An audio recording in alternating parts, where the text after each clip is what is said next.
I say? So Fitch rating no extra say abampa aba Ghana.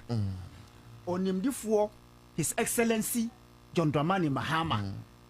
Your friend Tenny no nye wonyansa. Tenny ye wonyansa. Next say it is not only the gray hair that has wisdom.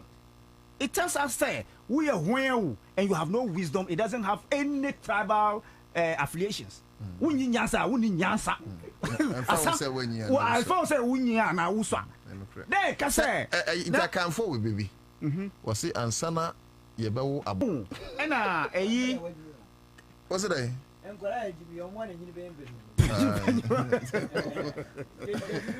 What do you say?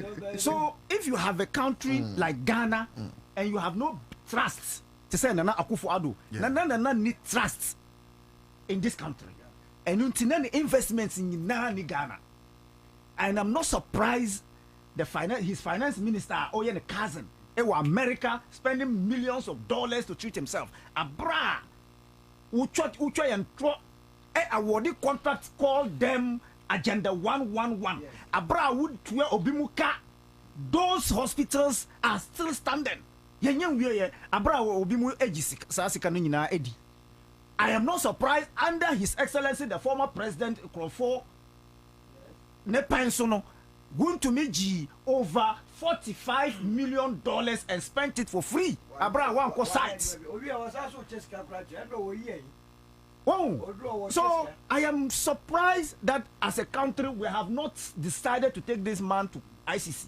But it tells us say the international community business, they have eyes in this country, and I'm not surprised for the first time within 4 months these people have come to make sure say they rate Ghana and brought Ghana back to its glory. His Excellency the former president, so say my friend His Excellency. His Excellency Nana Akufo-Addo. No, sir. Nana Akufo-Addo. Now, my friend Crawford, no see there. I know that. My friend Crawford, me per se, and maybe we check me 30 seconds. Is it? We just say me panic chop because I don't know kasa. See me straight the time. We dey funny na po. Omo iti no. Omo e mabusu afo ba ya omo tin me biase. Omo no Mahama na nse me. Ana yinyina ne to Mahama, but you see we have journalistic principles and ethics. We wait to fire, but there are some commentary be on who make here as a journalist. She guess na dwinsi so. Na mo ka ti ase. Who ya me be so asem. Dem bisa me. Be so. Me Tina se wo company. Oka se Akufo-Addo kronfo no. Se wo ya company. O se Akufo-Addo kronfo. Wo company me ba se wo ana o stress o se Akufo-Addo kronfo no. So no ye say. No ye kronfo. Se me ana me boa. Wo former me say me president. Se bi Akufo-Addo kronfo kra. Sometimes se bi nka ho kra. Se bi Akufo-Addo kronfo kra. Se bi yan fa se bi nkwadwo mu. This is say this o kraska. Na dia o ba yo. First, for 1 minute, we are not solo. We're solo. Missy, who call Malata market? Who to 7,000 crowns? Why?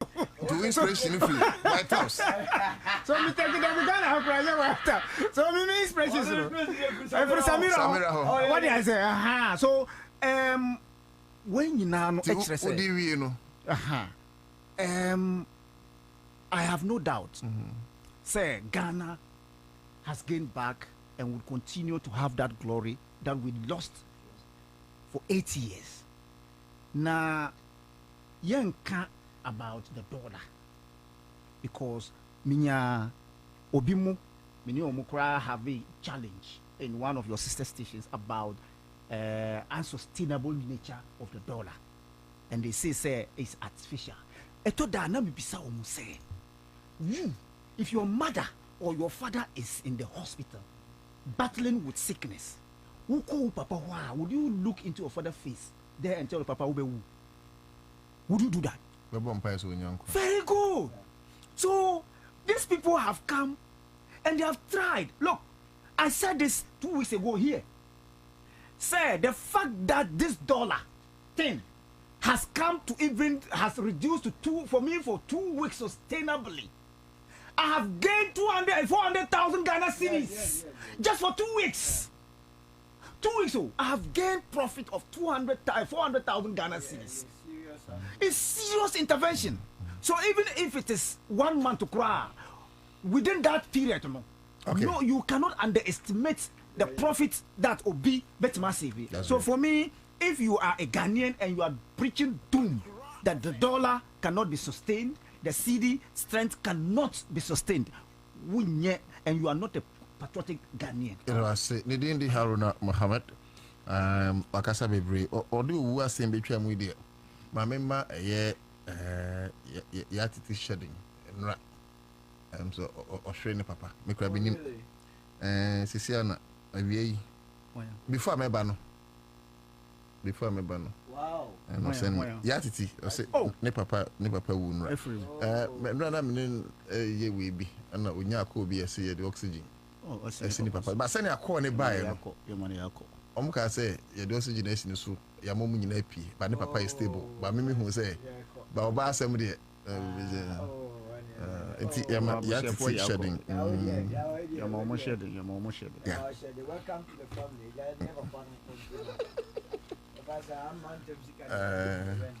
This will be to a man temsika. I dare 20, no. As I said, you are man temsika. But near idiot, you bet chairman 8 minutes, time 5:41. To wait to many bear 8 minutes. Asa. That be more for 7. But even if offer, say be anyhow, into a more for 7. I practice here more. Ah, practice here police say more. To move for 7. They never discuss. Yeah. So the other one has to do with the impact of the economy. Tied to the economy. Otherwise, so any other topic here when they here you can speak to it.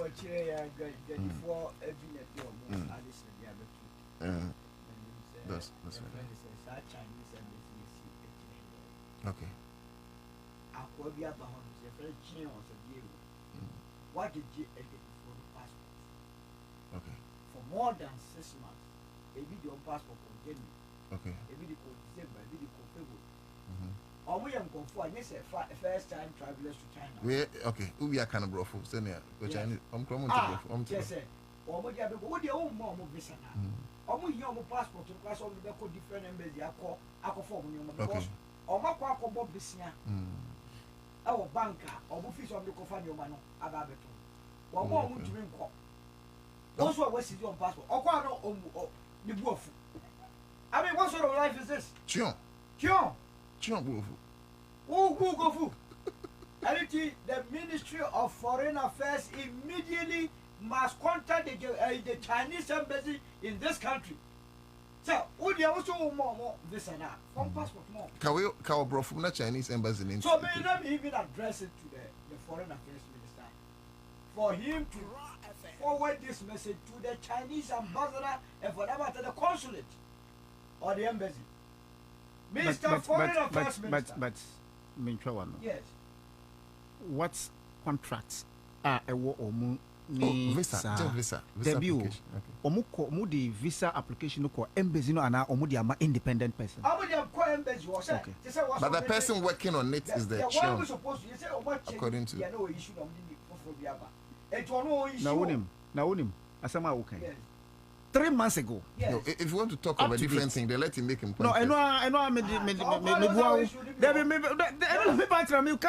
yes. Who can say who call let me see then. Who can say me see me go China? Yes. How many months ni? Me see how many months ni? Almost 3 months. Very good. Up to date, sir. Me too. Me visa up to date. And so and me first time. Passport no way. Debbie sir, we a first timer. I don't know me bisa no. We a first timer. Would you passport no? Akwa booking. Ye wo omo system so no say na system no ti no. You don't just walk. I don't know me bisa no. Omo di 2 minutes nyina she goro boys nsa. Which people? Chinese embassy. Who walk in no? Unya. No, but this is very indicting. And please, I am telling you my experience. No, you see, I beg you. I have an official duty. Okay, as a moderator. it's an indicting statement. It's indicting the Chinese embassy. Say omode adwumana sheguru boys. Where you have not done any, it can't be fact. It is your fact. You've not done any survey to the effect. I want you to know that these are your words. And on this one too, we disassociate ourselves. But Accra FM brought me here. Yes. Accra FM has given me the mic to talk. Yes. But Accra FM has not given me the brain to talk. Okay, so you don't need to disassociate yourself. No. My words are my words. Very well. That's Point made. They have seized the passports of more than 200 Ghanaian businessmen and women. And these are not the first. But why are they keeping the passports? That is where I have a difficulty. And these people have no avenue of expressing their frustration. They go to the embassy, they have nobody to talk to, they have nobody to speak to. All they get is that go. We have to follow up. No, you a matter of. You just have to follow up. Let's go to the Chinese embassy and find out why. Are you so serious? I am saying this near Mibra Ekai. Sometimes me say sana me can be sao. Say omu edi passports ni applications echo embassy. Enyo na aka say solo na e flow. Oh, say solo awi.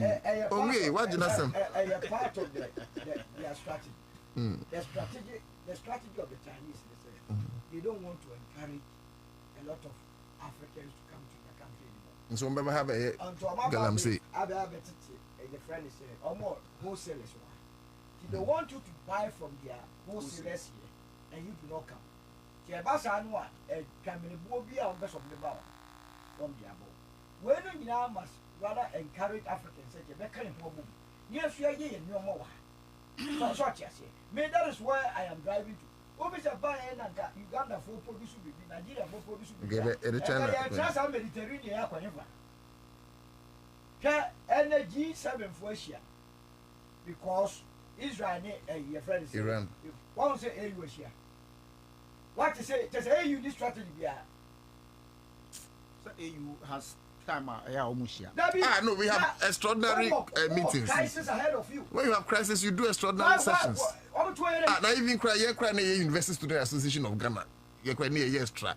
Ordinary session, not AU. I said, yeah, I said, this is a problem. You never share. We always also, yeah, committee. We must always be one step ahead of the game. And yes, sir, I could remember trying Mesia and you can go for passport. Passport to the state of the one you fees. Why you fees? And I'm going to go full soon them. And your friend, and it's best them. One far when near day in near So, solo. We some of the content I affected. Oh, mommy, I'll follow up. I'm promising you. We'll go to the Chinese embassy and find out why. Me, Nyaukai, but I have a personal experience about the delay of visas now. Omo issue. Now say me call honum direct because another experience in say we'll go and apply direct and they have a criteria. So one meet criteria now you have difficulty. Omu one of the major criteria ni say if you have been there or if you haven't been there you will need say we call honum ekotonema. One you would need a letter from an invite from your vendor, and then you will also need the vendor would also have to take your documents to the Ministry of Foreign Affairs there for them to approve it. And duduona to say sana obimuye business in Ghana hano duduona need some permits to do that business in China. Nti se me ba ha ebeto wonema na woni credible documentations a wonti me mfa me nema me krata ekọ aban ho enko gi documents eno mpo ye nema ton keke what you say nema ton keke mpo ana mti me be rare forest mu good so they have streamlined omu process no to the extent say omu citizens no kra no omu ntimi miye eno kra nye mineral so nema ton so to say agents no That's why I'm saying, say, they have made it too cumbersome to the extent, say, agents have the way. Who ko apply just an agent. And they are dealing with the agents because the agent here in Ghana, until China, obey the etiminya government approval. Abra want to call China. So they work with, but see, say everyone. Agent will tell you near make. But those are certified agents, right? And they have streamlined the process, and the new councillor, the old one are not issue visas basa. Sorry to say, no, so for the past 3 months, I still have my documents pending approval up to date. So I'm a victim, but I haven't paid money to anybody. I haven't, because if you have been there once, twice, the third time you don't need any government approval over there. The normal process now would you have been there how many times? Twice. So it's left with one for me to qualify without government inviting me or approving of my coming. What do I say? So in all these things, it is a lesson as you can say Ghana. We need to also find a way to streamline the way this foolish people, sorry to say, mobile chrome, Eddie Bonnie, say you can even. What do I say? Because for me, because of diplomatic issues, you need to be careful and diplomatic about whatever you say.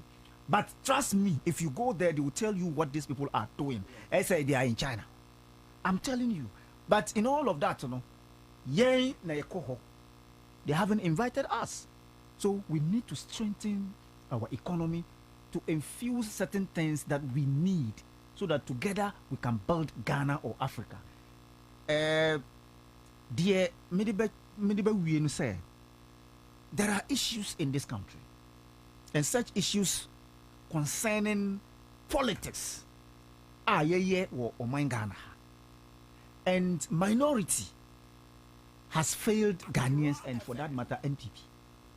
Sir, today as we speak, there were pressing issues concerning the economic growth, and once somebody has done something good for Mother Ghana, you will come out to say no, you are not ready to accept the progress that person is trying to give to Mother Ghana. Make about one Ghana, Levina, no almost yemfang, and to your petroleum products, so that together we can have a stable light. Together we can have our reserves to be able to retire our legacy energy debt now. We mobile, omo ink balloon, and omo jai. The way now we cry the jai ma abain dada omo call MPP over $500 million. Million Ghana cedis. Shina undercover in the name of COVID. Abra omuchiche yanchiche. What I say? So for me, this is something we need to understand. What I said last week, me knew about the engagement. Now I said omuye.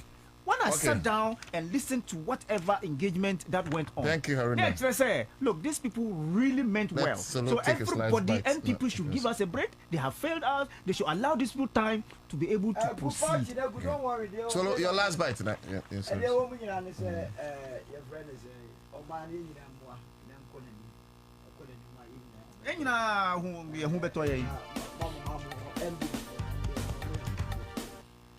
thank you. All right. That's it. Mr. Papa. Go TV and one will be out here. Almost here, Domasia Brew, Bioblast disinfectant, Bioblast heavy duty cleaner. Sounds on 20 and 74 mixture, and so it come from our war. Now, the only I can see a SM come from our MTN. Near here between 10 Ghana cities and 161 Ghana cities. Mr. MTN any med farmer and I come wabum MK. Say yana jo, say I matching, say we are. Baby bia wo bia ya dia ema ne humne so a bisro omba hwa doctor fo omba hwa nru ti say odi ne so ho na ye di abedomo enti ye kan fo ama Being sick is no fun, and neither is waiting in long queues for healthcare. But with M-Care, all that hassle disappears. With the silver and gold packages, you get to choose between 10 cities or 161 Ghana cities per month and enjoy access to a doctor anytime, anywhere, in an efficient pharmacy, e-pharmacy, with medication delivered to your doorstep. And guess what? It comes with life insurance cover for hospitalization and death, and health insurance depending on your package. Unbelievable, right? Now we are asking, what's more convenient than this? And once you download the MedPharma app, now we're signing up to the silver or gold package today. Masaka was same also a 10 Ghana cedis. Now wakako pebe. Georgia Reality say assassin at 25,000 cedis, 70 by 100. We are 30% near my assessment in Pia Niakanina. Bisrawa, come 22 of our junction and from Nako Pasta Sinibi 0533 553266. Flora case, Macom was a match of say, and one a baby diaper. Yedemayema. I make the Nesbo, I may one of the man. The Nesbo, I will back. She. Presumably a squared pa dry all night. Hey, a stretches side tapes on come up. Very gentle on the skin. Delta paper that they buy from 0243 033 033. All right. This is where time will permit us, ladies and gentlemen, boys and girls, friends and enemies. Midindana Utudako Ghana Kasama Funini. I am the voice for the voiceless. Ushiamina from the gatekeeper of the nation, Majiso. Thanks for doing the listening. Until I best share same time. But for now, until 6 o'clock news, Baba Yakwem no Siamono. Utudako, I am out. Bye bye.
same time, in the United Kingdom, Oxford had just published the GEEAP, which was looking at the use of language as an instruction to improve learning of children at the basic level of education. And Mr. Speaker, the finding, which is evidence-based, suggested that if you taught children in their native local language, they are more likely to do better in reading and literacy than not. So I want to comment him, but just to raise two other issues. Mr. Speaker, the first Deputy Speaker is his own authority in law. My disagreement with him politely would be the Statistical Service. Mr. First Deputy Speaker, the Statistical Service is a creation of the 1992 Constitution in Article 185. There shall be a Statistical Service which shall form part of the public services of Ghana. So if you are suggesting that we now elevate it to an authority, unless of course you are suggesting that we should have an enactment to further pursue the provisions of the Constitution, because it's provided for there that there shall even be the Statistical Service Board. Then, Mr. Speaker, in concluding, even this House will have to benefit from First Deputy Speaker's statement. Mr. Speaker, when we are debating in this House whether it's State of the Nation or is the budget, all of us on both sides, how much reference do you make to evidence-based debate? How much research or reference do you make to statistics? There can be a debate on the floor of this House, and you will find 2-3 members even contribute to the budget statement with reference to the Statistical Service and its finding, whether on poverty, or macroeconomic performance, or inflation. All you hear is that inflation is high or is low.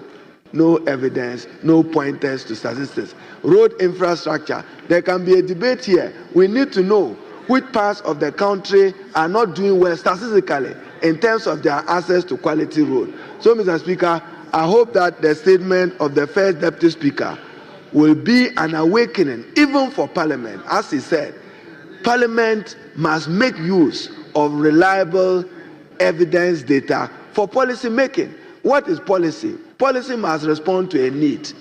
To examine a need, you must evaluate a particular problem that you want policy to respond to. For instance, if you want to legislate on maybe there is growing teenage pregnancy in schools, and you want to pass a legislation, we are now being told that the number of girls who get pregnant in school may be 12%.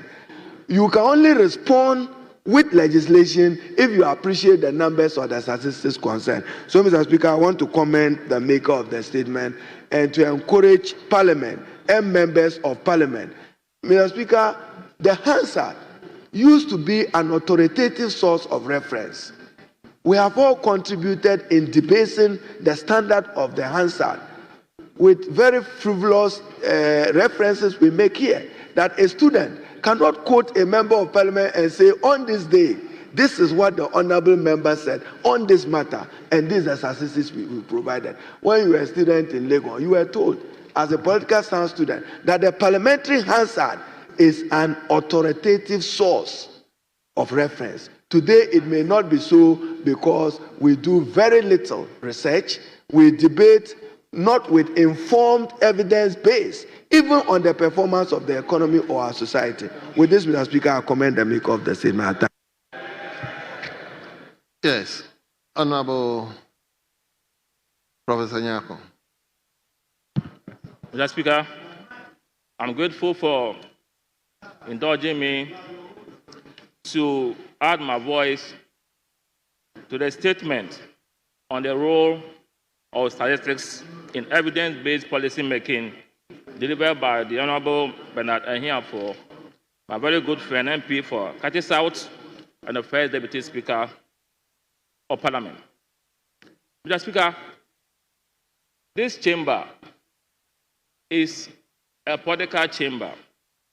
Most important, Mr. Speaker, we must also see this chamber as an academic environment, because what we do here is watched by almost everybody in the world who has the opportunity of following proceedings. So it is a platform for learning. It's a platform for education.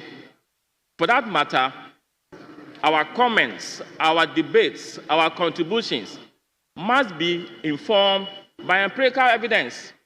That is data. And that is what the Honorable Federal Speaker is talking about. If we want to inform policy positively, then it means that our comments and views and opinions must be grounded not in our opinions, but in facts. Somebody said that opinions are like noses. Everybody has one. But facts are sacrosanct. Our societies are governed and made better by empirical evidence. Nothing more, nothing less.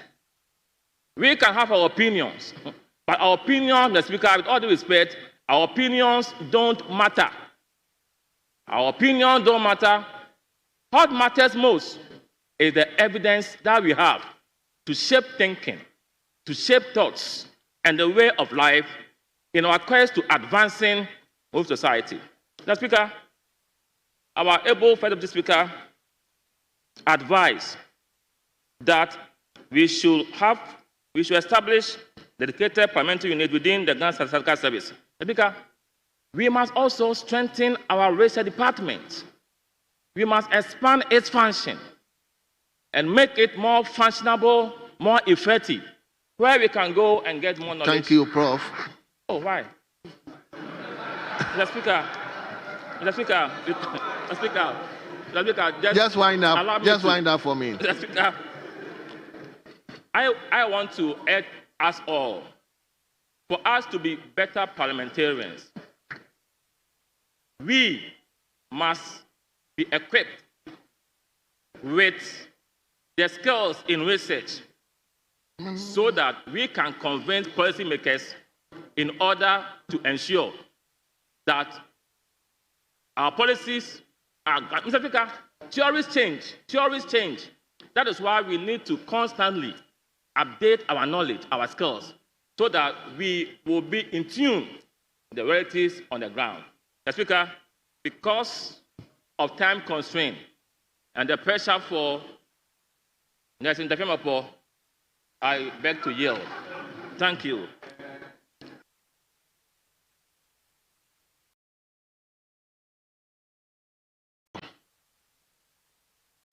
Okay.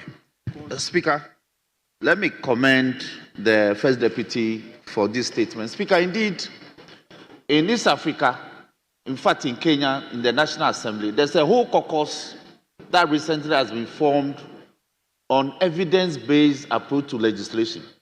The duty of that caucus is to go back and assess the impact of legislation 5 years after it's enacted, to see the kinds of reforms and amendments that they can bring on board. So it's a new movement in a lot of parliaments now. And it's good. Speaker, we are already doing evidence-based policy formulation and implementation. We may not have termed it so. Indeed, this House, when we are approving the common fund formula, it is based on evidence because we use statistics to determine how much you go to South Dine and how much you go to, for instance, Accra Metro. It's based on the statistics that we have. When we approve the NHIS formula, it's based on the statistics that we have. In the same way, when we approve the other formulas that we do, we use statistics. In setting up health infrastructure, building hospitals, we look at how many patients we project that if we build this hospital, it's expected that this number of patients will patronize it over a period. So it's such a formidable thing to adopt in all parliaments, including Ghana's. Speaker, indeed in 2009, the US Congress actually proceeded to adopt 9 ways of drafting federal legislations that are based on evidence. And it's become a guide for the National Congress in drafting their legislation. So it's a new movement, and I'm happy that leadership got the opportunity to participate in this seminar, and I'm happy that they brought a report back. Going forward, as part of the reforms in our legislations, this will be introduced. So laws are not enacted in vacuum. In imposing tax laws is based on the numbers, how many people will pay taxes. So you don't just formulate taxation law for the people. You know that if you do that, the number of people who pay taxes will be great. Speaker, in transportation, if you construct a road, we are able to project that if you construct an asphalt road of about 100 kilometers, the number of passengers that will use the road and pay toll will be such that you'll be able to recoup the money spent on it. Building courthouses, the number of cases that will come before the judges will be able to determine and project that. So, Speaker, I want to thank the maker of the statement once again and pray that leadership essentially will adopt the approach being urged on us in enacting our legislations. With these few words, Mr. Speaker, I thank you for the opportunity. Thank you very much. So we will now comfortably turn to questions, urgent questions. Or we should go on with the statement. Very well. So, Honorable Samuel Bujinapo, member for Damango, you may ask your urgent question now. Thank you, Right Honorable Speaker. Mr. Speaker, I rise to ask the Honorable Minister for Foreign Affairs the circumstances that led to the closure of the Ghanaian mission in Washington, D.C. in the United States of America. Thank you, Speaker. Very well, Honorable Minister.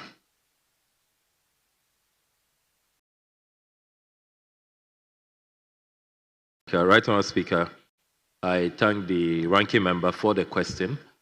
Since I have delivered a comprehensive statement on the matter, I would ask that Hansard should reference the statement I presented. But I'm open to follow-up questions in the interest of time.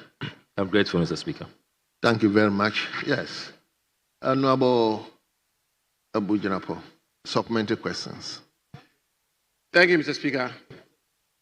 Mr. Speaker, I want to bring one or two matters to the attention of the Minister and ask a question on it. Mr. Speaker, on June 9th, exactly 9:13 a.m., on the website of the Washington mission, Mr. Speaker, you have Madame Mauli Dick writing and making this point, and I quote, Mr. Speaker, she says, during this important research and transition period at the embassy in D.C., some immediate interim measures are necessary to improve the customer service.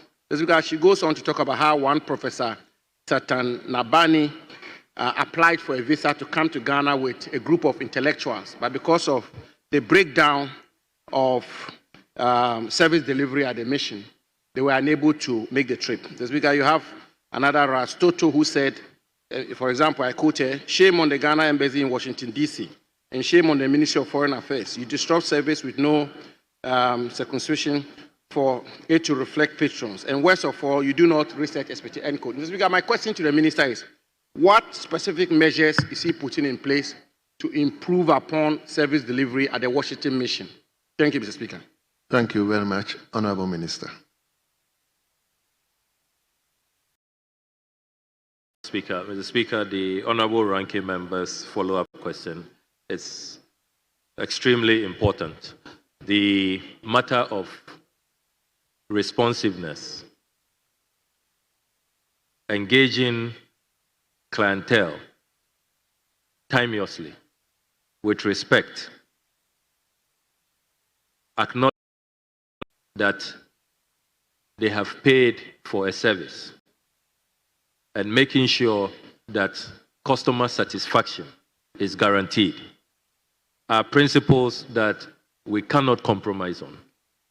And Mr. Speaker, it will interest you to know that the audit team I put together, it was largely because of these incessant reports of backlogs, lack of responsiveness, people will keep calling and nobody is responding to their calls, even though we are paying officials to work in these departments.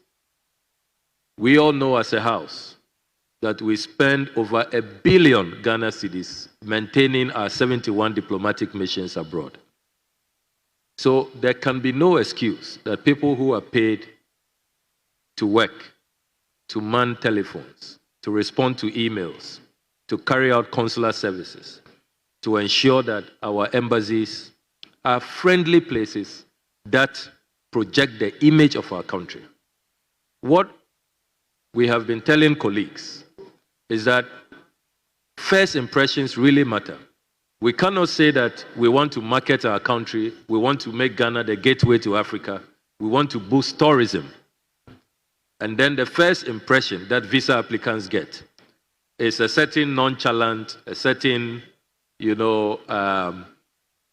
very cavalier attitude, which does not project a good image of our country. So, Mr. Speaker, I can confirm that we are taking very urgent and decisive action to resolve this. The Washington, D.C. mission has become too notorious when it comes to lack of responsiveness, poor customer relations, and just outright bad service which does not augur well for the image of our country.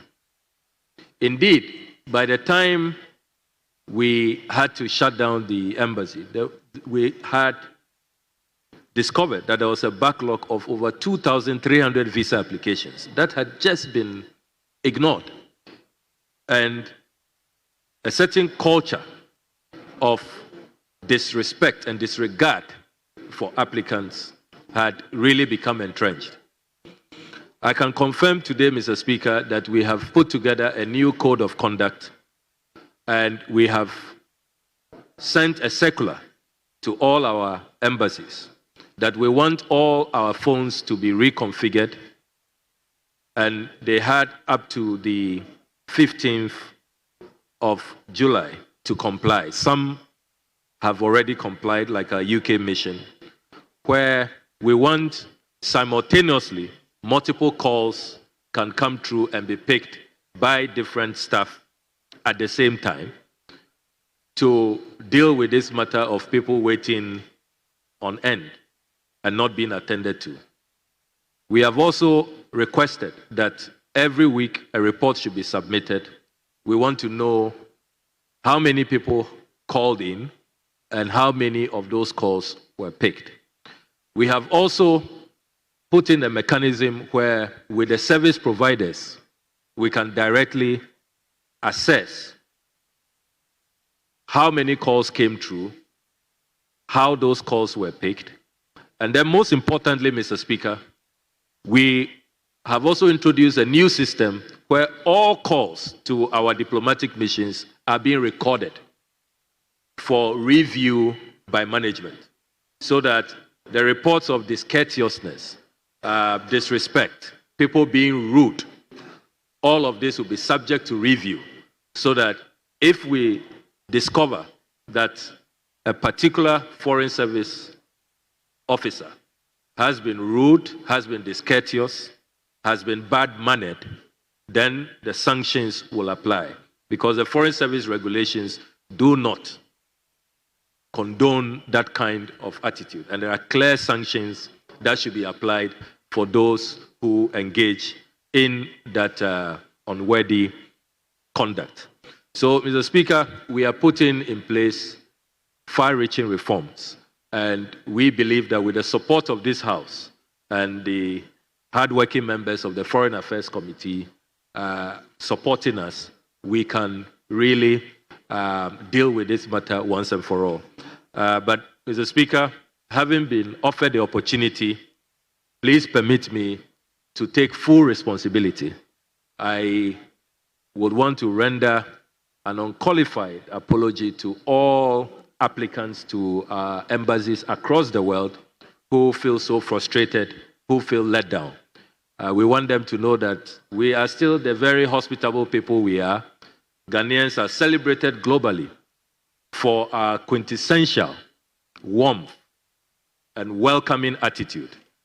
A few bad nuts want to tarnish that image, but they will not be allowed to tarnish our golden image. But as minister, I take full responsibility, and we are working assiduously to make sure that these reports of bad treatment, lack of responsiveness, disrespect, and just outright disregard for the dignity of applicants, because people have many countries to go to. It should be an honor to us that they choose our country and that they want to visit us. The least we can do is to treat them with respect. So, Mr. Speaker, I take full responsibility, and we are putting in place the measures, very far-reaching measures, that will resolve these matters once and for all. I don't think that these are matters that we should be defensive or we should be partisan about. We should just be interested in the solutions. And let me also use this opportunity to commend foreign service officials who work hard. I recall that recently when I met a Ghanaian committee in Madrid, Spain, they very exceptionally highlighted the good services of our foreign service officials in Spain. They said that Ambassador Apiasam and her team are doing so well. They are so responsive. They are so welcoming. They are so professional. And they wanted the minister to know about it. So it's not an all-out, if you like, bad conduct that is across the board. It's just a few people who really are not living up to the high standards of the Foreign Service of Ghana. But I know that with the efforts we are making, we shall weed out those bad nuts and resolve these matters once and for all. I thank you very much, Mr. Speaker. Thank you. Honorable Minister, if I may plead with you, your answers should be short. It's just a plea. Yes, Honorable. Thank you, Mr. Speaker. Mr. Speaker, I thank the Minister for the assurances he's given. Mr. Speaker, the second supplementary question. Mr. Speaker, I have in my hand a letter dated 26 May 2025 under the hand of Madame Divina A. Seneju, Miss, who is the Director of Administration at the Ministry of Foreign Affairs. Mr. Speaker, the letter sets out a wholesale transfer and movement of foreign service officials, beginning with branch A officers to branch B officers, all the way to branch C officers. Mr. Speaker, and the indication that I've received is that this is quite unprecedented, and the manner or the extensiveness of this transfer is something which is never probably seen before in our fourth Republican dispensation. Mr. Speaker, the minister also in his statement, which is relied on, mentioned Her Excellency Hajia Alima Mahama, who is a former member of this House, former cabinet minister, a very distinguished public servant who was our ambassador to Washington. And the suggestion that has been made is also how this whole matter is being handled, and the references made to her seem to cast some unfair aspersions at her personal integrity. Mr. Speaker, at the combined effect of these two points, it's giving us a report. I stand to be corrected, but this is the report I have, that there is a breakdown of morale in the foreign service of our country. Mr. Speaker, I'm sure the minister himself will be very concerned about that if it was the case. And the question to the minister is, what measures is he putting in place to position Ghana's foreign service as a non-partisan, above board foreign service as it is in many developed countries and as it should be? What measures is he putting in place to position Ghana's foreign service as a non-partisan service which will have officials who have high morale and who are prepared to sacrifice for our country, because these foreign service officials, Mr. Speaker, go through a whole lot. They travel across the world. They do a lot to serve our country. Will the minister tell the House what concrete measures he intends to put in place to boost morale in the foreign service of our country? Thank you, Mr. Speaker. Again, Minister.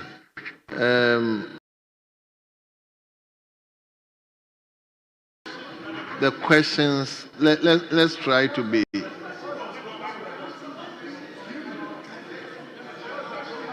Honourable Member, will you allow me, please?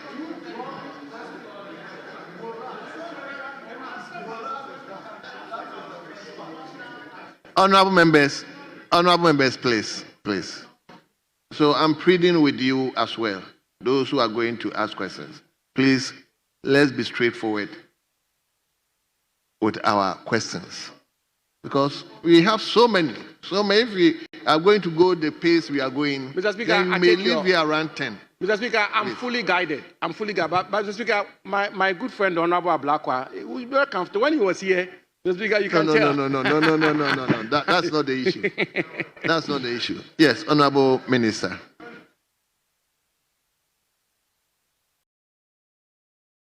Very much, Mr. Speaker. Mr. Speaker, I can see that the ranking member is really prepared for me today. Well, Mr. Speaker, let me commend the ranking member for his industry. I'm glad that he has obtained the posting circular. It's not transfer, it's postings. And I instructed that the postings for 2025, this year's postings,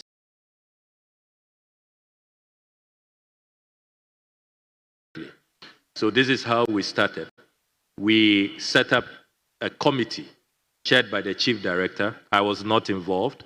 The director of finance, director legal, director admin, and we had reps from the various B service, A service represented in the committee. It was very open, very transparent.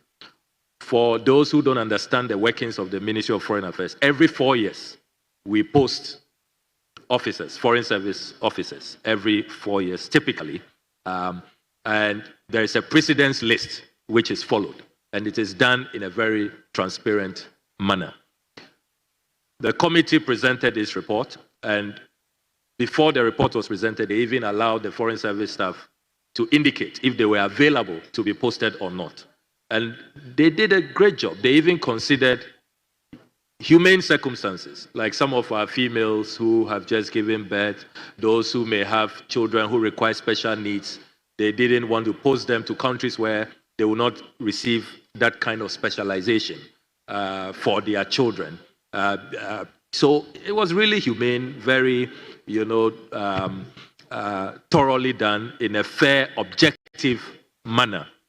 And I asked that the report should be circulated, placed on our platforms, put in the file, so that everybody will see what has happened. And that is why I'm sure that you were able to obtain a copy of the postings list. So far, it's been well received. There are a few petitions that have come, which is really I would say normal about these processes. And what I have done is that every petition received, I have invited them, listened to them, invited management to justify why they carried out what they did. And so far, all the petitioners have understood, the few petitioners have understood that this has been done objectively above board. There was no special interest. Nobody has been discriminated against. So it's been done very, very professionally. And I thought that the ranking member will have even given me credit that when I took over the ministry, I came under pressure that a few days to election, there had been recruitment of about 100 people and that they should be fired and all of that. I said that no, I will review the process. When I reviewed the process, I noticed that they had financial clearance from the Minister for Finance at the time, the former minister, and that the processes had started before the elections. And I have kept everybody. Nobody has been dismissed. And I must be fair to the honorable minority leader. he has at least the record of this house. I was away when I received calls that for the first time the minority leader is praising me for being very fair-handed and very objective. So I want to assure you that morale at the foreign service of our country is at an all-time high. I can give you a tall list of other things I'm doing. I'm restoring the duty waiver on their vehicles so that when they are returning from postings, they can have their vehicles without paying duties on those vehicles. We are purchasing buses. I'm concluding. We are purchasing 6 buses. When I met the staff on the 10th of February, my first day in office, the staff told me about their difficulties and challenges with transportation.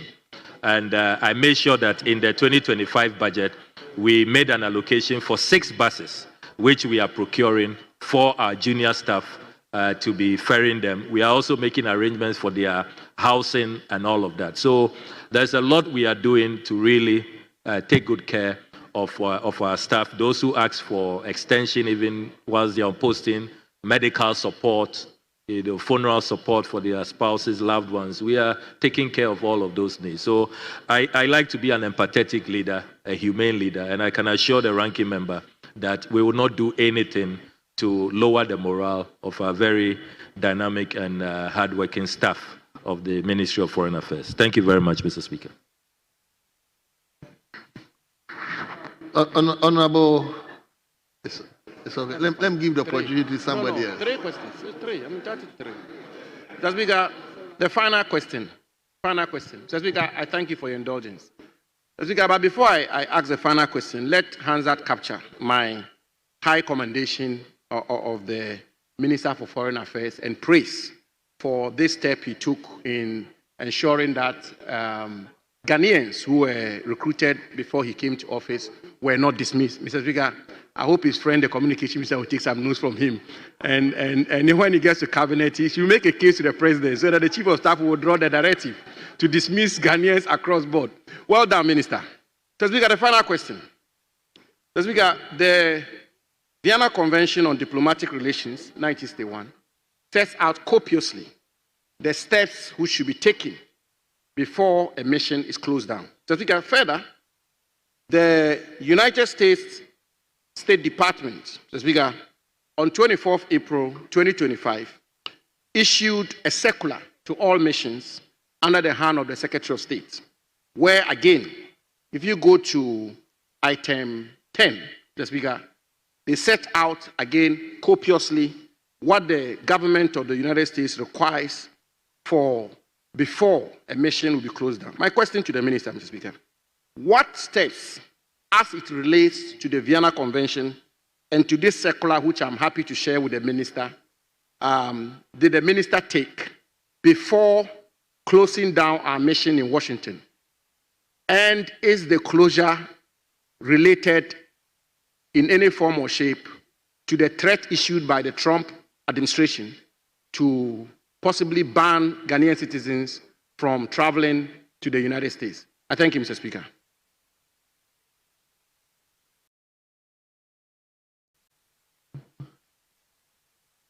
Well, thank you very much, Mr. Speaker. Mr. Speaker, I believe we are all conversant with the Vienna Convention on Diplomatic Relations of 1961.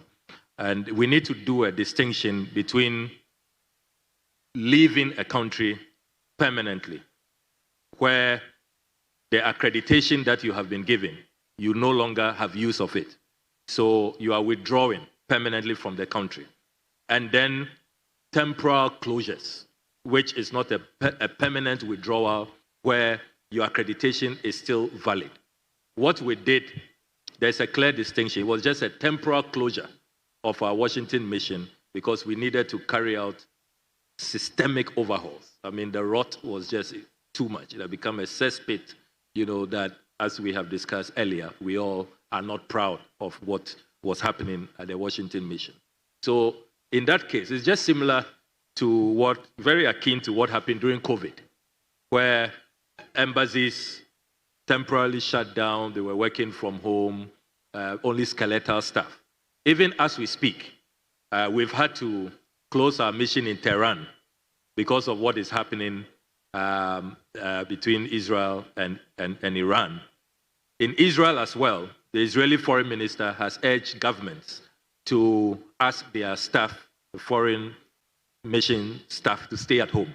So if you go to Tel Aviv today, our embassy is not open, but it doesn't mean we have withdrawn from the country. So there's a distinction, and I just want to clarify that. Let me also say that this action was just primarily and solely, fundamentally, because of the rot which we have uncovered.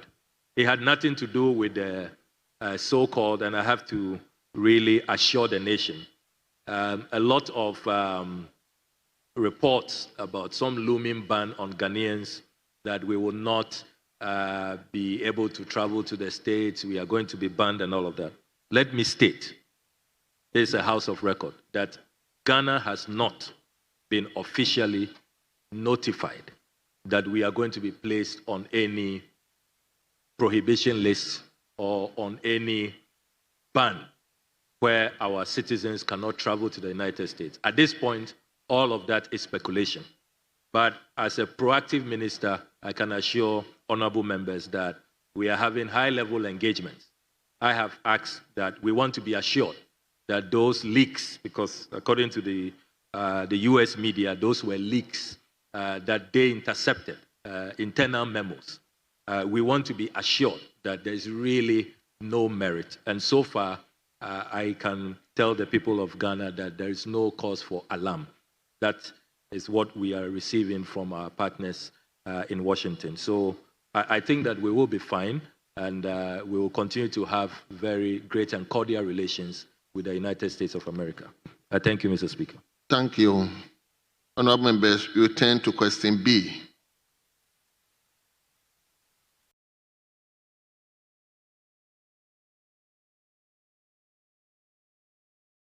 I'll give leader the opportunity. I'm not giving.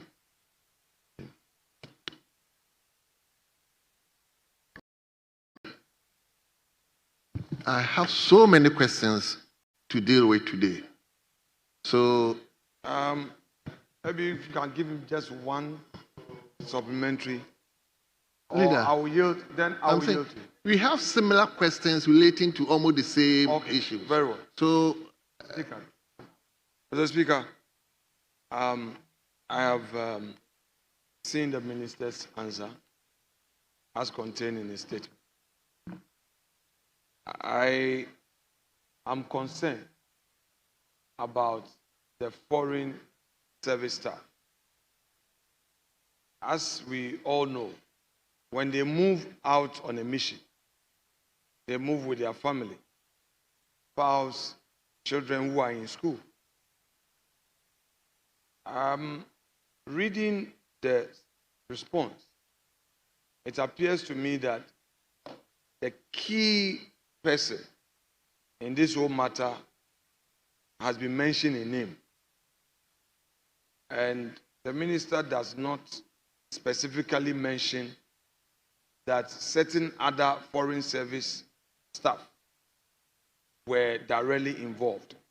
Of course, Mr. Speaker, I won't take away from him his administrative supervisory mandate that if something is wrong, he wants to take certain decisions. Those ones, they come as a matter of course that you want to take a certain action. I'm not going into that path. I am saying that having taken that decision, which affects individuals who knew that, well, they were on a mission, they are left with 3 years, 2 years, 4 years, and their kids are in school. What mitigating measures are in place to address some of the very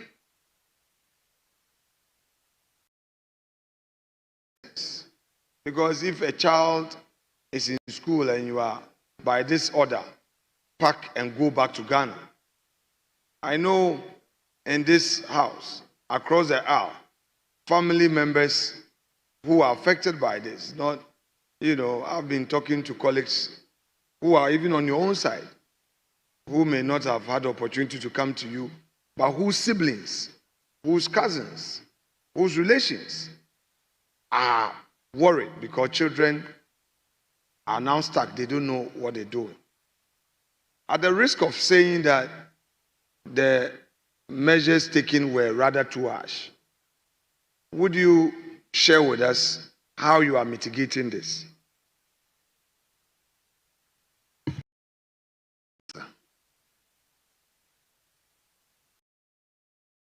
The Speaker, the Minority Leader has asked a very important question. And let me state ab initio that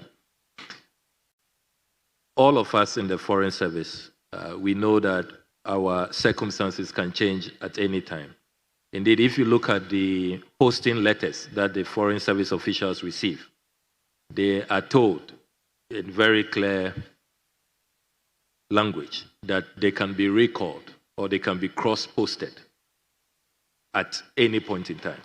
So there is a certain psychological preparedness that these things can happen. Having said that, I am not one to carry out these measures without a human face, as we call it. When the instruction for recall was issued, I received a number of petitions on humanitarian grounds. There was one Foreign Service official who had been involved in a fire accident, had gone to buy fuel from a oil station some years back, and it's a miracle she survived.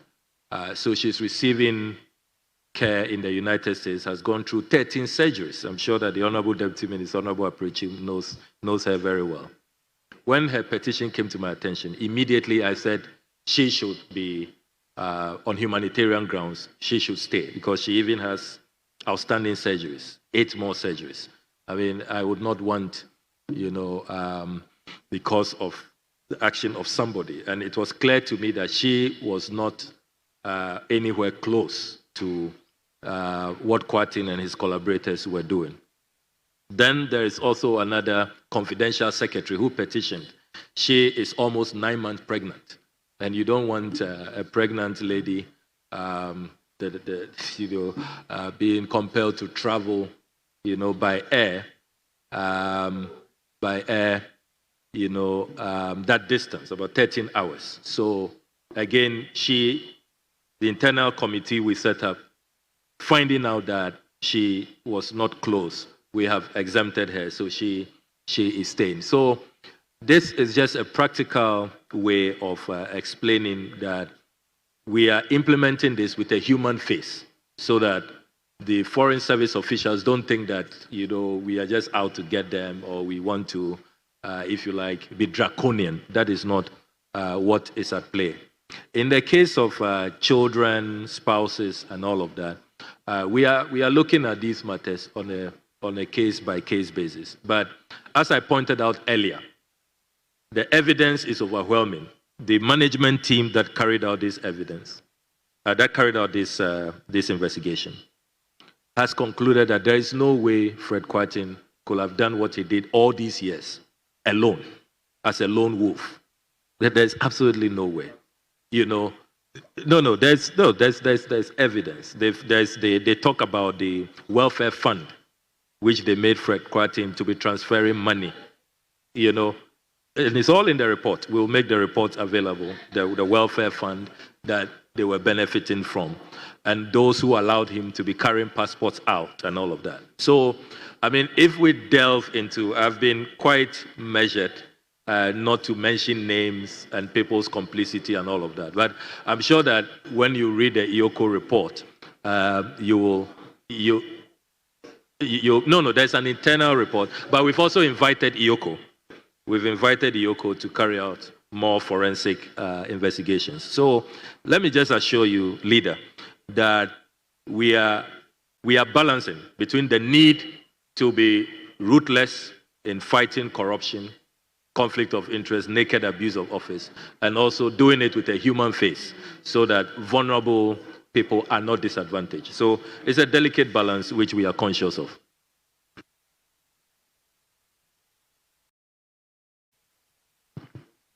Mr. Speaker, the Honorable Foreign Minister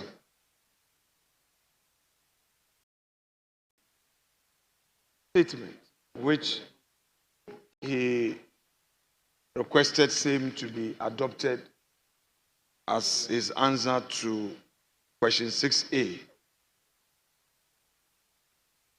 makes reference to the report. In fact, he says the report he commissioned is attached. Since this is a house of records, he indicated that it's attached.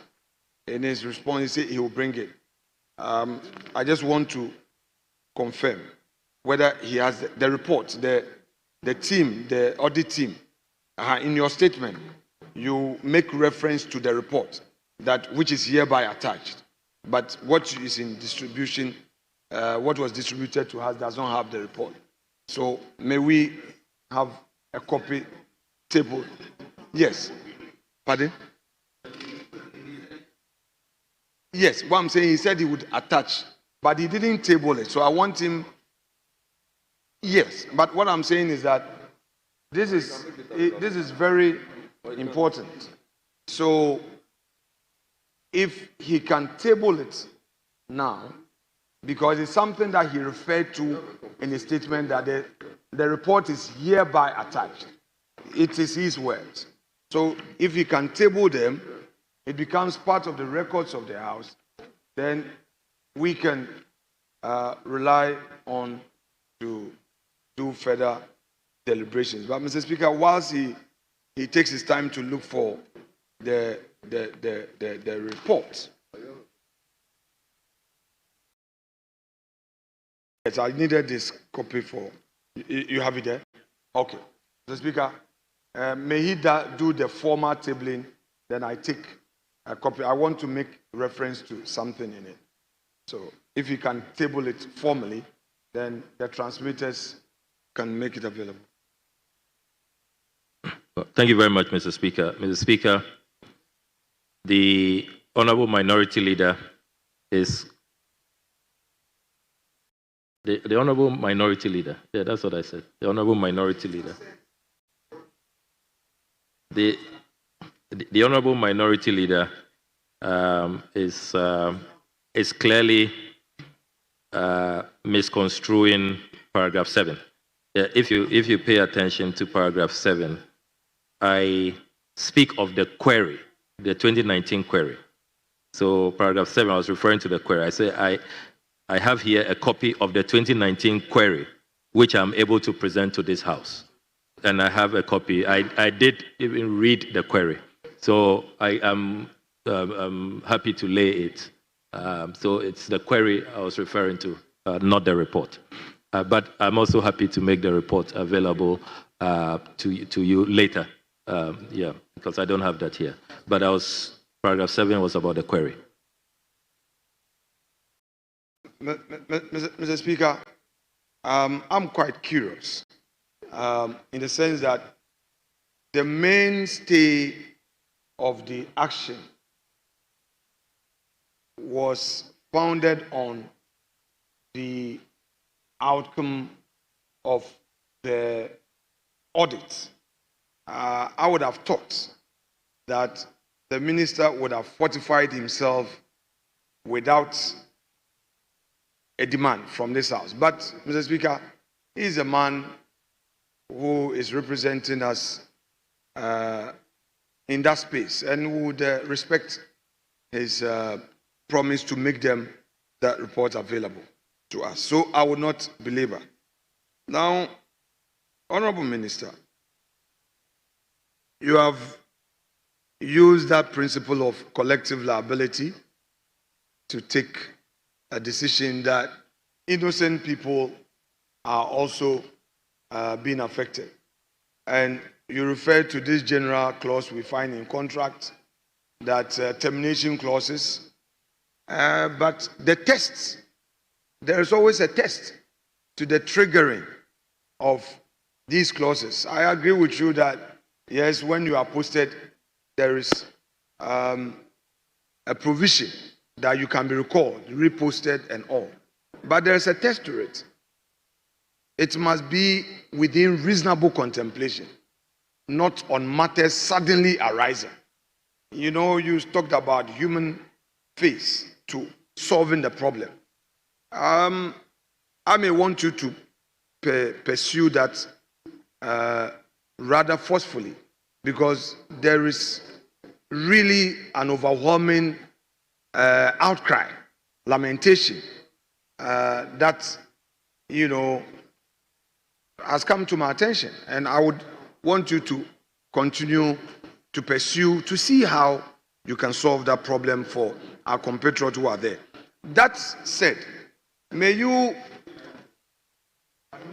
tell us, in the report you received, was there any aspect that specifically, without any equivocation, without ambiguity, point to the fact that the embassy officials, as well as the head of the mission, became aware that the company that was contracted belonged to the gentleman you referred to in your report? Was there any such specific evidence to that effect?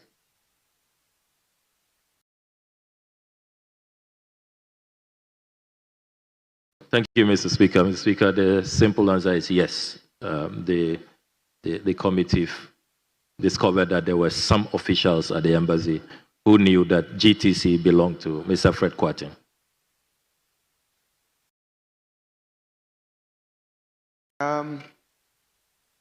Mr. Speaker, I say that for us in the political space, the only asset we have is our reputation. I'm happy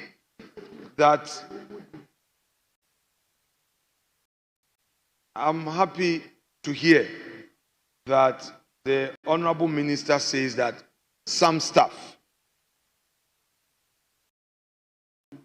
were aware. But I want some clarity. These staff who were aware, were they at a level of decision making? Or they were staff at the embassy who were not part of the decision making process of awarding the contract? Because like the Honorable Jinapo said, the respected ambassador who has ended her service to the nation far away in America, served as a member of parliament, a respected lawyer, a government minister, who ended her career as a political diplomat. I must admit that you have not mentioned her directly in your response. That I concede. But I want you to clarify whether those who came under your radar as having knowledge of the company were part of decision making.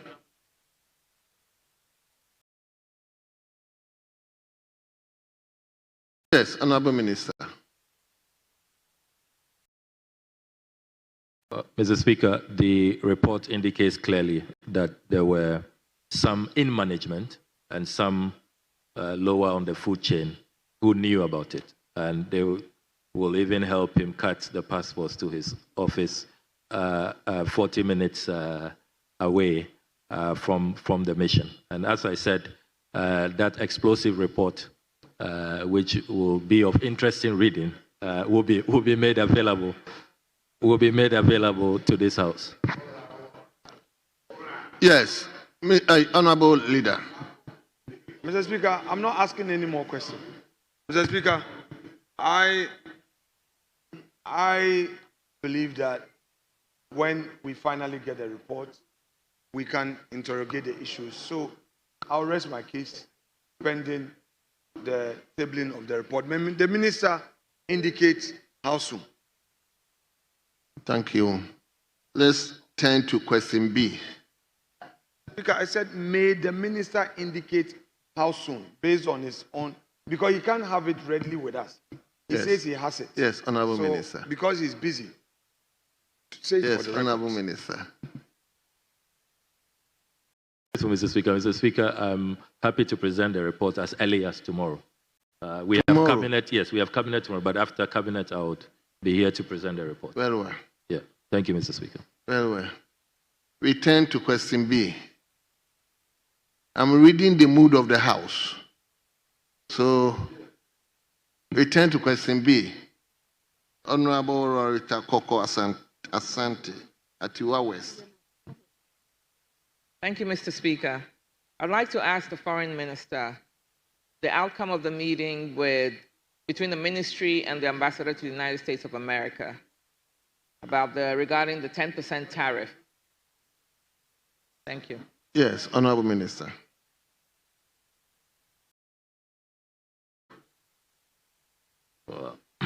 Right, Honorable Speaker, let me commend the Honorable Koko Asante for her question, and I'm pleased to present to this August House the key outcomes of the bilateral engagement between the government of Ghana and the United States of America concerning the 10% tariff imposed on Ghanaian exports following my invitation to the U.S. Ambassador. I can confirm that on 7th April 2025, I, together with the Deputy Minister for Trade, Agribusiness and Industry, the Honorable Samson Ahi, and technocrats of both ministries, the Ministries of Foreign Affairs and Trade, met with Her Excellency Virginia E. Palmer, the United States Ambassador to Ghana, to address Ghana's concerns regarding the economic impact of the tariff and explore possible mitigation strategies. Mr. Speaker, Ghana and the USA enjoy over 60 years of robust bilateral relationship built on trade, investment, security cooperation, and diplomatic exchanges. Over the past decade, Ghana has emerged as a key trading partner for the USA, with exports exceeding $1.2 billion in 2024, spanning critical sectors such as cocoa, apparel, agro-processing, timber, and manufactured goods, and remains one of the top destinations for U.S. foreign direct investment in sub-Saharan Africa, attracting approximately $5 billion in investment across agriculture, manufacturing, construction, and tourism between 1994 and 2024. However, on 2nd April 2025, the U.S. government, under an executive order invoking the International Emergency Economic Powers Act, IEEPA, imposed a 10% blanket tariff on imports from 57 countries, including Ghana, on key export sectors, particularly cocoa, timber, agro-processing, and apparel, citing potential foreign exchange losses, job reductions, and economic strain on exporters. This policy, aimed at reducing trade deficits and boosting domestic manufacturing, is expected to significantly disrupt Ghana's trade flow with the United States of America. As a World Trade Organization member, Ghana is committed to fair and transparent trade practices and views the blanket tariff as a potential violation of the most favored nation principle under GATT Article 1, which requires equal and non-discriminatory tariff treatment among WTO members. Our engagement sought to clarify the tariff's implications and advocate for Ghana's interests. The key outcomes of the engagement. Right Honourable Speaker, following deliberations with Ambassador Palmer, the Ambassador clarified as follows, that the 10% tariff imposition exempts some products such as oil and gas and energy-related products that Ghana exports to the United States. The following outcomes emerged. Negotiations for cocoa and cocoa derivative exemptions. Ghana raised serious concerns over the adverse impact of the tariff on cocoa exports, a sector that contributes significantly to Ghana's economy. The U.S. Ambassador acknowledged Ghana's concerns and cited trade deficits of $240 million with Ghana and the broader trade imbalances as a rationale for the tariff. The meeting discussed the possible exemption of other sectors such as cocoa and its derivatives, such as cocoa butter, paste, powder, and garments. The government of Ghana will pursue follow-up high-level diplomatic engagements in Washington, D.C. to formalize discussions on this exemption, which could protect a significant portion of Ghana's exports from additional costs. The impact on AGOA. The Africa Growth and Opportunity Act benefits about 6,700 products to the US market. And we do that duty-free access. We raise concerns about the tariffs undermining effects on AGOA. The ambassador confirmed that AGOA remains in force, but Ghanaian products under AGOA will still be subjected to the 10% tariff. Ghana expressed strong reservations about the erosion of AGOA's trade advantages and reaffirmed its commitment to advocating for AGOA's renewal beyond its scheduled expiration on September 30, 2025. The US side also raised concerns about their businesses in Ghana, and some of the concerns were about a 15% VAT on imported automobiles. They also cited a mining sector procurement regulatory amendment, which was effected on the 6th of January 2025, tariff preferences on agricultural exports. Mr. Speaker, the US expressed interest in exploring a free trade agreement with Ghana, similar to Ghana's existing trade partnership with the European Union and the United Kingdom, under the Ghana-EU Economic Partnership Agreement and the Ghana-UK Trade Partnership Agreement, respectively. A structured trade agreement could potentially replace AGOA benefits and establish a reciprocal tariff regime, ensuring long-term stability in Ghana-US trade relations. Ghana will assess the feasibility of this proposal, potentially through a line-by-line tariff review that aligns with its commitments under the WTO and regional integration frameworks, such as the Africa Continental Free Trade Area, in consultations with key stakeholders and industry players, ensuring it aligns with national trade objectives.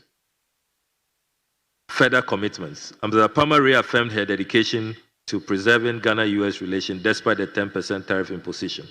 Her commitments include high-level advocacy in Washington, D.C., expanded stakeholder engagement, and then sustained bilateral cooperation. Ghana's policy response. Mr. Speaker, as a nation, Ghana remains committed to proactive diplomatic engagements to address the challenges posed by the new tariff regime.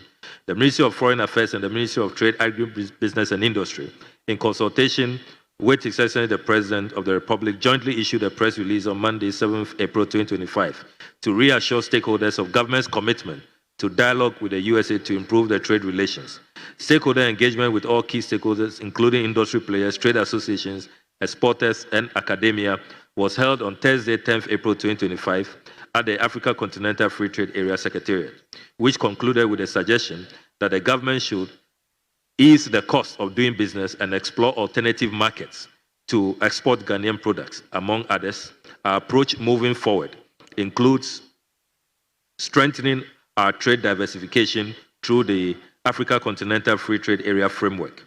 To mitigate the impact of a 10% tariff and strengthen economic resilience, Ghana will accelerate efforts to expand its trade engagement under the Africa Continental Free Trade Area, ensuring reduced dependency on US exports and creating new markets for Ghanaian products within Africa.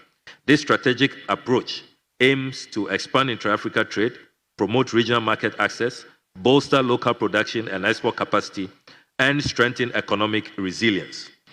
Mr. Speaker, I can confirm that a lot of these initiatives have begun in earnest, and we are pursuing this diversification and also signing agreements with other markets and other countries so that the impact of this 10% tariff is really not felt by the Ghanaian people. In conclusion, Mr. Speaker, Ghana remains committed to preserving its trade interests and fostering strong economic ties with the United States. Through strategic diplomatic engagement, bilateral negotiations, and proactive trade diversification, we seek to mitigate the impact of the 10% tariff and ensure a resilient, competitive trade environment for Ghanaian exporters. I assure this House that government will continue with its engagement with the US to secure favorable trade agreements, protect Ghana's economic priorities, and reinforce our position in global commerce. I thank you, Mr. Speaker.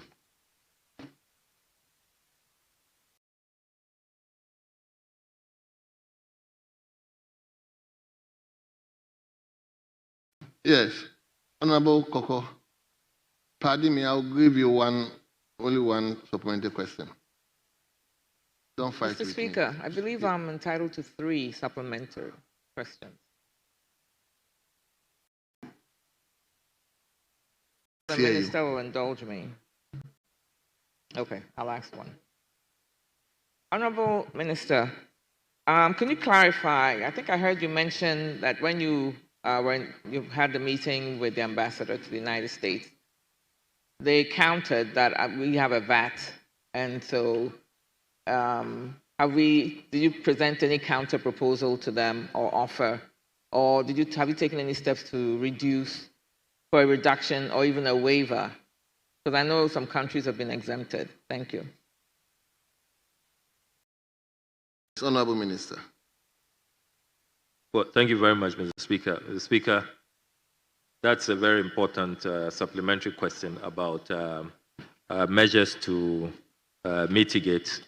And Mr. Speaker, we have decided that we will go into a special trade agreement with the United States of America. And I can confirm to you that only last week, the trade minister led a delegation to begin talks with the United States because they have demonstrated that they are open to signing separate bilateral agreements. The United Kingdom has just concluded one, which both countries are describing as a win-win agreement. So we are also taking full advantage of that opportunity.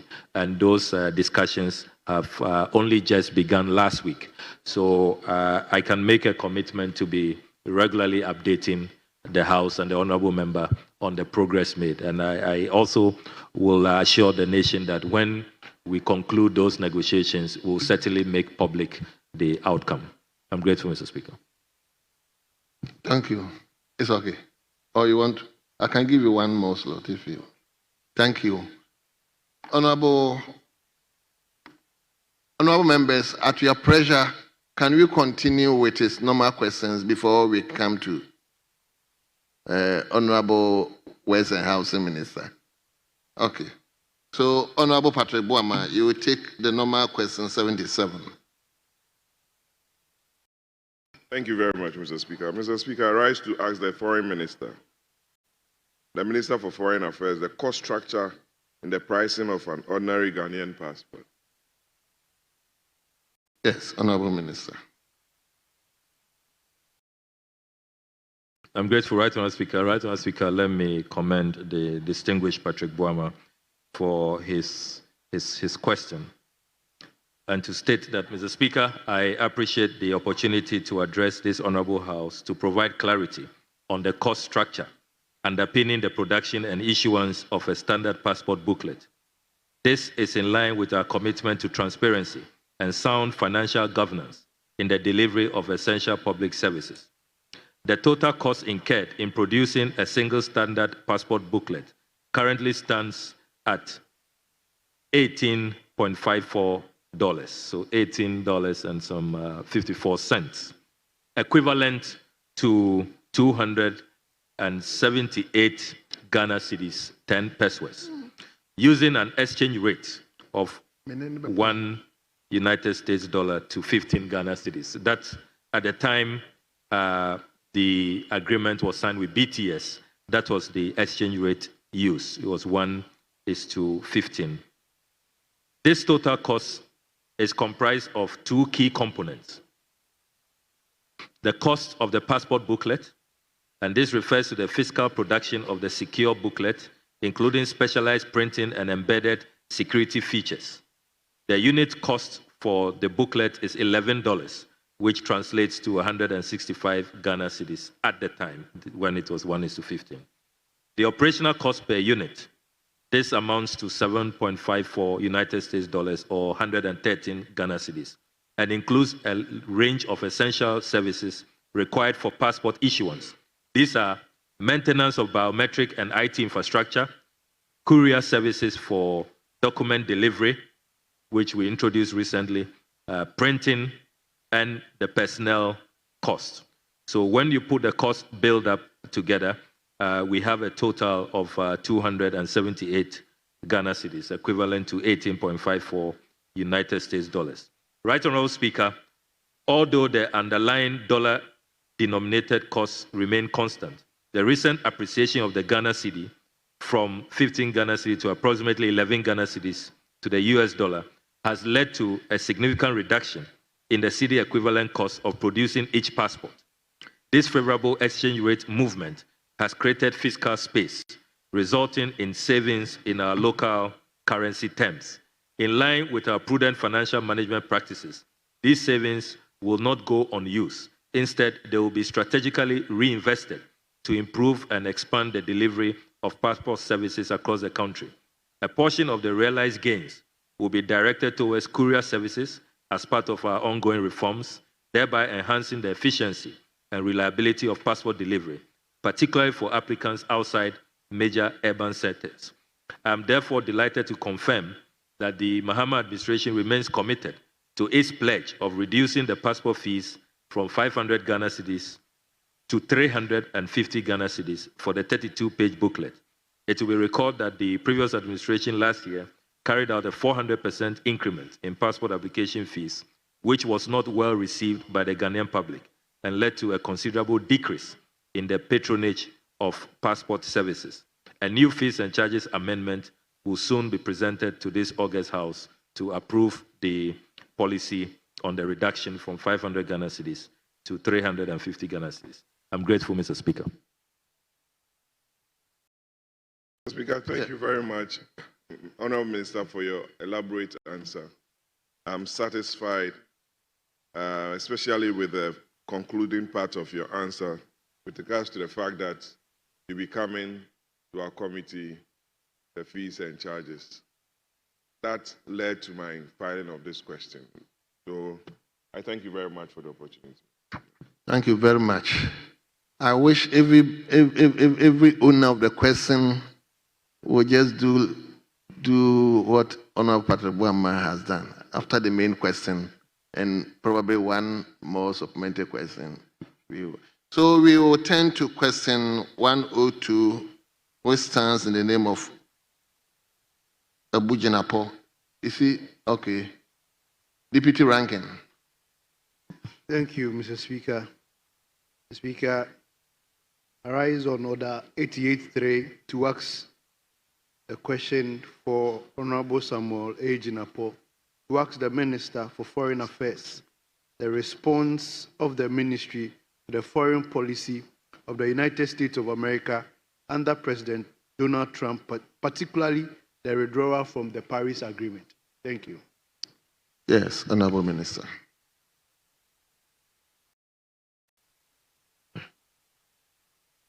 I'm grateful, Right Honourable Speaker, for the opportunity to respond to this question. Right Honourable Speaker, since the re-emergence of President Donald Trump as President of the United States in January 2025, the world has witnessed various foreign policy shifts from his government. In accordance with his campaign promise of placing America first, these policy shifts have ushered in significant political and legal shifts, impacting both domestic policies and international relations. On the international front, President Trump's return to power has led to shifts in U.S. global engagement. While he has expressed reluctance to start new wars, he has indicated a focus on tariffs and economic nationalism. His administration is expected to continue his previous foreign policy strategies, including strengthening alliances under transactional terms and pushing for less reliance on multilateral agreements. While some of these new policies are still unfolding, others are yet to be accompanied by official documents that will allow for detailed studies and appropriate reactions. One of these key policy shifts under the Trump administration has been the withdrawal of the United States from the Paris Agreement. Since assuming office in January, the Trump administration has focused on adoption of hardline positions on the Israeli-Palestinian conflict and the Ukraine war, suspension of international aid to USAID, and withdrawal of the United States from multilateral arrangements, including the WHO, reinstating stricter immigration policies, including mass deportation, pushing tax cuts and deregulation to stimulate the economy, that is the imposition of trade tariffs, attempting to roll back the Biden-era climate and social policies. Right Honourable Speaker, the Paris Agreement was adopted on 12 December 2015 during the 21st Conference of the Parties, COP21. to the United Nations Framework Convention on Climate Change, UNFCCC. It is a landmark international accord aimed at strengthening global response to climate change. It seeks to substantially reduce greenhouse gas emissions as a means of limiting global temperature rise during this century to well below 2 degrees Celsius, above pre-industrial levels, while pursuing efforts to limit the temperature increase even further to 1.5 degrees Celsius. The agreement, therefore, includes commitments from all the major emitting countries to cut their climate pollution and to strengthen those commitments over time. The agreement also provides an avenue for developed countries to assist developing countries in their climate mitigation and adaptation efforts. It has made provisions for transparent monitoring and reporting, as well as getting countries to live up to their individual and collective climate goals. The Paris Agreement has underpinned international climate action for nearly a decade. The goals and strategies it set out are critical to maintaining a stable climate, which is the foundation of successful societies and economies. As of this year, 2025, a total of 197 countries have endorsed the agreement, which came into force on 4th November 2016. Right Honourable Speaker, the Paris Agreement was negotiated with the United States, a major stakeholder in the global climate change discourse, firmly in mind. The United States formally joined the Paris Agreement in September 2016. However, upon assuming office in his first tenure, President Donald Trump in June 2017 announced the withdrawal of the United States from the agreement. But in accordance with the provisions of the agreement, the withdrawal took effect on 4th November 2020, a day after the US presidential elections. On 19 February 2021, the United States, under the then newly elected President Joe Biden, rejoined the Paris Agreement. But as we all know, President Donald Trump, in his second term, has once again announced the withdrawal of the United States from the agreement. It's become quite of a ping-pong. Right, Honourable Speaker, the Paris Agreement stipulates that any nation's withdrawal takes effect 1 year after an official notice has been submitted to the Secretary General of the United Nations. In the case of the United States, therefore, the earliest effective date of official withdrawal from the agreement will be sometime in January 2026. After that date, the country will no longer be bound by any obligations under the agreement. Ghana's position and response to the US withdrawal. Mr. Speaker, while the government of Ghana finds the decision of the United States to withdraw from the Paris Agreement regrettable, it acknowledges and respects the sovereign rights of the country to join or withdraw from any multilateral arrangement in line with its policy priorities. The government of Ghana would have wished that the United States remain in the Paris Agreement. This is because the United States is an important player in the global climate change discourse. Given its size, industrial base, and global influence, the decision, when it comes into effect in January next year, will make it significantly more difficult to achieve the ambitions of emissions reduction across the world. This decision also has the propensity to disturbingly garner support in other countries, and in the process, undermine the global consensus that has been built around the Paris Agreement over the past decade. This could weaken the existing multilateral climate platform.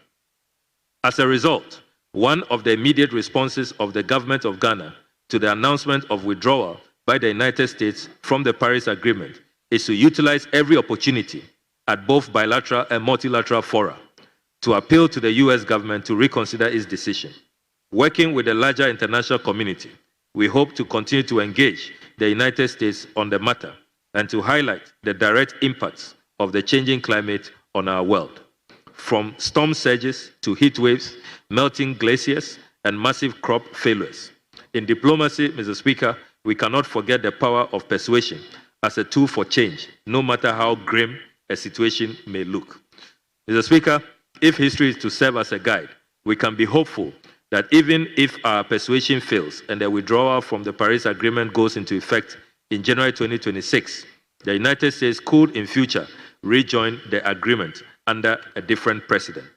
The country rejoined the Paris Agreement in February 2021, right after the election of President Joe Biden, and there is no reason to doubt that under a different dispensation, the United States may not consider returning to the multilateral arena. Besides, it is important to point out that the 21st January 2025 executive order of President Trump does not withdraw the United States from the United Nations Framework Convention on Climate Change, the UNFCCC, which is a treaty established in 1992 to oversee the international climate negotiation process. As a result, the United States retains its right to vote in the Conference of Parties, as well as its reporting obligations under the UNFCCC after it has exited the Paris Agreement in 2026. This means that there is still some avenue, although limited, for the United States to remain engaged on climate change. On its part, the government of Ghana will continue to fulfill its obligations under the Paris Agreement and to support global initiatives to promote climate change agenda. Platforms such as the BRICS Summit under the Brazilian presidency in July and the G20 Summit under South Africa's presidency in November could serve as useful avenues to push the agenda of encouraging other major carbon emitters to remain committed to climate action and to increase their national pledges. In other words, over 190 countries representing approximately 90% of global emissions that have not withdrawn from the Paris Agreement need to be fully engaged to remain committed to the cause. Ghana will also deepen her engagement with like-minded countries, regional blocs, and international organizations such as the European Union, the Africa Union, and the Climate Vulnerable Forum, whose secretariat is based here in Accra, to continue to champion efforts to achieve the climate change targets. These partnerships would help to sustain progress towards Ghana's own climate goals and unlock new avenues for cooperation and support. Right Honourable Speaker, His Excellency President John Dramani Mahama has shown visionary leadership through the appointment of Honourable Isifu Seidu as Ghana's first ever Minister of State for Climate Change and Sustainability. This appointment will see the minister lead efforts in shaping and implementing policies that align with Ghana's development goals, while ensuring strict adherence to the country's obligations to the global climate change agenda. By establishing a dedicated Ministry for Climate Change and Sustainability, Ghana is positioning herself as a leading voice in shaping continental and global discussions on the subject. This will also allow Ghana to focus particular attention on how to access international climate finance mechanisms, such as the Green Climate Fund, Loss and Damage Fund, and Adaptation Fund for Development, while fostering public-private partnerships to fund sustainability projects. Right Honourable Speaker, to conclude, Ghana's foreign policy approach to global climate governance has remained consistent, resilient, and forward-looking. The country continues to champion climate action, sustainable development, and multilateral cooperation, regardless of the political shifts by key global players like the United States. Ghana will therefore continue to collaborate with all partners committed to the Paris Agreement to ensure a climate-secure future. I thank you, Mr. Speaker.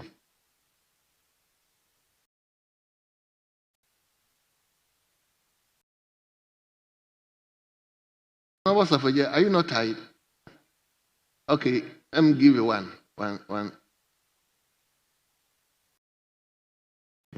Thank you, Mr. Speaker. Mr. Speaker, I only seek to ask that Ghana and US are members of the Forest Climate Leadership Platform. In fact, we both co-chair, and then there is a plan to end forest loss and land degradation. I want to ask that the US have been pulled from this Paris Agreement. What would the minister do to ensure that that project, the land loss and the forest degradation, will still continue, or what would the minister do to get them to do that? That's all. Thank you, Mr. Well, Honorable Minister, but before you answer, honorable members, we spent 5 hours, more than 5 hours in the chamber, and per our standing orders, I should seek your indulgence to continue, or allow the House to continue sitting. So we will continue sitting beyond 5 hours. So, Honorable Minister.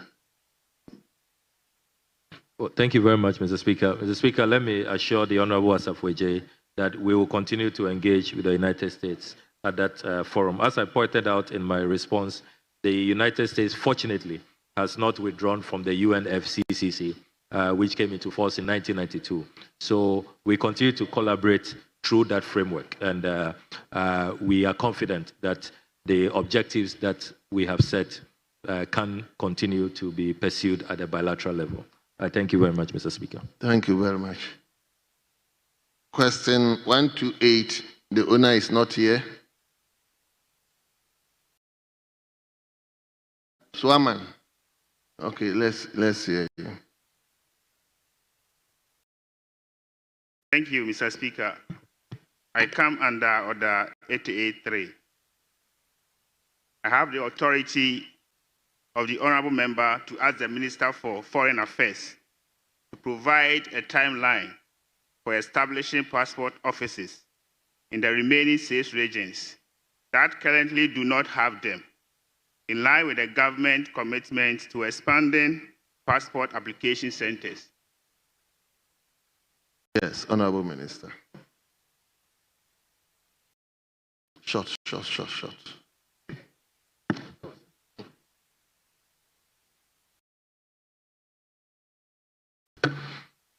Well, Mr. Speaker, let me commend the Honourable Member for this very important question.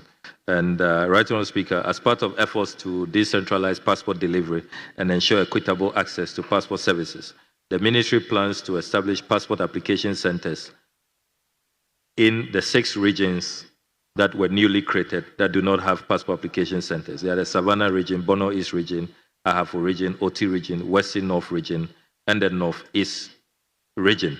And Mr. Speaker, we have adopted this strategy because we do not have the funding now for permanent structures.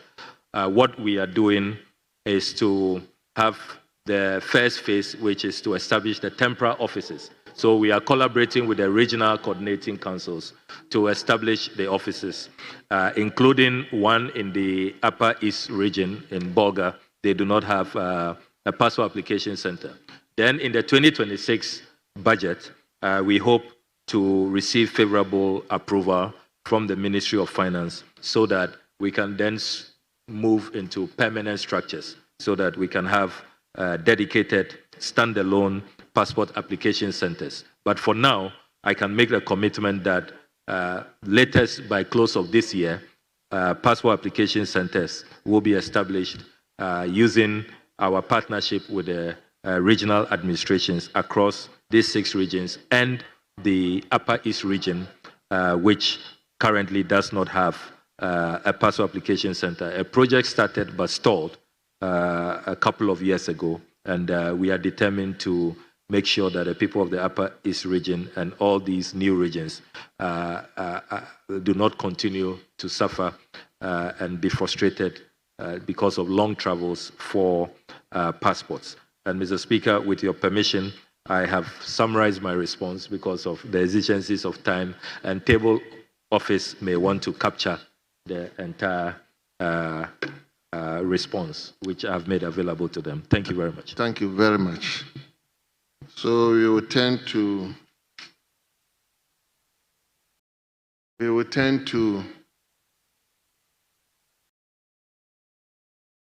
Honorable Foreign Affairs Minister. On behalf of the House, let me thank you for attending upon the House to respond to questions from your colleagues.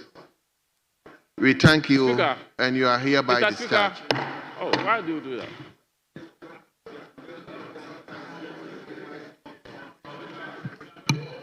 Honorable members, I'm suspending the House for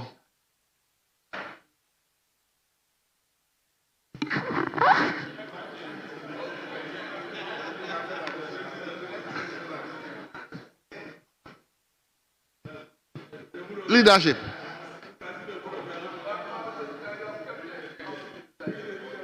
No, I'll attend to him. I must suspend the House for 20 minutes. Please indulge me.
uphold the integrity of this House.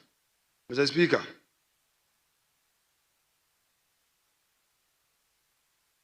moving to resolve problems of this House is a continuous process. And without belaboring the point, I reiterate to you my assurances at conclave that we will assist the chair, particularly now that you are so overwhelmed with some other administrative duties and other commitments that your two deputies would be with us most of the time. We believe that we will extend that courtesy to them. They are the first among their equals, our primus. Though they are members of this House, their position is guaranteed by the Constitution. So we agree that we need to accord them that courtesy. Mr. Speaker, I conclude by reiterating your call on us to have patience. I would add tolerance. We are here as a family, and I recall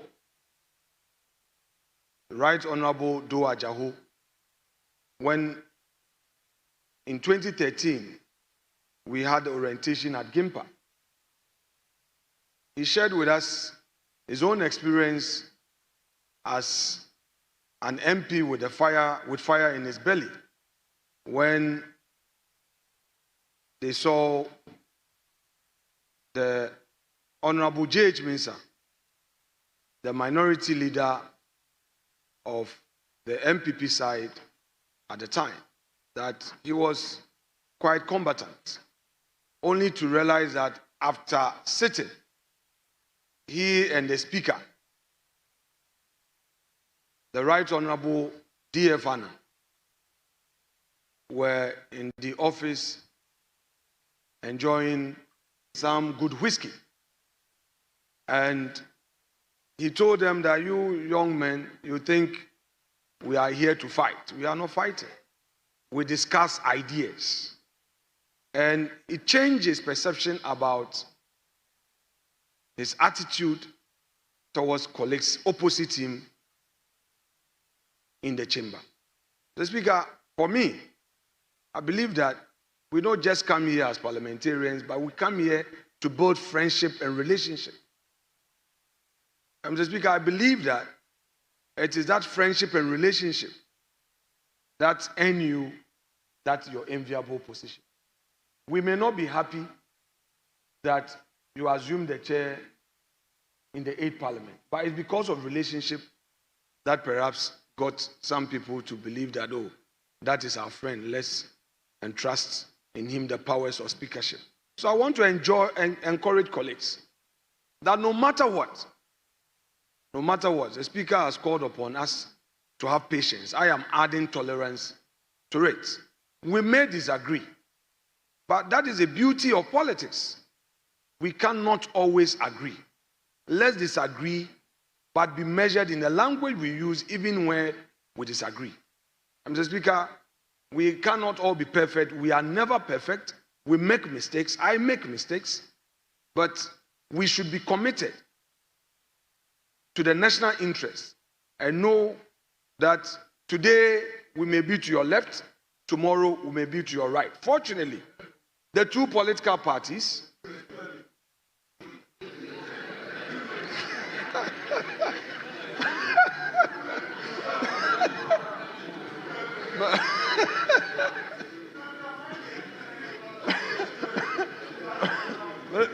Mr. Speaker,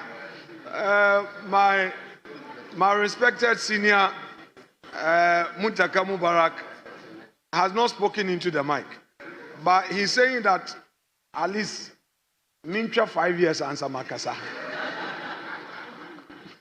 Mr. Speaker, you have only 3.5 years left. Mr. Speaker, so fortunately, the two political parties that have taken the stage in this fourth Republican Constitution have all tasted power and have tasted opposition. So I think we must better understand this whole concept of patience and tolerance. So, Mr. Speaker, I would end here by thanking you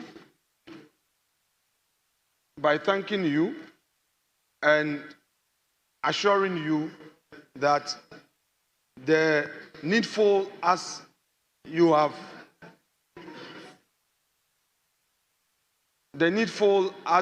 enjoined us to pursue. Oh, Mr. Speaker, Mr. Speaker.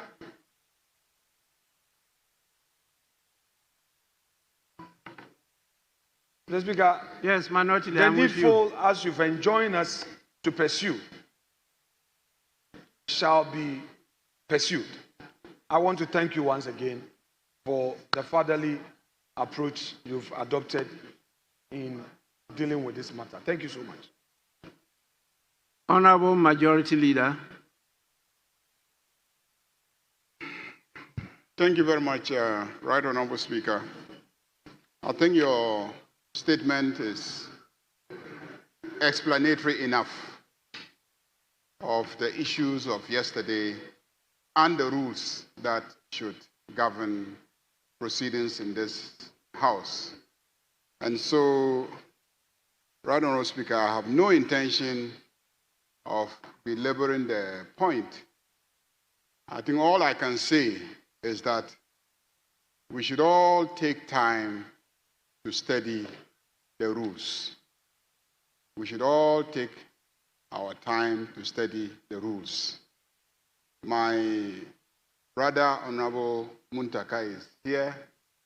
My brother, Eric Opoku, is here. Haruna just left. Even after 20 years in this chamber, every single morning or afternoon I enter the chamber, I still take the rules to check before I make any move.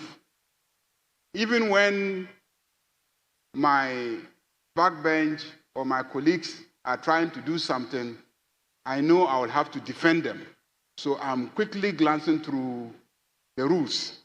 Sometimes when you see me looking at my phone, I have made an electronic copy of it, and so I'm busy looking at it to make sure that if somebody is faltering, I can check them and draw their attention that, no, that's not what the rules say.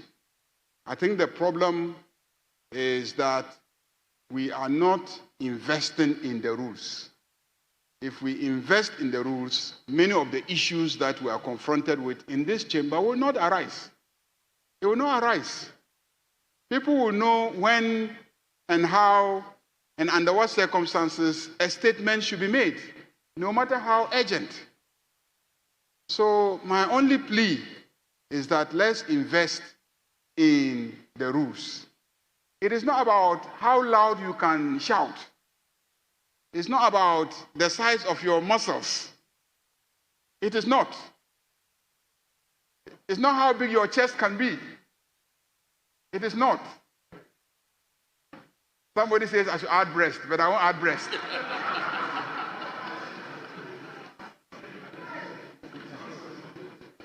It is basically what the rules say that you can do or not do in this chamber.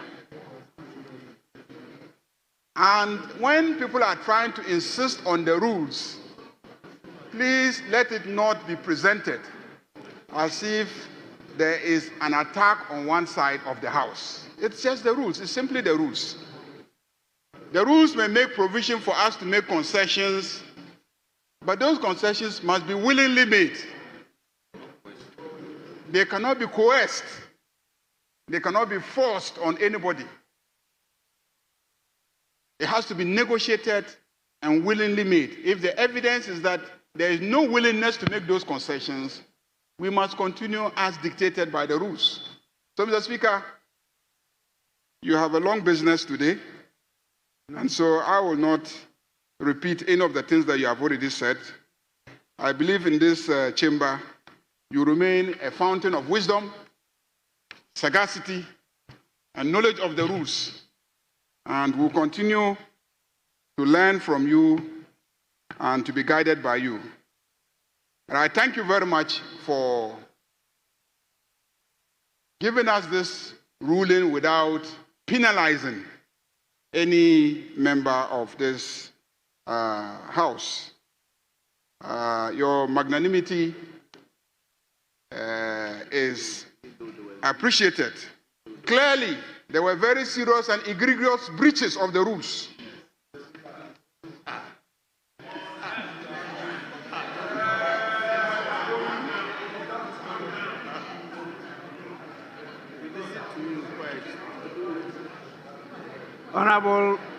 Honorable Majority Leader, clearly it's not the understanding of the House that you proceed along that journey. So you just conclude.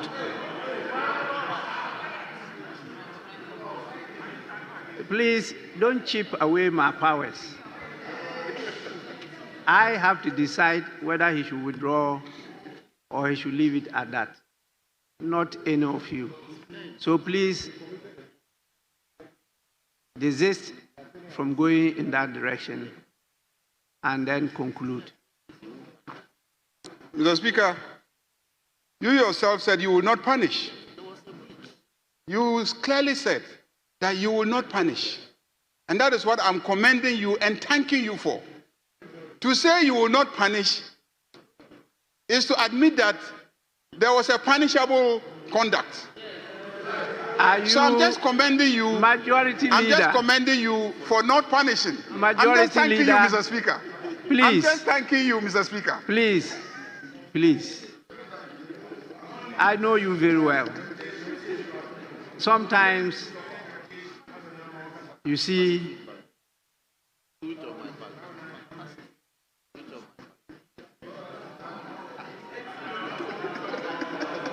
do I say it? So Mr. Speaker, I'm just thanking you. I'm just thanking you. Do I say it? I'm just appreciating you, Mr. Speaker. My Nigerian friends say, I'm just appreciating you, Mr. Speaker. You are highly appreciated. Thank you, Mr. Speaker.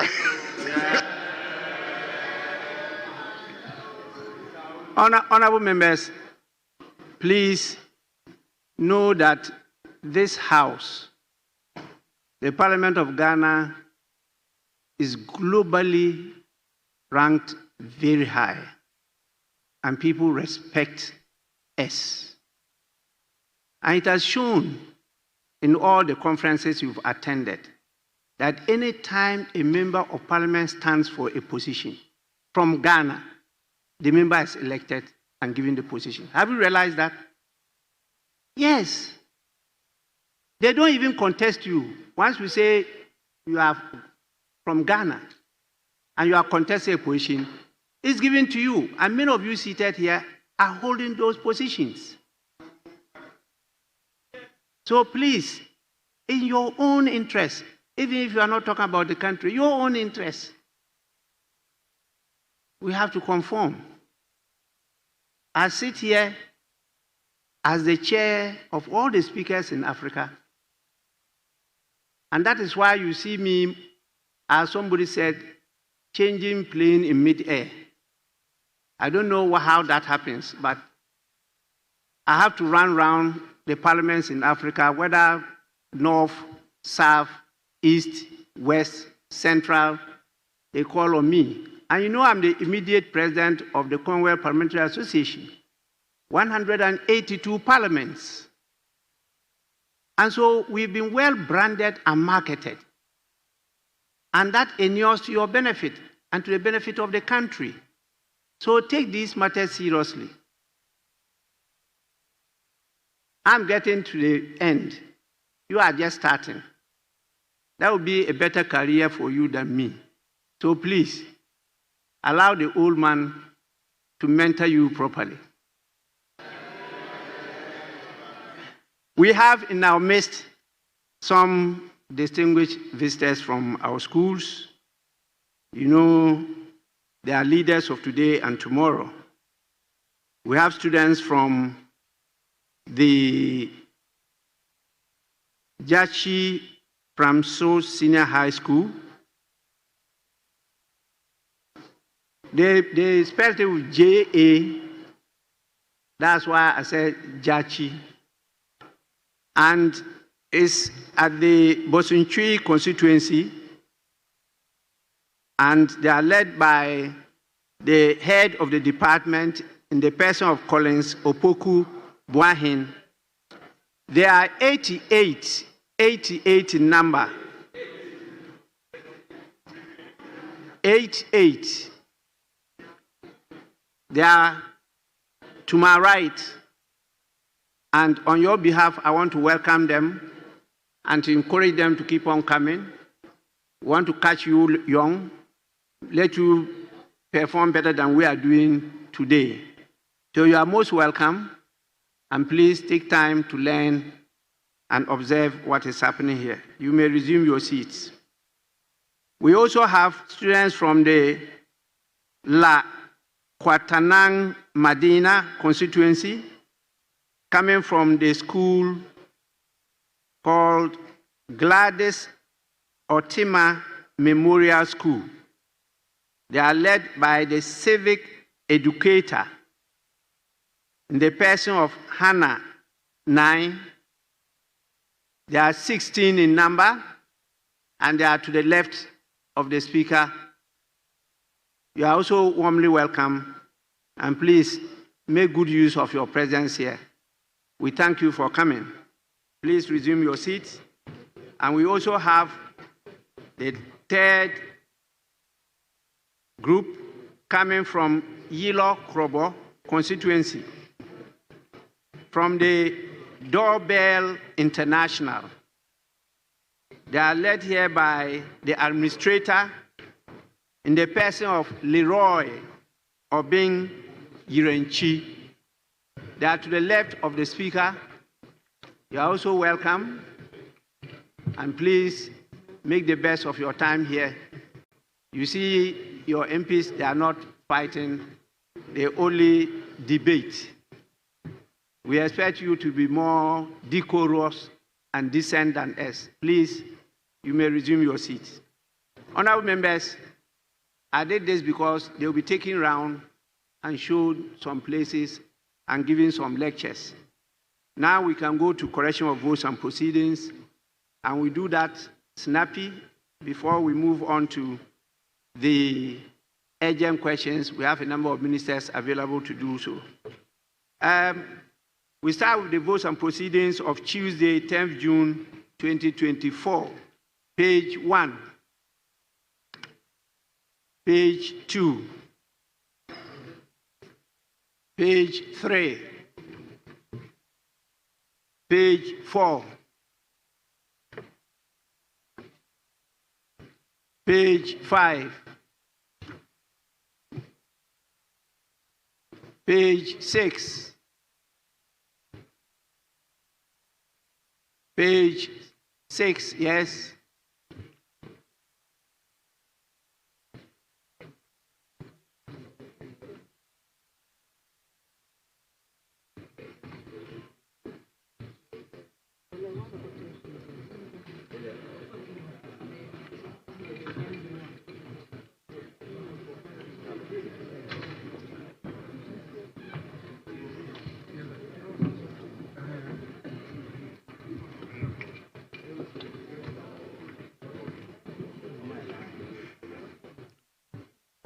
Sorry, your mic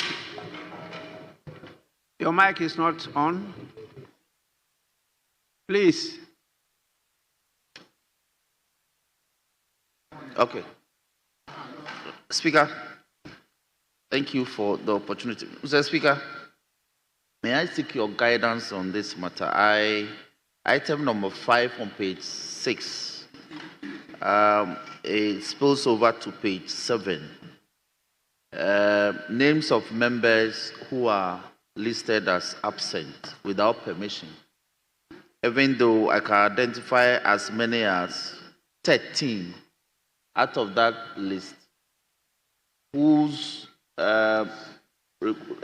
leave of absence with permission has come to me. I've recommended for approval and remitted same to your office for approval. So I am wondering how that can be rectified. Yes, he will do that. No. Yes, honorable members. Anyway, let me listen to the Deputy Minority Whip. Mr. Speaker, the Majority Chief Whip should know the rules. You just guided us on how statements are to be admitted. The same thing applies to members on leave of absence. Mere transmission does not mean approval. Until there is an approval from the Speaker, the member cannot be captured as absent with permission. And for that matter, you should know how to do the application.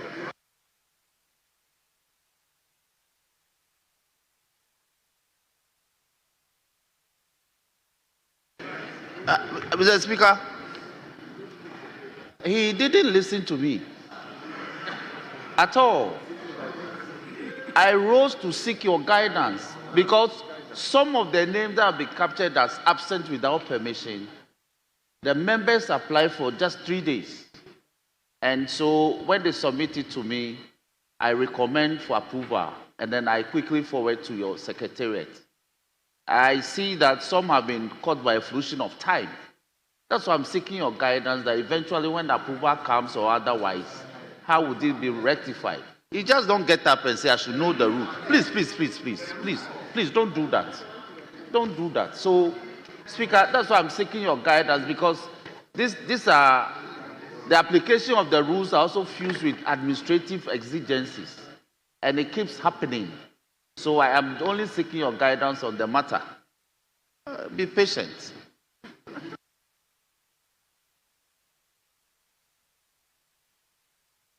Honorable members, the order paper, the votes and proceedings are both prepared from records. And so if the records hadn't reached the office of the clerk, they will be captured as being absent without permission. If later on the approval is given and submitted to the office, the necessary corrections will be done. So please, let's take it as these are the reasons why these are drafts meant for correction. And so when this happens, kindly draw our attention to it. Sometimes, even though recommended, we disapprove. There are a number of times we have disapproved some of the recommendations. So it's advisable for members to always get the approval before you absent yourself. In any case, no damage is caused when you absent yourself without permission for just a few days. That is permitted because of the nature of our work. The rule only says for more than 15 days. And that one definitely is within a meeting. It's not like the old rules that dealt with a session.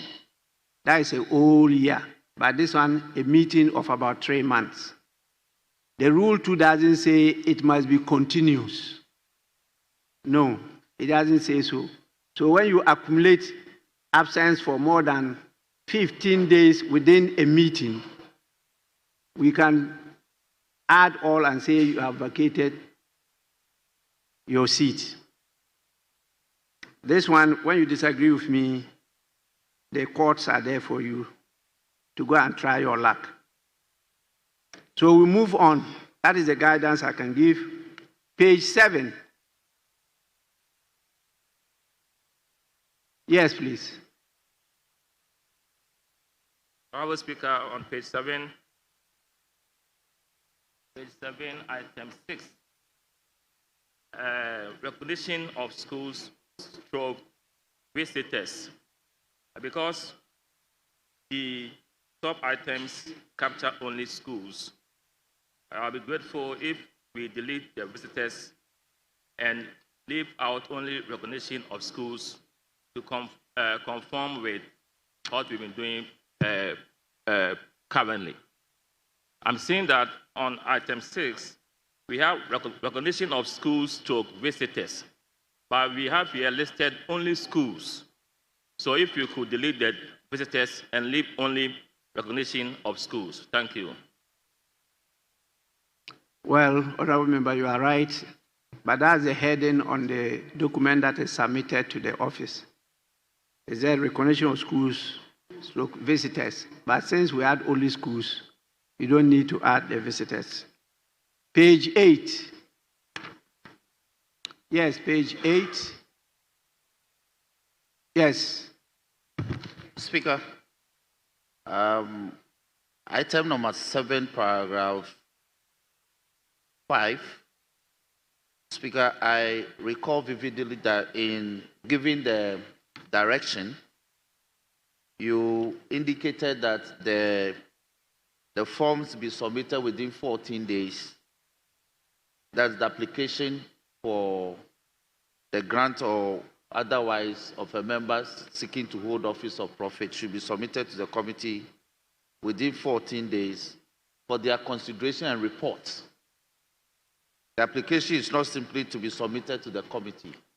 The committee is to consider it and report for final approval, if that can be indicated. Yes, it must be properly captured. It's the forms that should be processed through the committee or submitted to the committee within 14 days, not the regularization of that. Yes.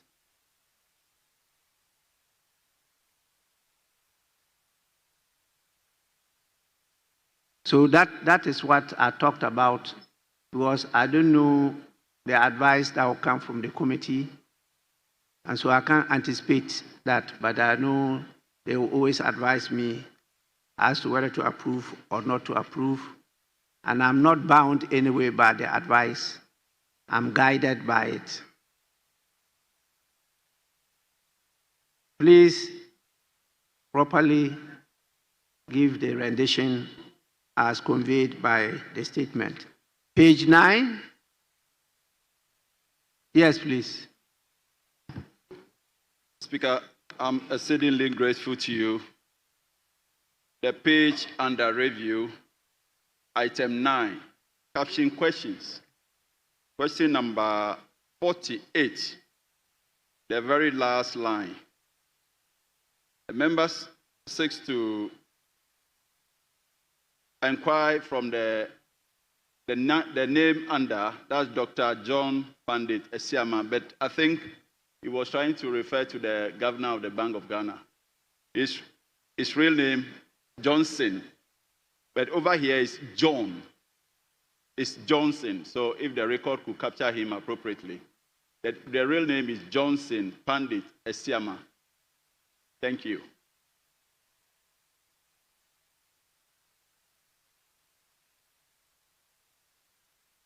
Yes, the honorable member is right. Please, page 10, page 11.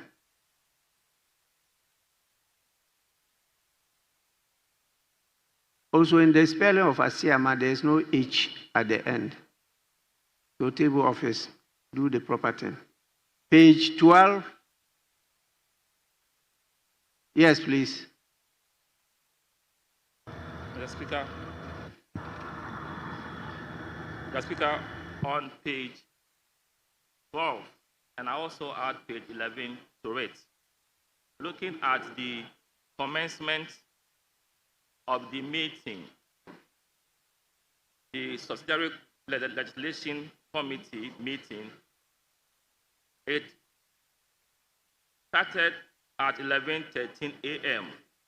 That is under opening. But when you go to closing, it ended at 10:10 a.m. So it appears the meeting ended before it started. So if we can do the reconciliation and find out the right time the meeting ended. Thank you. This is the Subsidiary Legislation Committee. Please kindly guide the table office to do the right thing. Page 12, page 13. page 14. Page 14.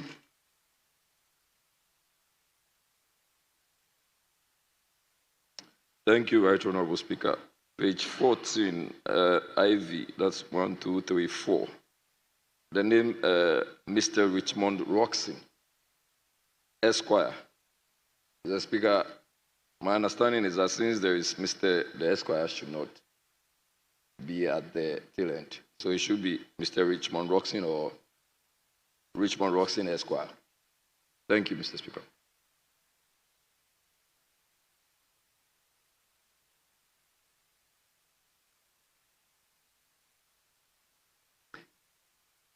Well, table office, kindly take note. Cross-check and do the right thing. Page 15. Page 16. Page 17. Honorable members, in the absence of any further corrections, the votes and proceedings of Tuesday, 10th June 2025, as captured, are taken and adopted as a true record of proceedings. I have a copy of the official report of the parliamentary debates of Friday, 30th May 2025. Any corrections? Yes, Honorable Member. Honorable Speaker, at column 23, number 69,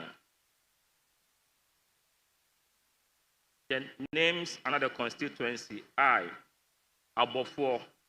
It is not Abafor, it is Abofor. It's ABO, FOUR. Then you come to III, the same correction has to be effected there, Abofor.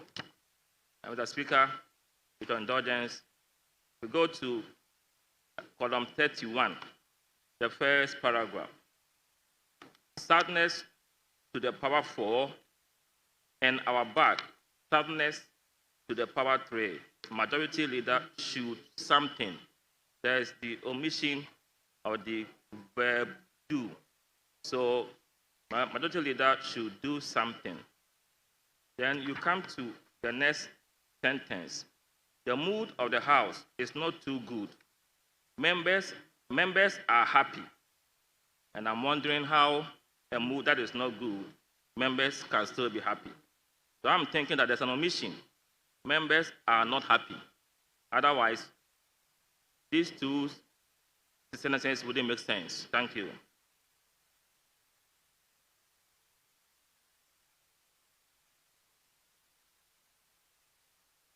Yes, honorable members, there's a need to insert not happy, not, following from a logical sequence. In the absence of any further corrections,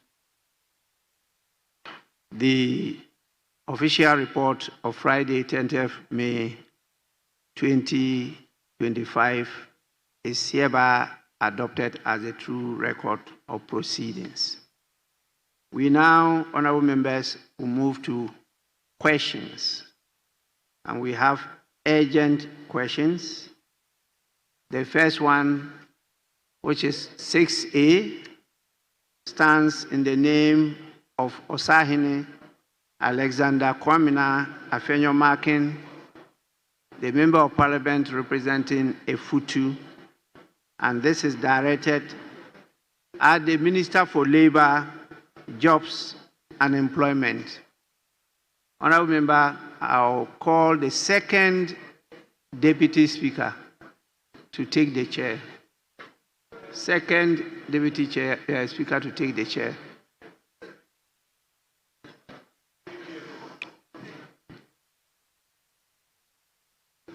Yes, Honorable Osahin, you may ask your question now.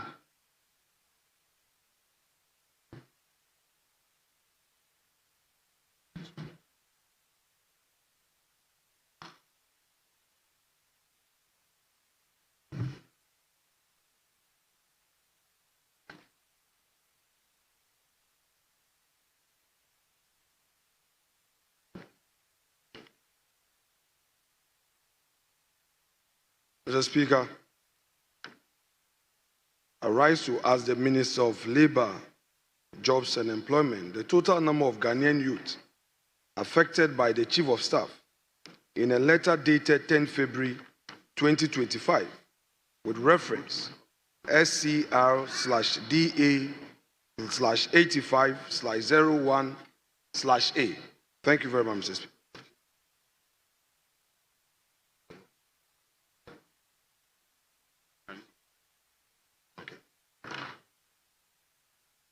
Thank you, Mr. Speaker. Mr.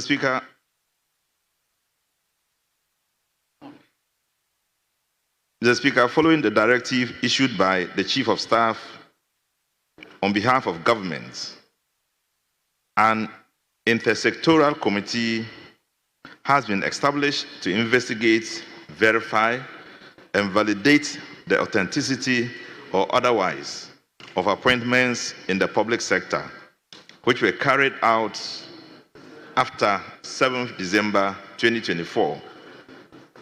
Mr. Speaker, I wish to reiterate that the committee's work is ongoing, and I will update this August House on the number of Ghanaian youth affected by the termination of appointments when the validation process is complete. Thank you, Mr. Speaker.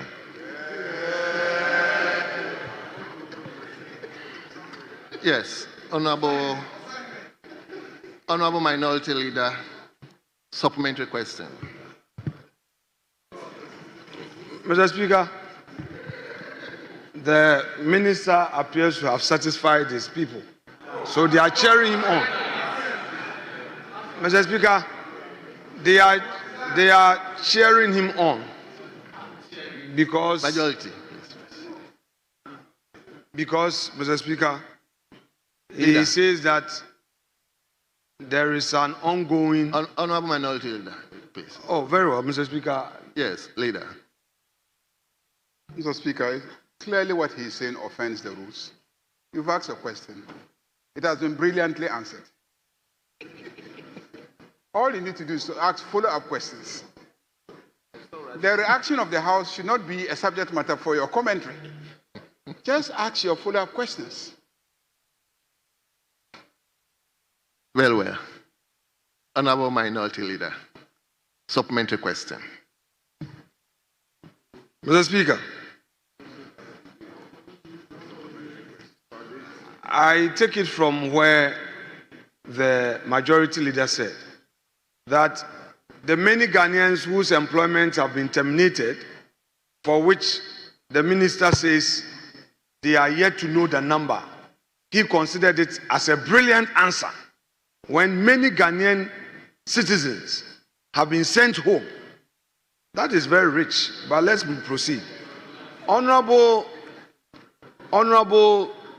Minister, have you become aware that following the directive, state agencies have issued termination letters to people who were already in their employ? Yes, Honorable Minister. Thank you, Mr. Speaker. Mr. Speaker, I have stated that when the directive was given, the Chief of Staff has set up a committee on behalf of government. Some investigations are being done. We'll first of all want to verify to know the truth of it, how many numbers, and what government can do about it. So it's not like we already have the answers to give right now. Mr. Speaker. Yes, Honorable Leader. The Honorable Minister standing at the dispatch box is telling us that the Chief of Staff's letter called for investigation, and that when the investigation is done, they will be able to validate the authenticity or otherwise of such appointment. Mr. Speaker, is he aware that even before the investigation could be completed, citizens who were in the employ of state institutions that are commercial in nature, as well as public service institutions,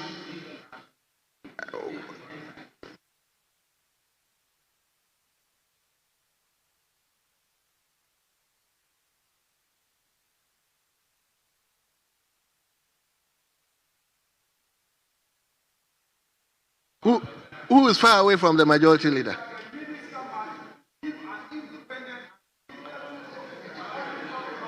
Honorable Asahini, when you were sitting there, were you not guided?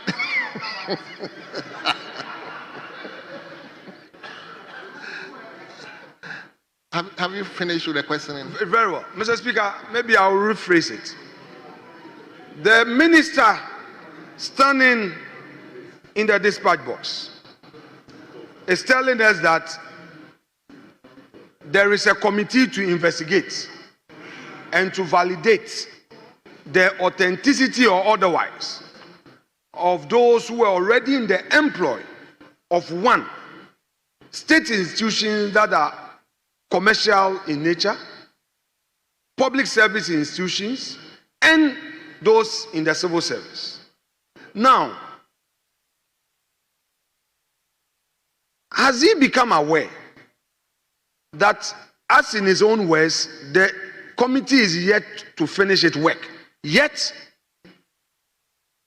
Ghanaians who were in the employ of the institutions mentioned supra have had their appointment terminated even before the committee could complete its work. Have you become aware? Yes, Honorable You are Minister. on oath as a minister. Have you become aware? Mr. Speaker, we are speaking in Parliament, and I'm very aware that you must speak under oaths. So I can speak under oaths when there is credible evidence for me to come here and say, yes, there has been such a situation. But, Mr. Speaker, what he has said reminds me of one of the issues that we are going to tackle to make sure we put a stop to this cyclical dismissal of people which started in 2008 and continued, was terminated, stopped by Professor Mills, continued again by Nanado, and then it is taking a cyclical position. So, Mr. Speaker, with the report that will come, I'm going to be one of the people who will say governments will come, but employees must stay in office. Mr. Speaker, so we are just hoping that eventually when the results come, we'll come here to discuss it. I'll call on the House so we can take a position about it. Yes, Honorable Minority Leader.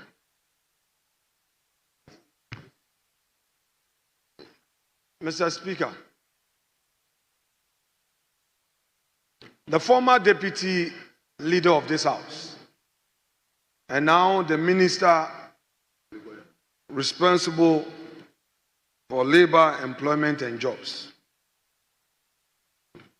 is telling the people's representatives that he is unaware of any dismissal as a sequel to the letter from the Chief of Staff. The nation has heard him. Now, have you become aware of any petition to your office as a result of actions taken against any employee of the state as a result of the Chief of Staff's letter? Minister, any petition? Mr. Speaker, let me just correct an impression he's giving out that I said I'm not aware.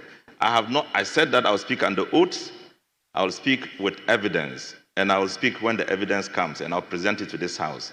I never said yes or no to your question, but I'm not aware, as you have said now. Yes, Honorable Leader. Mr. Speaker, the rules are very clear on how we should conduct ourselves. I, as a questioner, am guided by the rules. I believe that in the same spirit, my respected senior, who played a role in building me in this chamber, also has a duty. I ask a direct question. Whether or not you are become aware of any dismissal as a sequel to that letter from the Chief of Staff. And your answer was, you've not become aware. No, I just want clarity. Please, colleagues, Mr. Speaker, just for record, let me repeat it so that you bring clarity to your answer. Honorable Minister, the Chief Whip does not like being heckled. The majority Chief Whip does not like being heckled. Would he be tolerant? Honorable Minister, just for clarity, have you become aware that as a result of the letter from the Chief of Staff, you are a public officer, a Minister of State, have you become aware that as a result of the letter from the Chief of Staff, Ghanaians who were in the employ of one, state institutions that the state has stake in them as for commercial purposes, 2, public service institutions, 3, the mainstream civil service. Have you become aware? Yes, Honorable Majority Leader. Mr. Speaker, what was his original question? His original question, Mr. Speaker, is to ask the Minister for Labour, Jobs and Employment the total number of Ghanaian youth affected. His interest was the total number of Ghanaian youth affected. The Minister said he has instituted an investigation which will provide that information. And if that information is presented to him in a report, he will present to this House. So why are you now asking whether he's aware that somebody has been dismissed or not? Minister says that what you have asked about, I have instituted an investigation. I'm expecting a report. On the basis of that report, I will respond. Yes. Mr. Speaker, Honorable Leader. Mr. Speaker, bear with me a second. Mr. Speaker, just this afternoon, we were all encouraged to follow the rules. The leader of the House just told us that he has even an electronic copy of the rules book. Mr. Speaker, when a question is asked, as a supplementary question, its admissibility is entirely in your hands. Yes. Mr. Speaker, it is not, yes, Mr. Speaker, it is never in our rules. No, Leader, Mr. Speaker, it is not for, Mr. Speaker, Leader, what the majority leader is doing. Mr. Speaker, the majority leader is leading us. Majority leader is leading us and he should lead us. Leader. No, Mr. Speaker, with respect, I would always be guided by precedents. If the new precedence is that a member can rise on a point of order to a question for Mr. Speaker to rule on, let the record reflect. Leader, I think he's just drawing the entire House attention. It doesn't have that right. To the fact that to decide. We brought the minister here to answer specific questions. And the supplementary question should always flow from. So probably he's drawing our attention. So honorable leader, I'll ask you to ask the supplementary question, but it must flow directly from the answer he has given. Because if it's going to be something else, then probably we have to ask the minister to go back and prepare and come back. Because this is a house of records. You don't force him to probably give an answer that will turn out to be false. So you have the floor as a supplementary question, but it must flow from the answer he has given. Mr. Speaker, I want you to set the record straight on this matter. And I'm happy Honorable Muntaka is in this chamber. Because, Mr. Speaker, there are senior members who have been insisting on the rules. I want you to bring a finality to this matter, which is, can a member rise on a point of order regarding a supplementary question with the aim of claiming that he is drawing the speaker's attention, or it is the speaker's sole right and discretion to admit a supplementary question or otherwise. Mr. Speaker, if you so rule that any member can rise to raise an objection, let the record reflect and I'll be guided. Because when people are talking about rules and the rules are being breached and the same people are sitting in this chamber, they won't talk. They won't talk. There are Sawasi MPs in this chamber and the majority leader is breaching the rule. He won't talk. He won't talk. Leader, are you addressing me or are you addressing? Mr. Speaker, I'm addressing you, Mr. Speaker. I want to say that if a certain precedent is being set, I'm not worried. Because one day I will have the chance to use the same precedent. Yes. So he should allow you to do your work. He shouldn't chip away your powers. Very well. Very well. Mr. Speaker, I'll proceed with the question. Honorable Minister, you have just told this House that you have set up a committee to investigate and validate the authenticity or otherwise of some of these appointment letters. I want to find out from you, in view of the investigation that you are doing, have you become aware of any petition in your office regarding such mass dismissals? Minister, are you aware of any petition? Mr. Speaker,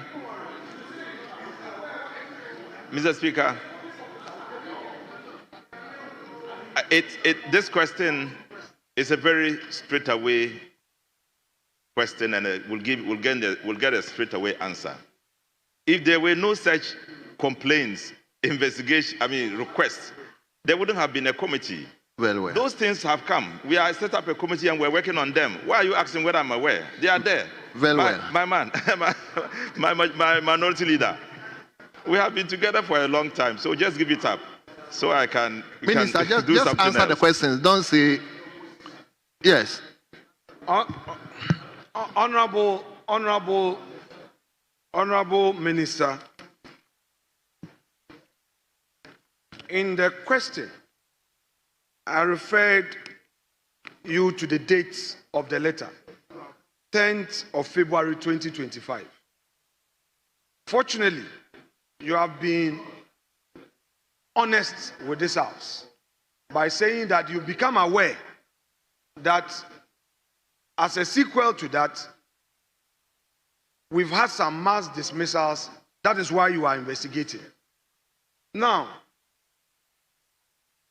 in view of the unemployment situation we have, would you, in the interim, direct, that is pending the investigation, let me bring clarity, instead of these innocent Ghanaians sitting at home without any job, would you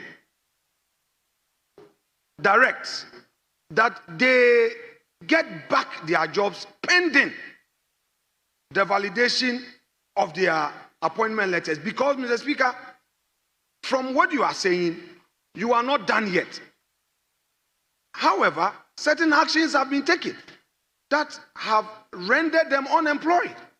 Teachers, nurses, and we need teachers in rural communities. We need nurses in rural health facilities, cheap compounds, etc. Would you, in the interim, suggest or direct that they are giving back their job, pending the final outcome of the investigation? Honorable Muntaka, you hold on. Minister, just respond to the question.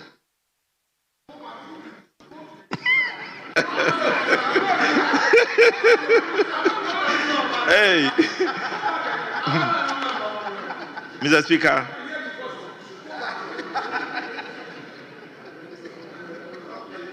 Mr. Speaker, first of all, I don't have the capacity. Secondly, if I had the capacity, I don't have the basis. The basis must be clear from statistical evidence that would have come out from the investigations. Thank you. Honorable Leader, I'll give you the last slot. You are a leader, that's why I have tolerated. This is the sixth question, supplementary question. So I will. Mr. Speaker, with respect, Mr. Speaker, don't give. There are daggers out. Don't arm them to. Leader. Mr. Speaker, I've not asked. We drew respectfully, one. I'm. Very well, Mr. Speaker. Very well. Very well. Oh, you want Mr. your Speaker, friendship? no, don't encourage it, Mr. Speaker. Don't encourage it. Don't encourage it, Mr. Speaker. Don't encourage it. We have to finish this. Honorable Montaka, just allow him to ask the last question, please. I beg of you. He hasn't called you. So you said we should go by the rules. He hasn't called you. Don't put on your mic. He hasn't called you. Honorable Leader, just ask the question, please. Mr. Speaker, the Honorable Minister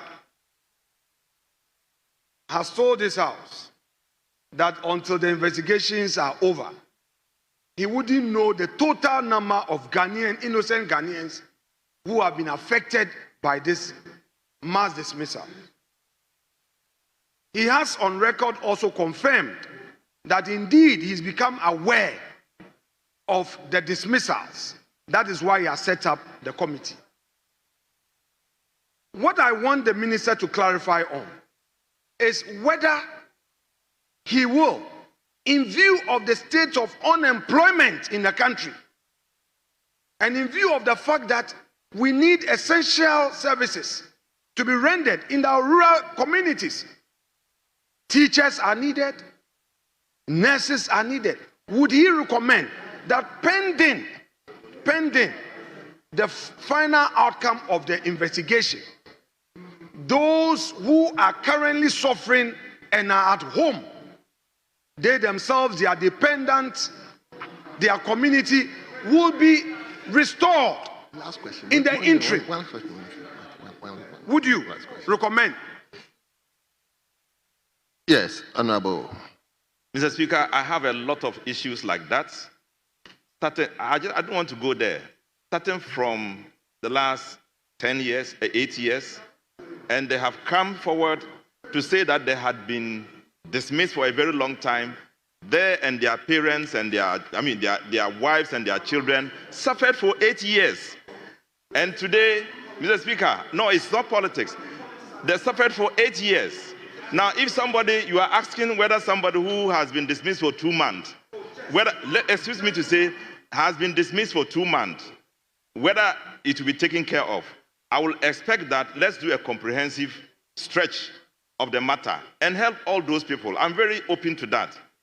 The 2 months who have been left, plus the 8 years who have been left, let's put all together, and I'm willing to go the extra length to support so that we can take care of all of them. Mr. Speaker, it is something we will work together to solve, not just this one alone. Thank you very much. Mr. Speaker, I'm done. I want to thank the minister for making an attempt. Mr. Speaker, let me thank him for making an attempt. But the jury is out there. The jury is out there. Mr. Speaker, when did we have in our standing orders provisions for thanking the minister? When did we incorporate in the standing orders provisions for thanking ministers?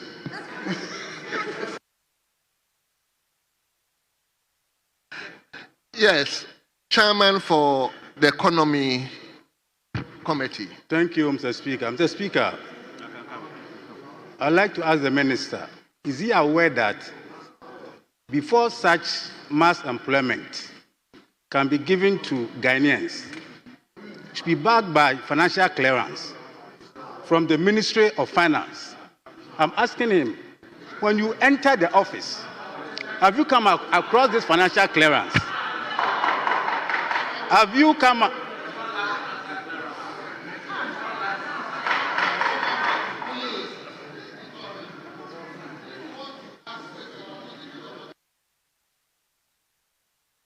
you hear him? Mr. Okay. Speaker, I have not finished. I'm asking him, when he entered the ministry, has he come across this financial clearance with respect to this mass, employment? Thank you. Well. Minister.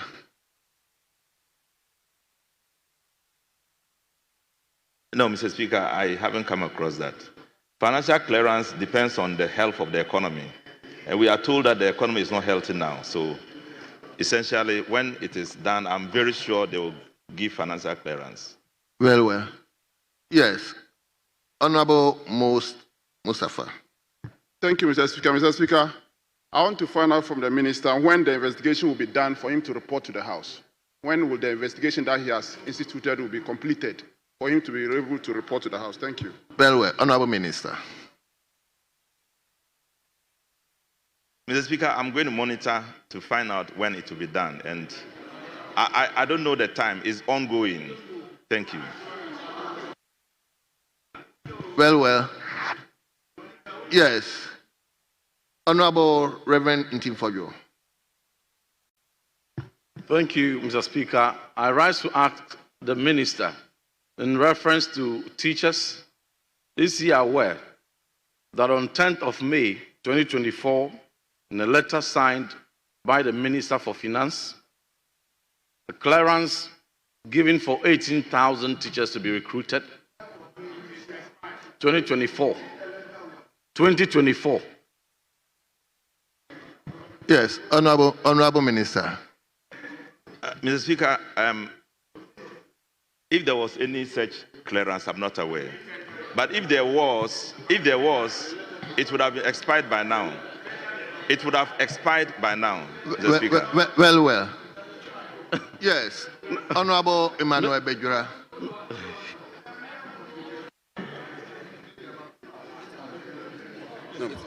Thank you, Mr. Speaker. Mr. Speaker, I want to find out from the minister whether the purported dismissal were those who are on contract, probationers, or people who have finished working and are going on retirement.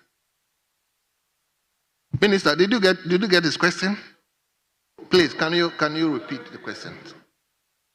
Mr. Minister, I want to find out whether the purported dismissal, whether there are people who were on contract, those who have reached their retirement time, and then whether they were probationers who are within the 6 months and were asked to go home. Yes, Honorable Minister. Mr. Speaker, let me reiterate that we are investigating it all and it will reveal. I mean, the reason is that this question is not specific to say the number. I said I don't know the number yet. We are investigating it. Then you are asking a similar question, which is very similar to that one. So, Mr. Speaker, when the results come out, you will get to know. Well. 1, 2, 3. Yes, Honorable Member for Manchester South. Honorable Minister, was there a prior impact analysis on the lives and families of those that were affected by the termination? Was there a prior impact analysis on the lives of those that were affected and their families before the termination was effected? Can you tell the House? Honorable Member for Manchester, may I kindly ask you to file a first question? So that, yes, Honorable. Thank you, Mr. Speaker. Mr. Speaker, I want to find out from the minister if the minister is aware that there is an ongoing recruitment to fill the vacant positions that have been terminated by. Yes, Honorable Minister. Or I should ask him to repeat the question. Honorable Member, may you repeat the question? The Speaker, I am asking the minister if he is aware that there are ongoing recruitment to fill the vacant positions that have been terminated as a result of the dismissal.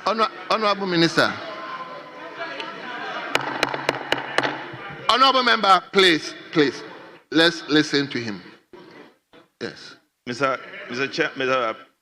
Speaker, I'm aware that some recruitments are happening. Whether they are to replace those that were dismissed earlier or not, I cannot say. Well. Honorable, hold on. Honorable Tailabi. Thank you, Mr. Speaker. Mr. Minister, have you had complaints from people who were dismissed 2017 to 2024? And if you have, can you give us an idea of how many people were dismissed?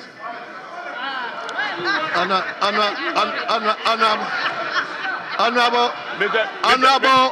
Deputy Minister. Wait a minute. Honorable Deputy Minister. Mr. Speaker, the question is specific.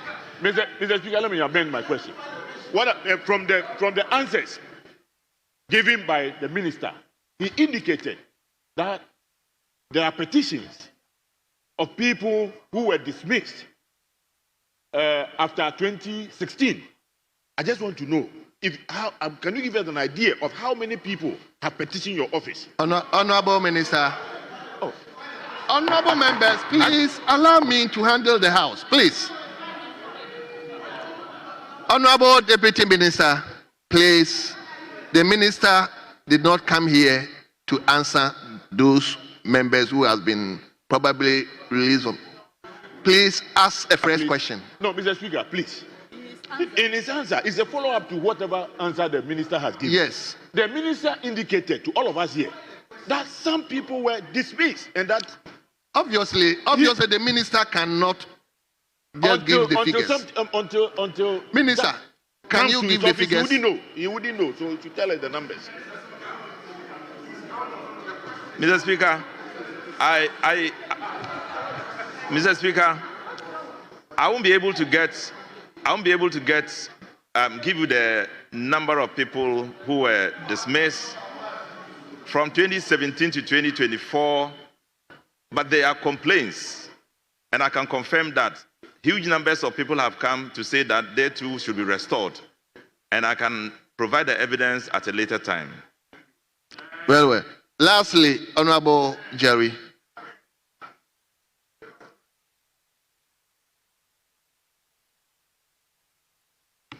Thank you very much, Mr. Speaker. Mr. Speaker, the Honorable Minister just admitted that he is aware of some recruitments that are being done. Is he in the position to give us details of the respective institutions that are carrying out such recruitments? Thank you. Yes, Honorable Minister. Mr. Speaker, I can't get that for him. Well. Leader.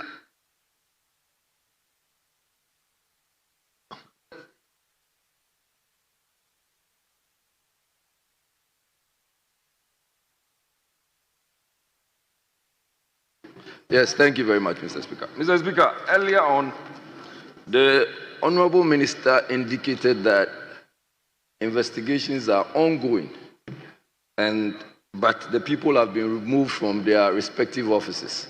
Mr. Speaker, with deference to you, I want to find out is that a presupposition that the people were removed from offices without any basis? Yes, Honorable. Mr. Speaker, I don't know how many times I have to repeat that. These things came to notice. We couldn't confirm. The Chief of Staff has put up a committee for investigating it, and it may be true, it may be not true. So let's wait until we get to the end. Well. Honorable members, we turn to question B. Question B, and the question stands in the name of Honorable Frederick Addy, a member for Swaman. Honorable member, you have the floor now. The minister is listening to you. Thank you, Mr. Speaker. before I ask the question, may I seek your leave to effect some corrections on the last paragraph of my question to be asked? Looking at, I'm seeing 7th March 2025. It's supposed to be 4th December 2024. So, Minister. Hold on. May I find out, Minister, the question that came to you? What was the date? Because that can be substantial. He is insisting it's December 2024. Is that not right? Yes. It's supposed From to your be question. 4th December 2020. The 7th March.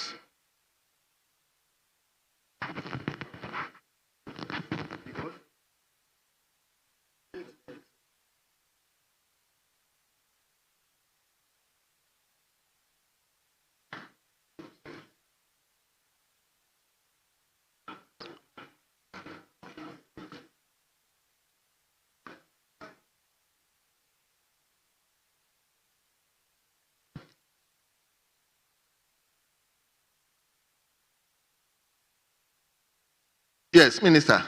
I want to be clear. If the question that came to you was in respect of the date December 2024, because that's what he is saying. If it is 2025 that came to you, I believe your answer is going to be based on 2025 and can give a different. I don't know whether I'm making myself clear to you.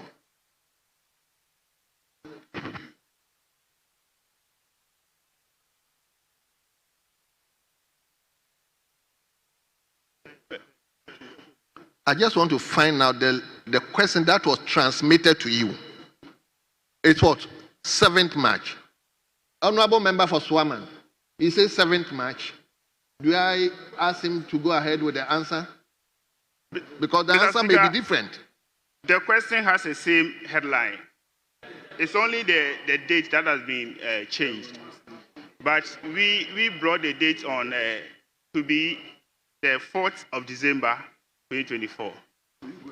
So I just want to, if the answer will still satisfy you, then I'll ask the minister to go ahead to answer the question.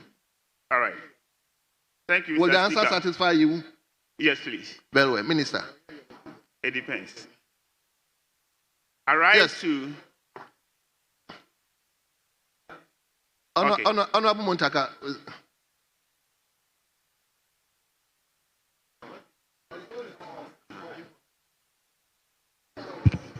Mr. Speaker, with the greatest respect, the rules are very clear. If his question is about 7th December and it's been written 7th March, that's not the question he asked.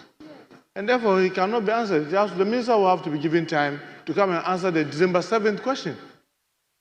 But if we now sit and say that, oh, the wording are the same, Mr. Speaker, as you know, from December 7th, 2024, is completely different from December 7th March 2025. And that's a duration of about 4 or about 3 months. So obviously the answers cannot be the same. And the tendency, Mr. Speaker, because it's also an urgent question, there's no opportunity for him to know the answer the minister is going to provide. The minister will provide an answer, and then before you realize, it degenerates into debate, which is also against Order 87. So I think the right thing is for us to get the right question so that the right answer is given. Thank you, Mr. Speaker. I think I'll have to go with what Honorable Muntaka has just said. Because this is an urgent question, and mostly urgent questions, the answers are not provided on the order paper. So as to whether the member, the owner of the question, will be satisfied with the answer is another thing. Yes, Majority Leader. Mr. Speaker, I appreciate what my colleague, Honorable Muntaka, has tried to guide us to avoid. But in this instance, the question is premised on an incident, the incident of the theft of ICT equipment, except that the question has gotten the date of the incident wrong. So once the minister confirms that indeed that incident took place, the minister is on firm grounding to provide the answer. And I think that is what the honorable colleague is saying. And Mr. Speaker, being I believe a backbencher, to get us to a stage where we have admitted his urgent question. But honorable leader, the minister has the answer as well. Yes, honorable leader. Incidentally, I admitted the question, and the date is indeed 7th March. So it's the 7th March, that is the date that was transmitted to the minister. So I think the minister can go ahead and answer the question. So, honorable member, you brought the question, the date on it was 7th March, not the December you are talking about. This is the question. Except that prior to asking the question, he's trying to draw our attention that he got the date wrong. And so he wants to correct the date even as he is asking the question. I think that's what he's trying to do. Live long, leader. Live long, leader. So just go ahead and ask the question. Okay. Thank you, Mr. Speaker. Honorable Minister, do you want to announce your presence here?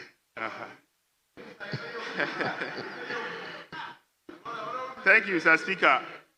I rise to ask the Minister for Labour, Job and Employment what urgent security measures are being implemented to protect the ministry facilities and restore public confidence following the theft of ICT equipment at the ministry on the 4th of December 2024. That's all. That's it.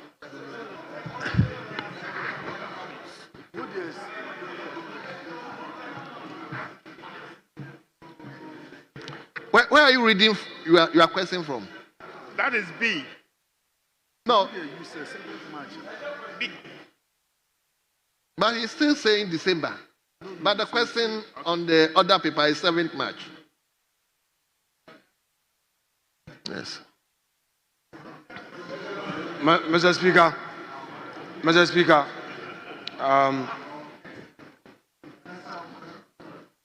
we will engage our colleague to address the matter. I believe that this is a House of Records.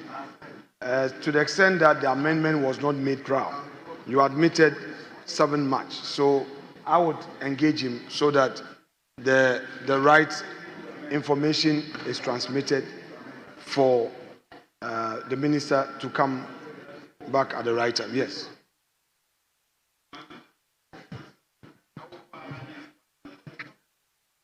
Minister, what do you say? Or you want? Mr. Speaker, there are two things about this. Yes. There's a substance, which is the answer to a theft he's looking for, and there's a date, which is non-essential. Okay. I will provide the substance, which is more important than the date. Mr. Speaker. But the owner of the question has already read the question. So, Leader. So you go ahead. Once he has read the question. Thank you, Mr. Speaker. Leader, with all your indulgence, following the unfortunate incident, the ministry collaborated with the security and intelligence agencies to apprehend the suspects. Subsequently, the suspect was apprehended and has since been convicted by the Accra Circuit Court for 2 years for unlawful entry and stealing. Mr. Speaker, however, the ministry has intensified its security checks to avert any similar occurrences in the future. This includes regular screening of visitors, instituting restricted visiting hours for all clients of the ministry, and beefing up the 24-hour CTC TV security surveillance. The measures are evaluated and reviewed periodically for continuous improvements on the security situation of the ministry. Thank you, Mr. Speaker. Thank you very much. Honorable Member for Swaman, supplementary questions, if any. No, please. I'm okay. Very well. Honorable members, any supplementary question from any member? Very well. Yes, honorable member for Aswansi. Mr. Speaker, I want to ask the minister, was there any theft on 7th March 2025 at the ministry? Yes, honorable minister.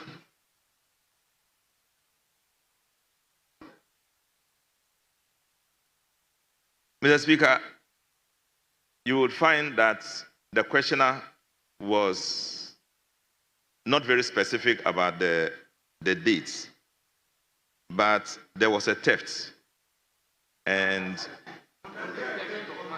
it has been addressed, Mr. Speaker.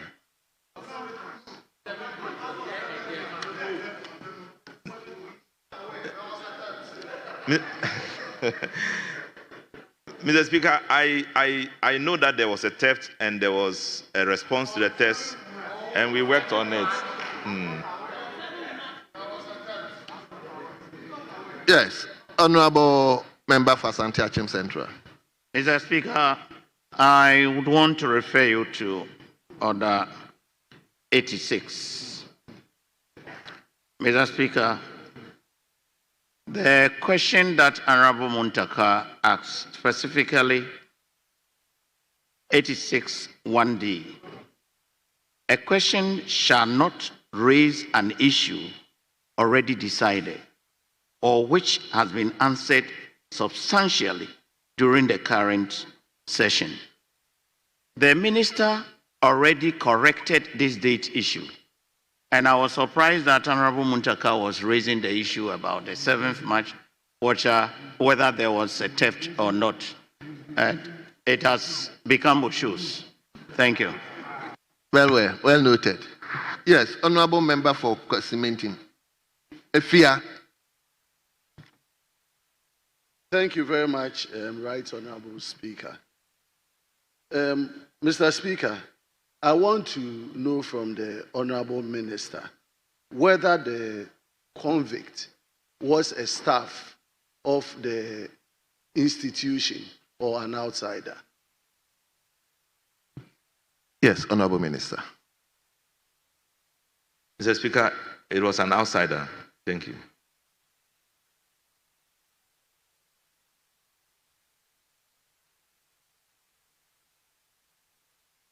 Yes, Honorable Stephen Amoa. Thank you, Mr. Speaker. Mr. Speaker, I would like to know the reasons and whether the answers are going to restore what I'm going to ask. In my constituency, about 9 young, able, qualified citizens of Ghana went through all the needed processes required of them to be employed. And they've been sacked. Honorable Stephen. Including you've gone a past teacher. that. Honorable Stephen, file a question. This one is about Nshiaeso. Yeah, Mr. File a question. You've gone past that. No, it's about Nshiaeso. Stephen, if I can finish. Honorable Stephen, we've gone past that question. And the solution is provided. It has no relation to this. So ask, file a question. Yes.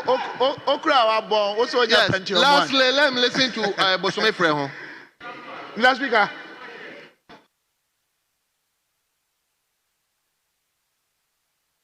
This particular, yes, Bosome Freho.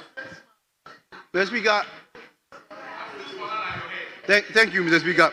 Mr. Speaker, I want to ask the minister if he can reiterate the clear-cut security measures that have been implemented to ensure that the place is secured.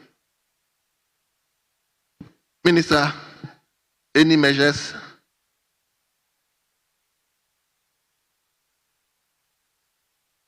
Mr. Speaker, the security measures have been stated very clearly. We have instituted a CTC camera 24 hours. We have made sure you now go through some scrutiny before you can go into the ministry. We have consulted the security services. They have put in place some security network which can track anybody who has done anything, even physically, by manually. So enough security has been put in place. Thank you. Honorable members, since the minister is here, the minister still has a question to ask on the normal schedule. So I will skip other urgent questions scheduled for Honorable Minister for Defense to ask the owner of the question for 38 to ask for the minister to respond so that we can discharge him and come back to. So normal question 38. Normal question 38 stands in the name of Honorable Vincent Ekwa Asafua Oltafo. Yes. Yes.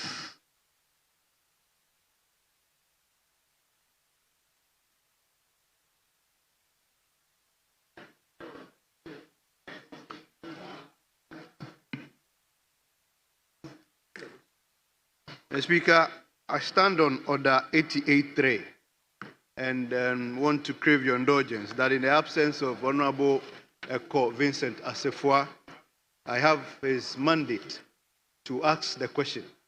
And I. Well. All well. You are granted. So go ahead. Thank you. Minister. Mr. Speaker. Leader, I beg of you. Let's move on. Mr. Speaker, I rise to ask the Minister for Labor. Hold on. You hold on. Yes, Leader. Mr. Speaker, yesterday, when questions were asked of ministers and the ministers didn't show up, it was as if, Mr. Speaker, I don't want to use certain expressions. Yeah. So don't use that. There was an earthquake in this chamber. Why the minister hadn't turned up to answer the question? The same people are asking ministers questions.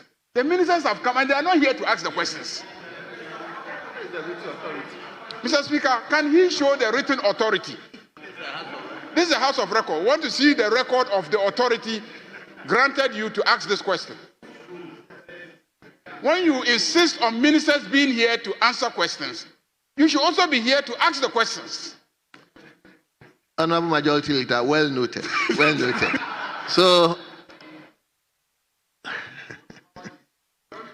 Mr. Speaker, we are here to encourage our first-timers and the backbenchers. Now, today's records will reflect that the majority leader and leader of the House heckled a first-timer. And that is what just happened. He heckled a first-timer. Honorable Member for Boswefreho, you may go ahead to ask the question.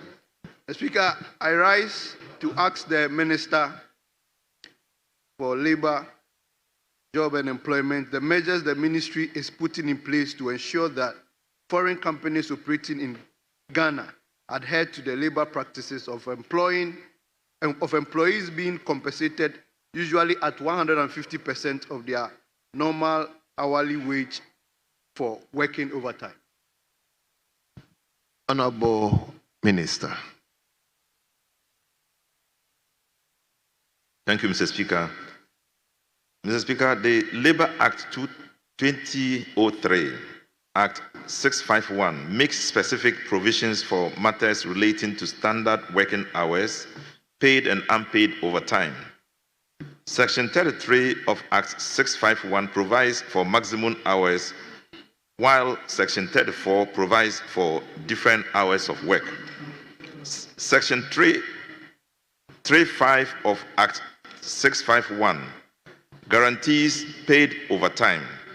It provides that where a worker in an undertaking works after the hours of work fixed by the rules of that undertaking, the additional hours done shall be regarded as overtime work. It further adds that a worker in any such undertaking may not be required to do overtime work unless that undertaking has fixed rates of pay for overtime work. It is important to emphasize that a worker shall not be compelled to do overtime work except for undertakings or enterprises the very nature of which requires overtime in order to be viable, or which are subject to emergencies to prevent or avoid threats to life and property. So, Mr. Speaker, notwithstanding the above provisions, a worker may be required to work beyond the fixed hours of work without additional pay in certain exceptional circumstances, including an accident threatening human lives or the very existence of the undertaking. In this regard, Mr. Speaker, the Ministry, through the Labour Department, undertakes regular inspections of all workplaces, including foreign companies, and receives intelligence on labour practices. By virtue of this, the Ministry ensures that employees of foreign companies are compensated appropriately for overtime work done in the undertaking, and where non-compliance is observed, these foreign companies are punished in accordance with the law. Thank you, Mr. Speaker. Thank you very much. Honourable Member, were you authorized to take supplementary question?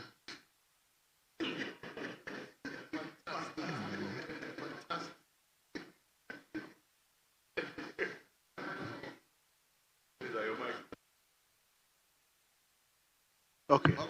It's okay. Thank you, Minister. Minister, the Speaker, I want to follow up and ask if, apart from the court and the Labour Commission, the Ministry has also put up a forum or an avenue that can help workers who have such breaches to resort to. Minister, did you get the question? My brother, may you repeat the question? I want to ask, employees that have grievances, apart from the court and the Labour Commission, is there any other forum or avenue that the Ministry have created to help or aid some of these breaches, to resolve their issues? Yes, Honourable Minister.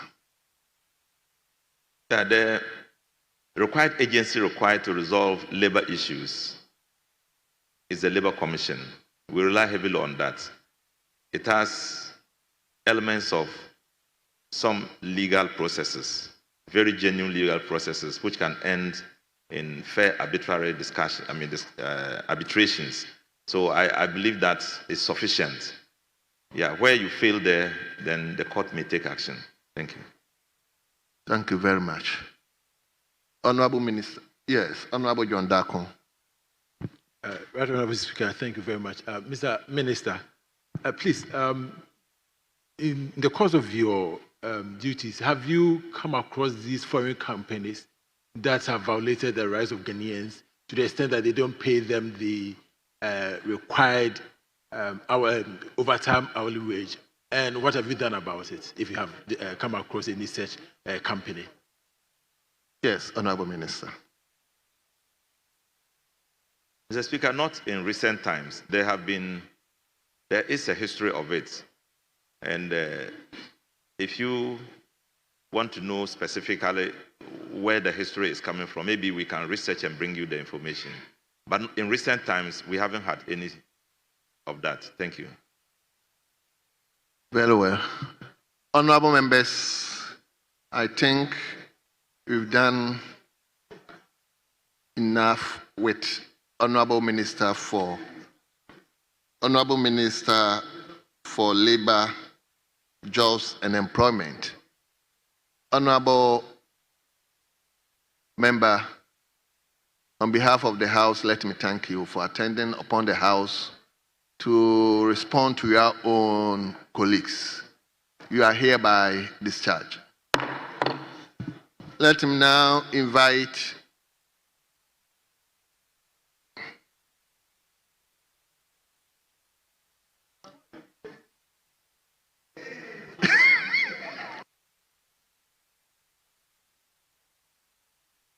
Let him now invite Honorable Minister for Defense.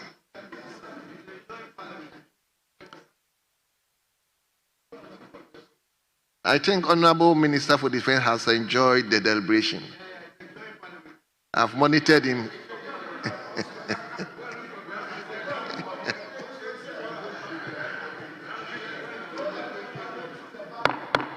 Honorable members, let's turn to question C. Question C under urgent questions. And the question stands in the name of Honorable John Intimfodio, member for Asen South. Honorable, the ranking member, the minister is here. The floor is yours. Thank you, Right Honorable Speaker. May I rise to ask the Minister for Defense the rationale behind the termination of all 15 Major Generals 2-star and equivalent and above in a command of the Ghana Armed Forces following the appointment of a Brigadier General 1-star as Acting Chief of Staff, Acting Chief of Defense Staff of the Ghana Armed Forces. Thank you. Honorable Minister, respectfully, you may take the podium.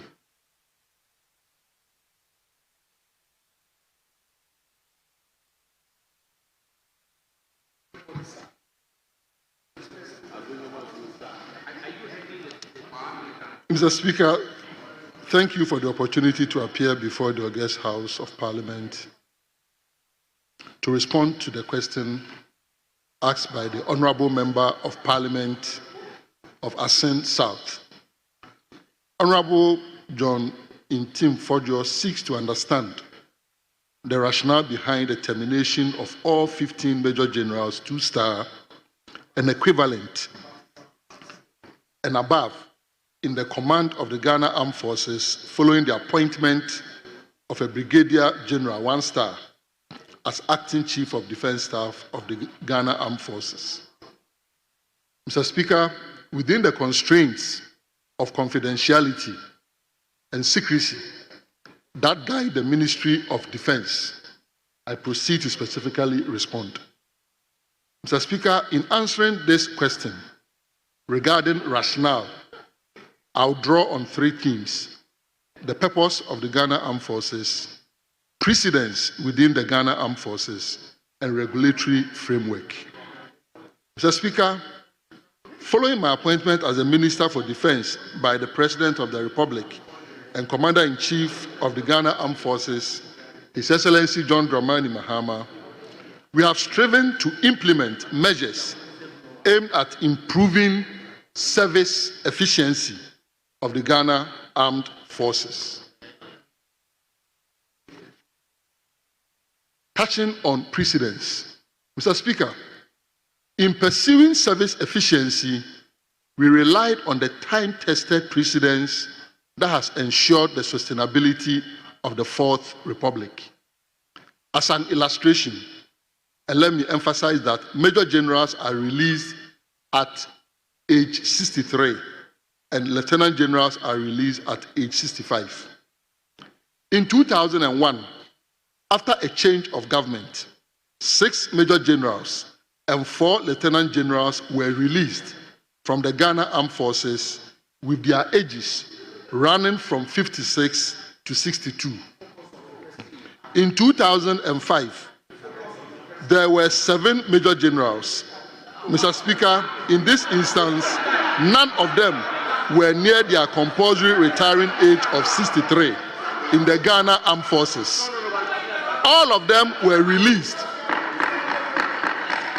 All of them were released, unlike in our case, where some have been maintained and are serving in valued and enviable capacities presently. It is instructive to note that when all the 7 Major Generals were released in 2005, a Brigadier General was appointed as the Chief of the Defense Staff, 2005. Coincidentally, the Brigadier General and I belong to the same secondary school, Pope John Secondary School and Junior Seminary. In 2009, after another change of government, there were 6 major generals. Similarly, all of them were released, and a brigadier general was appointed as the chief of the defense staff.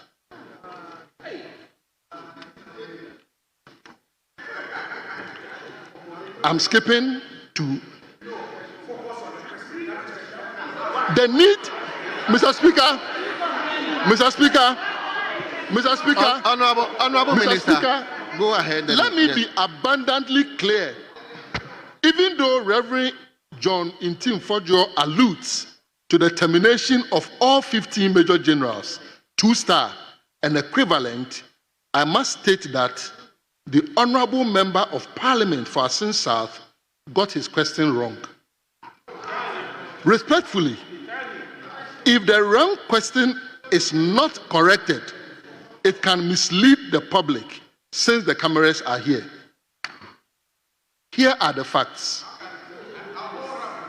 Eight major generals, 2-star, had reached the point to commence their terminal leave pending compulsory retirement.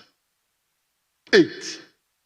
4 major generals, 2-star, aged between 60 and 62 years, are to be released prior to their mandatory retirement age of 63, in accordance with Ghana Armed Forces regulations and precedents.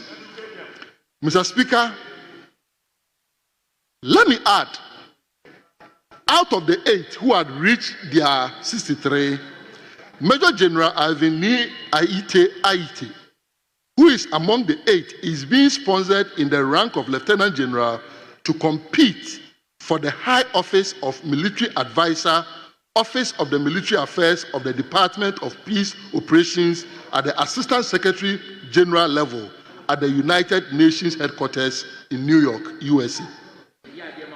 Mr. Speaker, this means altogether 12 major generals, out of which 8 were due for their terminal leave prior to compulsory retirement, will be released from the service sometime in December 2025 and January 2026, save for Major General Ivan Aite being appointed at the UN. Mr. Speaker, in the spirit of transparency and accountability, I wish to account for the whereabouts of the 3 major generals, because the Honorable Member of Parliament mentioned 15. I have mentioned 8 who had gotten to the 63 compulsory retirement age, and also the other number that takes you to 12. What this means is that you must account for the 3 that makes the 15. And 1, Major General Robert Afram is serving currently as Deputy Force Commander, United Nations Mission in South Sudan, UNMISS. 2, Major General Anita Asma is also serving currently as Force Commander, United Nations Disengagement Observer Force, UNDOF. And 3, Air Vice Marshal Felix Asante has been appointed as the Acting President, National Defense University in Ghana. Regarding the framework, Mr. Speaker, I respectfully submit that the Commander-in-Chief is mandated by Article 212 of the 1992 Constitution to appoint the Chief of the Defense Staff and Service Chiefs acting in consultation with the Council of State. I'm happy to report that His Excellency President John Dramani Mahama complied with the mandate. And as already posited, precedents in both 2005 and 2009 supports the appointment of a Brigadier General as the Chief of the Defense Staff. Mr. Speaker, let us bear in mind that the current Chief of the Defense Staff is in the same intake as the immediate past Chief of Air Staff, who is a 3-star general, and his immediate predecessor, Chief of Air Staff, who was a 2-star general. In conclusion, Mr. Speaker, let me assure that this process to release the generals is rooted in the relevant regulatory and historical framework of the Ghana Armed Forces. to promote service efficiency as we reset Ghana and work with patriotic zeal to continue to implement measures that will safeguard the sovereignty and territorial integrity of our dear nation, Ghana, secure our democracy, and ensure the protection of life and property. Thank you very much, Mr. Speaker. Thank you very much. Honorable Intim Fojo. Thank you. Thank you, Mr. Speaker. Given the minister's Honorable own members, response, please, let's listen to him. Yes, Honorable Intim Fojo. given the minister's own response and reference to history, he has admitted and conceded that indeed this number of terminated generals is unprecedented.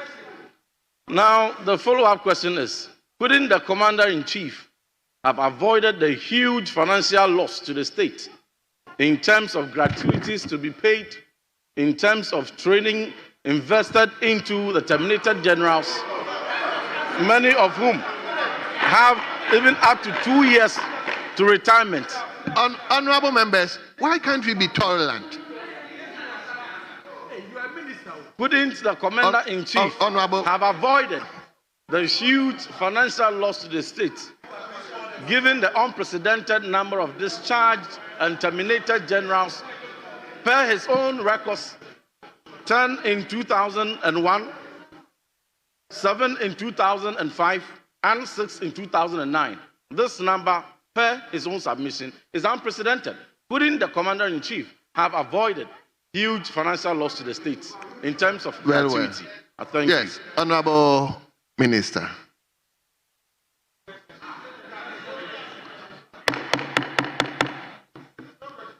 Thank you very much, Mr. Speaker.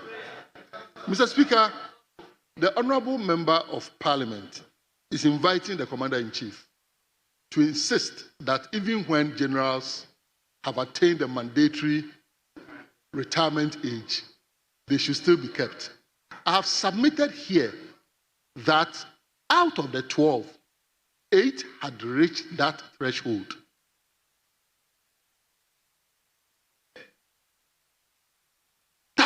That is the reality on the ground. And this is why, Mr. Speaker, when I gave a similar briefing to the Committee on Defense, Interior and Security, I cautioned that let us be cautious about the kinds of things that we discuss in the public domain regarding defense, security, and interior. The fact is, all 15 generals, 2-star and above, have not been released from the Ghana Armed Forces, as your question alluded. 8 had reached the compulsory retirement age, and they've been processed for their terminal leaves pending release. Only 4 will fall in the category that you are mentioning. And I've also stated here and now that 3 of them, okay, 1 has been appointed by this administration as the acting president of the National Defense University. 2 are serving with the UN. This is what we refer to as ensuring service efficiency, which is a rationale. Thank you very much, Mr. Speaker. Thank you very much. Yes, Honorable Intim Fojo.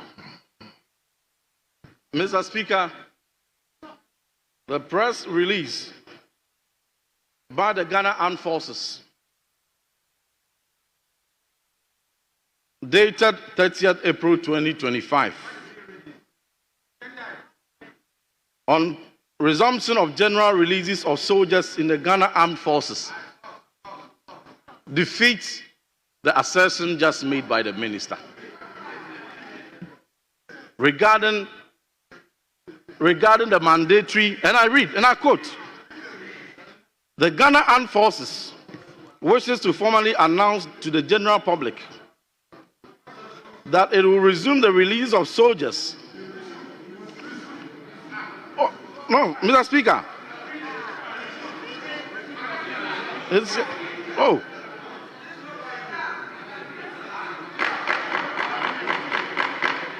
The Chief of Staff, Mr. Speaker, the Chief of Staff, the Chief of Defense Staff, Major General William Ejapon, hosted a gathering of all two-star generals in the Ghana Armed Forces at his office in Burma Camp on Monday, 28 April 2025. And during the meeting, the CDS expressed its heartfelt appreciation and admiration for all the generals who have been terminated and released from the service, occasioned by the changes in command.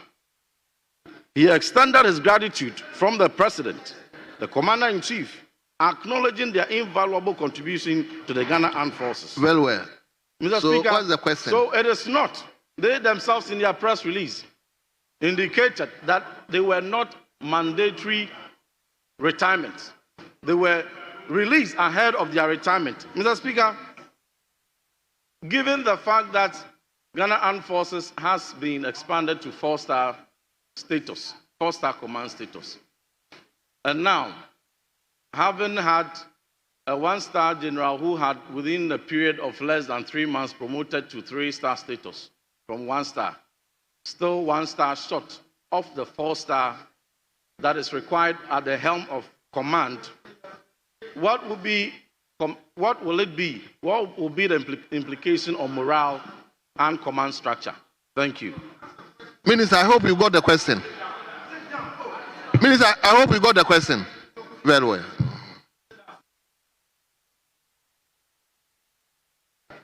Thank you very much, Mr. Speaker. Mr. Speaker, I wish to assure that morale is very, very high because the Ghana Armed Forces has a pyramidal structure. And for systems that have pyramidal structures, if the top doesn't move laterally or vertically upwards, the down becomes stagnant. So morale is very high. But because you went back to insist that all of them were retired when they were not supposed to, I want to once again reiterate that per the regulations, for such officers, for every year that they served, they will, for every 4 years, they will accrue 1 month as terminal leave.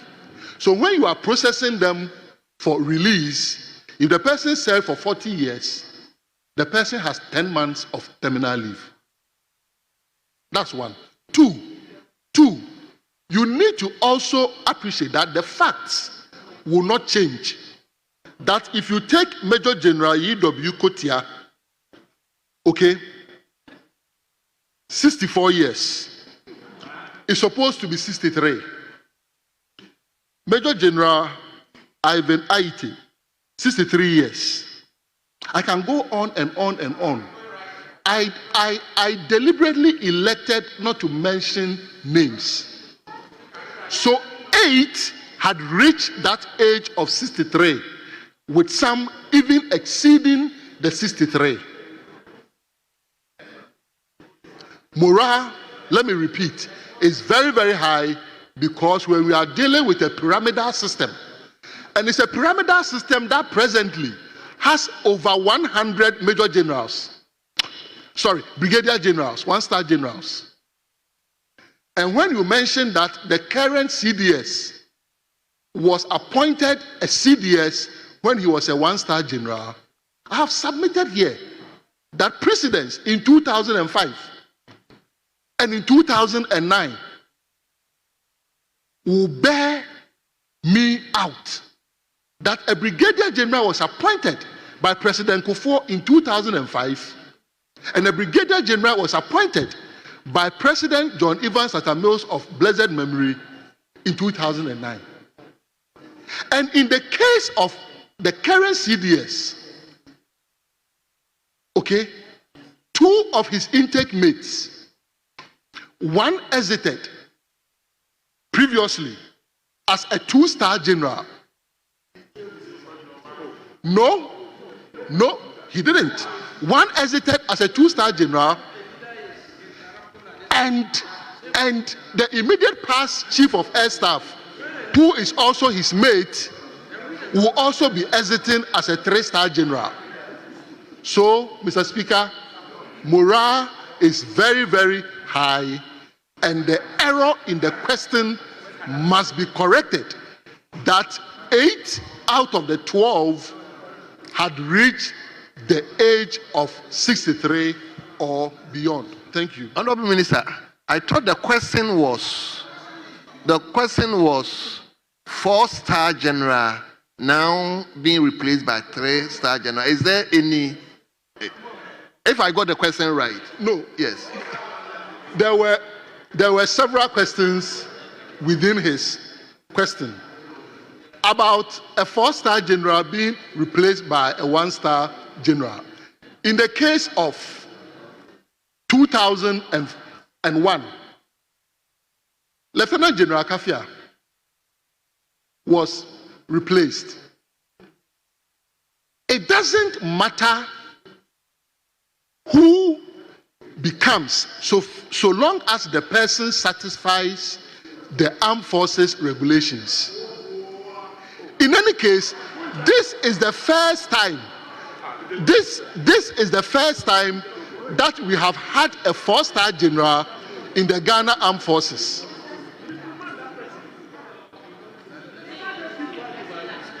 And so, for us, Minister, hold on. Honorable members, please. A lot of people are watching us. People are even watching us beyond the borders of Ghana. So, as much as we can make things lightly, we don't.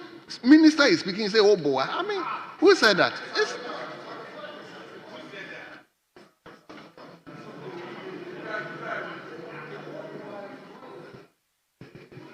Honorable members, please. This morning, Mr. Speaker admonished us, and I believe we all should take cue from this. It's not good. Yes, leader. Minister. Mr. Speaker, I take a very serious view of this matter. This side of the House is always insisting on ministers coming here to answer their questions. Then when ministers come and they're answering questions, then we make such derogatory remarks. Mr. Speaker, this is most unfortunate.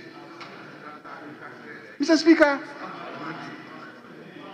we shouldn't forget that there is a report of the investigative committee that investigated the incident that occurred during the vetting of ministers. That report is before this House. And we are trying to manage the report. And in the face of such reports, then we will behave this way. Honorable Who's talking member, about blackmail? Please. Who's talking about blackmail? Who's talking about blackmail? Who is talking? Do you know the recommendations of that committee? Do you know the recommendations of the committee? Is it because we are being lenient and not enforcing the rules? If you want us to start enforcing the rules, we'll enforce the rules. We will enforce the rules. We will enforce the rules. I will have every report taken in this chamber. Let me assure you that in this chamber, I have been through everything. Ask those who were here. Go and ask the former speaker, Michael Quay. I have been through everything in this chamber. You know what I'm talking about. Please, when we are cautioning you, be careful. Because if we insist on unleashing the full rigors of the rules, you will find yourself wanting. You will find yourself wanting. Make this the last time. I insist, make this the last time.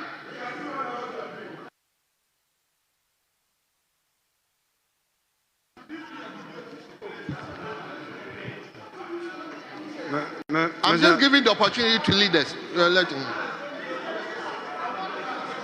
Honorable Suleiman.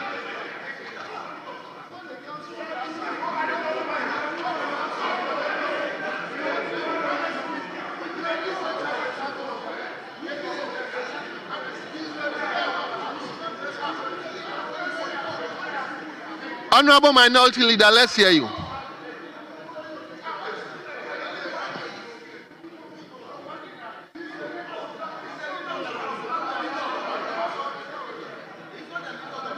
Honorable Minority Leader, let's hear you.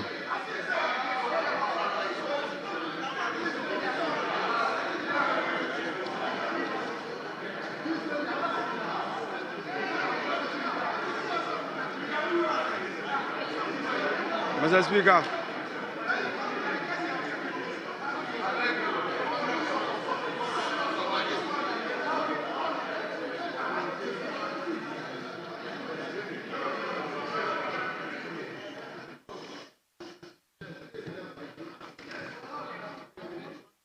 Honorable Minority Leader, let's hear you.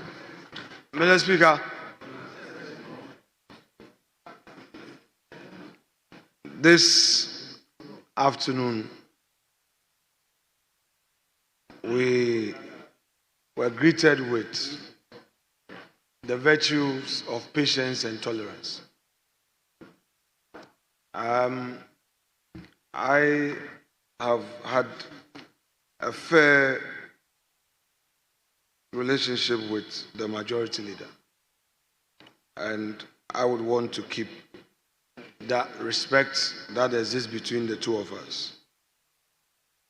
But I would equally urge all of us that when it gets to a situation where we are admonishing but lace it with threats and use our left hand, it's also not in the best interests of this House.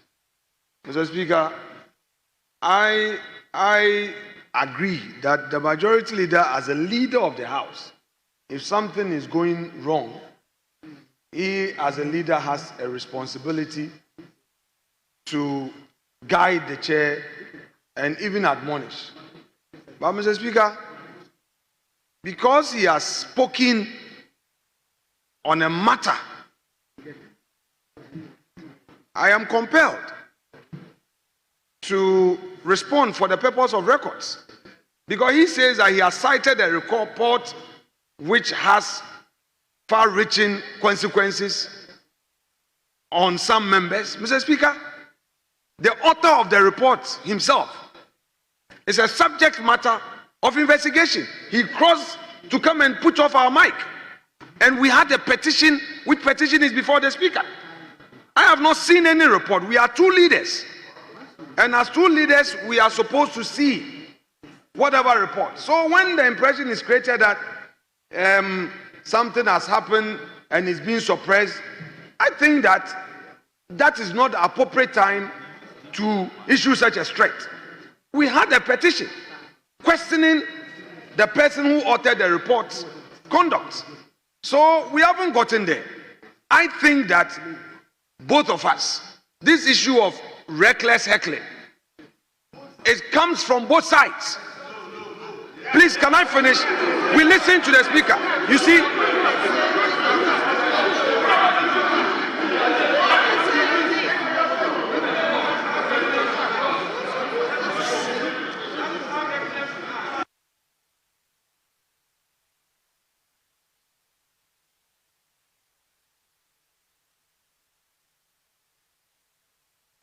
Mr.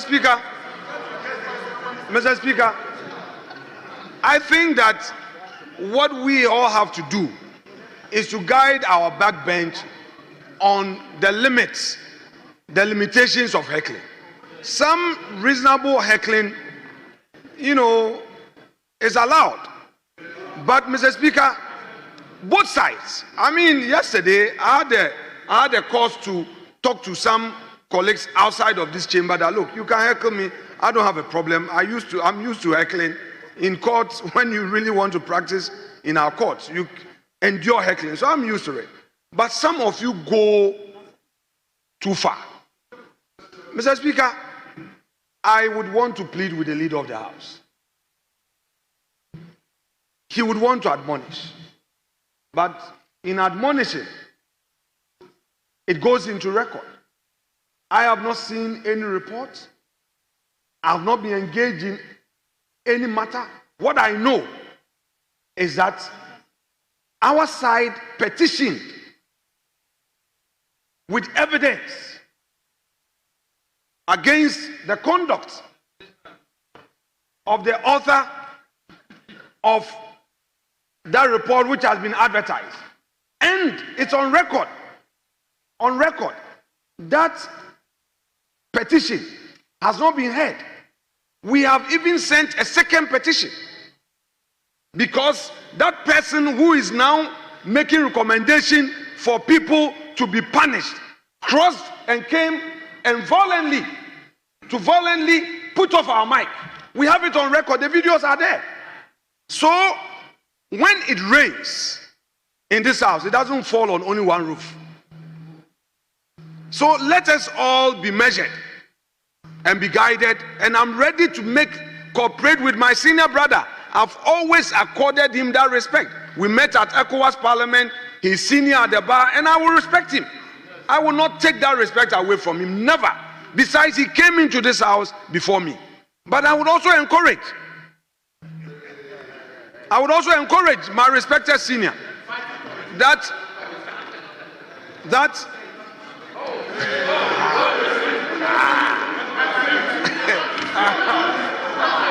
by their actions you shall know them. By their actions you shall know them.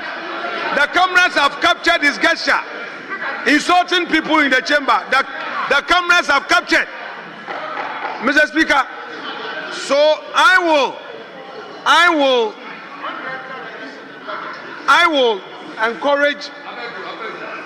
would encourage our leader that on such occasions, let us engage extensively.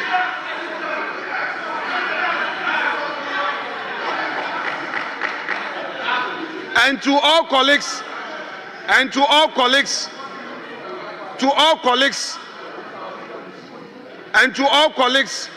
on both sides who are part of the backbench, please, let us be measured. Mr. Speaker, I'll conclude. Even as I was on my feet, a colleague entered and violently used his hand. Please. And violently used his hand to abuse.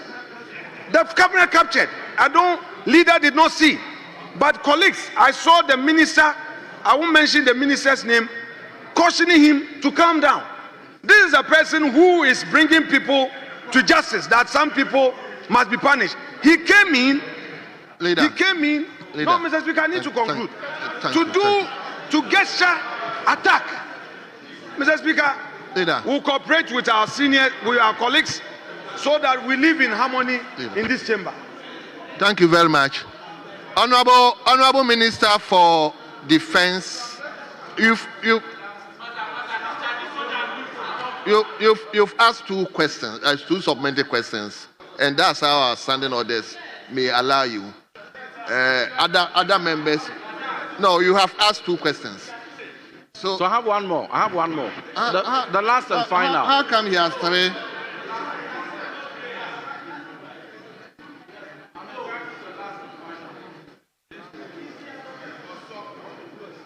Okay, you ask. Most grateful, Right Honorable Speaker. To my respected Minister for Defense, my last and final follow-up question. The former Chief of Defense Staff was intake 26. The current Chief of Defense Staff is intake 30. I want to find out from the Minister that couldn't the Commander-in-Chief have found any general in intake 27, intake 28, intake 29 to be appointed Chief of Defense Staff, and is any of the generals from intake 27, 28, and 29 still at post, or all of them have gone home? And if any is at post, why? Thank you. Honorable members, please.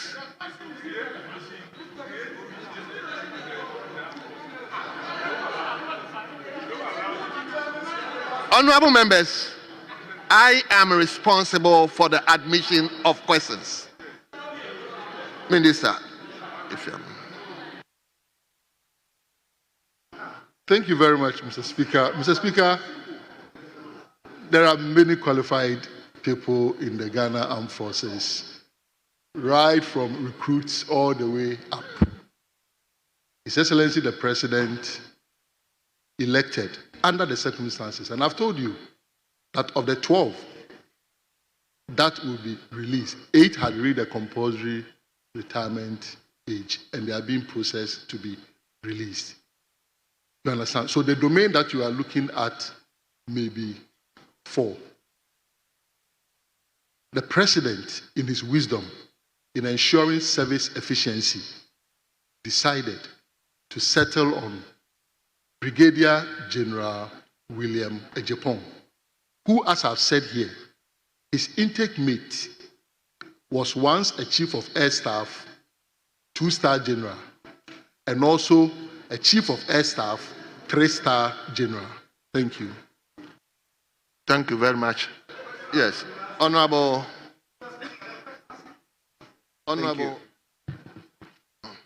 Thank you, Mr. Speaker, for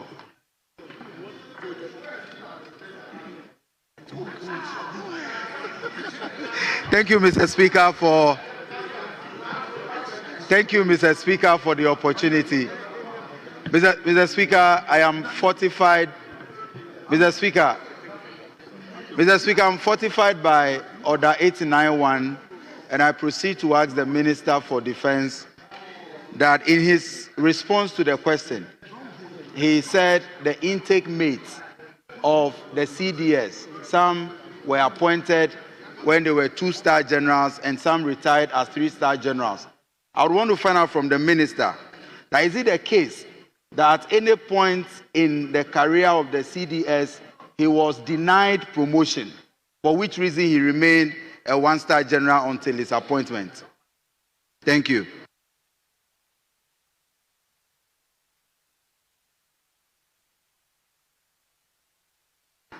Yes, you can answer the question.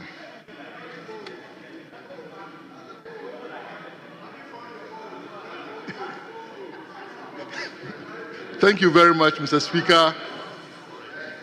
Mr. Speaker, I'm not seized with the facts regarding denial, but considering what I also know about the current CDS, and I have deliberately stated here right from the outset that confidentiality constrains a lot of the answers that I have given. For instance, when I mention service efficiency, unpacking it is a whole load. Perhaps at the level of committee, I can unpack what I mean by service efficiency. Thank you. Thank you very much. Yes, Honorable Kenneth Damoa. Thank you, Right Honorable Speaker. The Honorable Minister said, Reverend Tim Forjo, by saying that 15 generals, 2-star generals, and equivalents and above is not right. I want to correct that. It is right. We have General Thomas Opompepra, the CDS. Wait. No, it's for the records. For the records.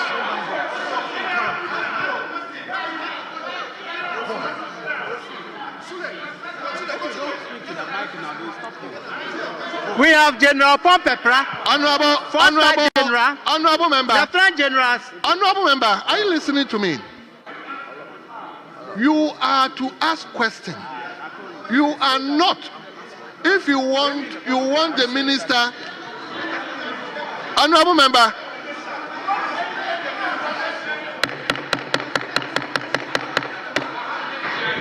Honorable member.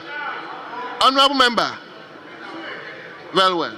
I'm happy that you've come again. I'm saying this is a supplementary question. You don't own the original question. So if you want to ask question different from what the minister has given by way of answer, then you have to come by your own question. So ask supplementary question relating to the answer he has given, please. Honorable Speaker, because this is a house of records, and then he said what the questioner indicated wasn't right. So I wanted to find out from him whether he took into account. The question says 2-star generals, equivalents, and above, meaning 3-star generals, 4-star generals inclusive. And if you add the number, the CDS 4-star general, 5 lieutenant generals, and you add it to the 8, it's more than 15. So it is correct.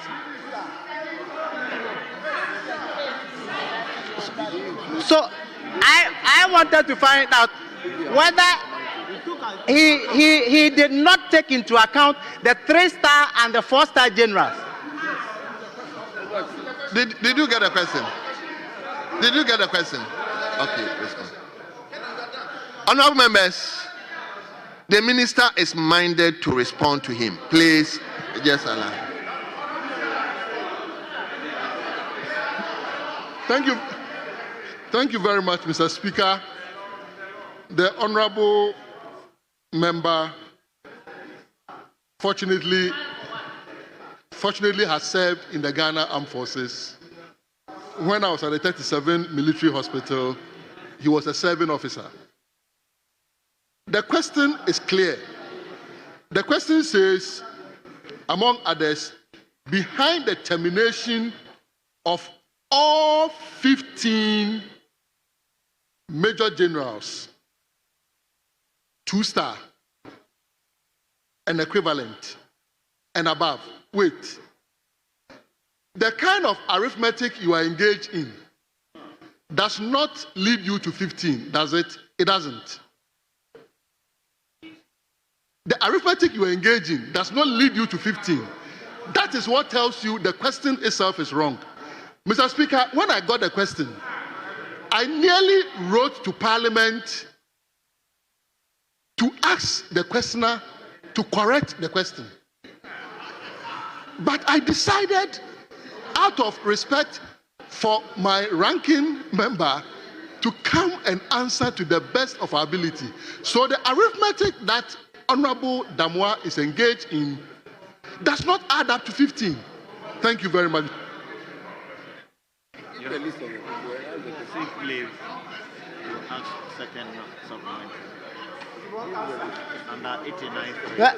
Mr. Speaker, please, I want to ask leave of you to ask a second question, sir. Under 89. I'll give you a question.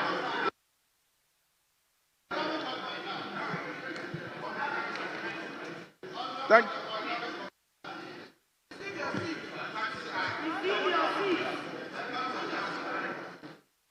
Member for Sherman. Thank you, Mr. Speaker. Mr. Speaker, I want to ask the minister, is there any provision in the Ghana Armed Forces regulation or any statute that appointment to the position of the CDS should be the most senior officer in the Ghana Armed Forces. Thank you.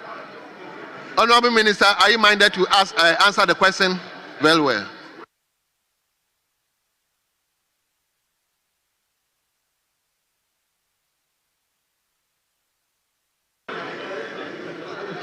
Thank you very much, Mr. Speaker. Mr. Speaker, to the best of my knowledge, there is no such rule. And I believe that is what guided other presidents under the Fourth Republic to have appointed one-star general, brigadier general, to the position of Chief of Defense Staff. Thank you very much, Mr. Speaker. Well, well.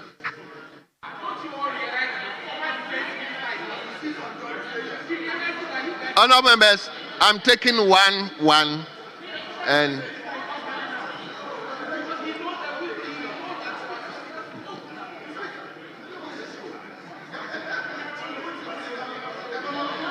honorable member for Asante Achem Central.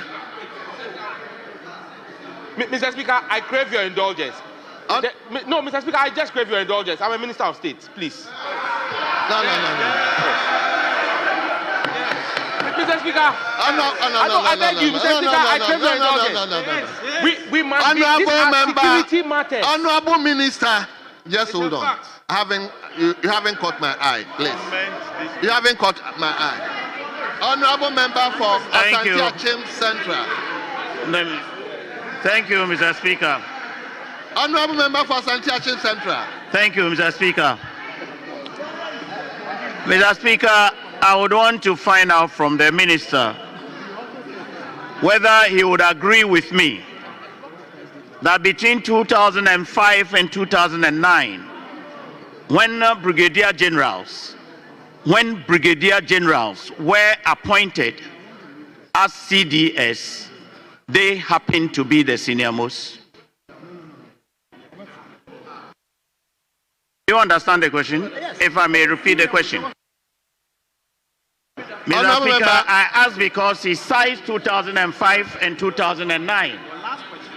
And that these people trying to create an impression that some juniors were taking over some seniors. But I'm asking whether he knows that between 2005 and 2009, when these major generals were appointed, they happened to be the senior most.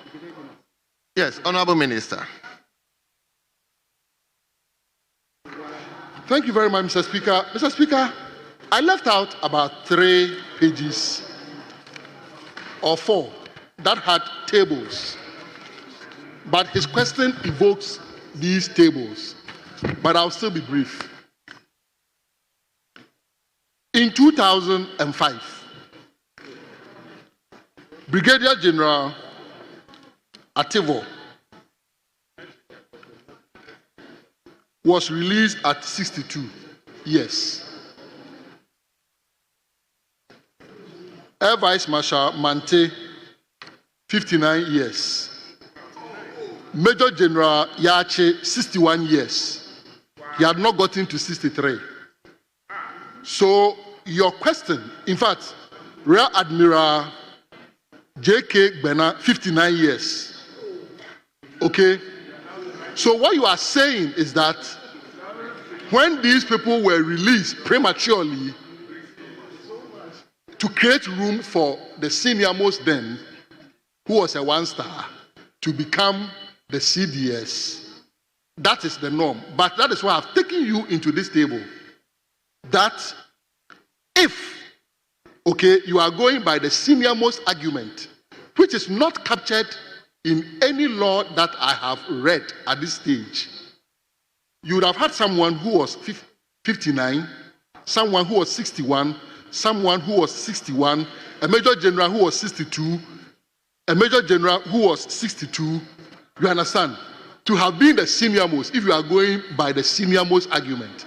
And that is why I have answered that it is not about the senior most. It is not.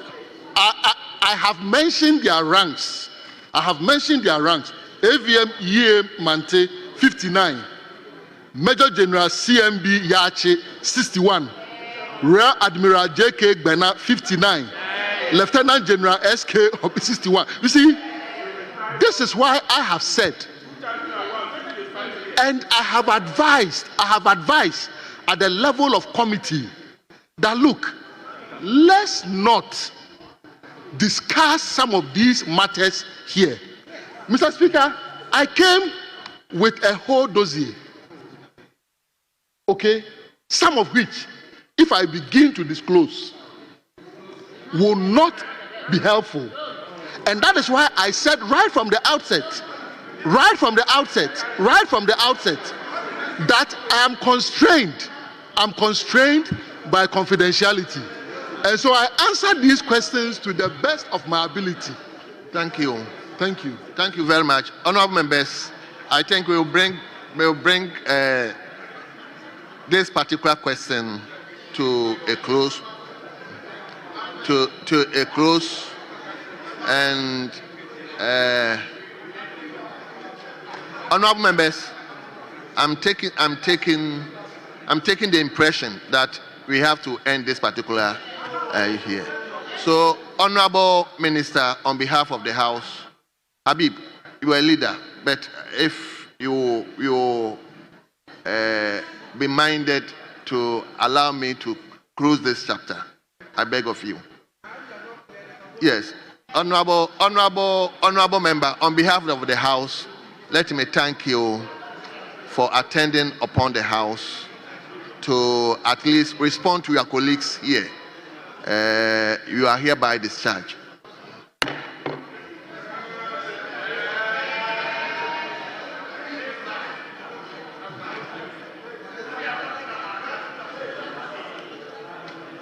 Let me now invite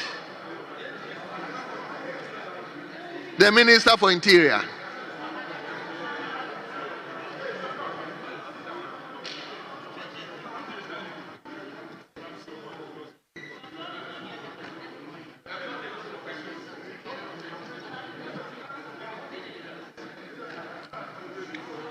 Yes, Mr. Speaker, the minister responsible for communication is leaving the chamber, and he has said something here when you gave him the opportunity that they should respect him because he's a minister of state.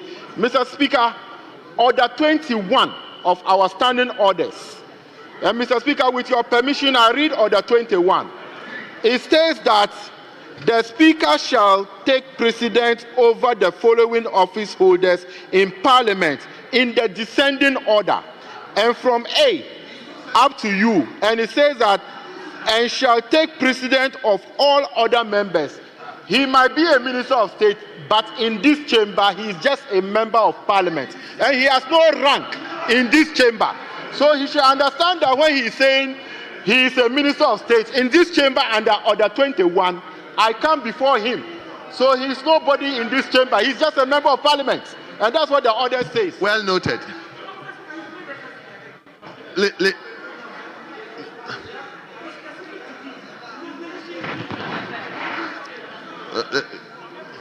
Fire him.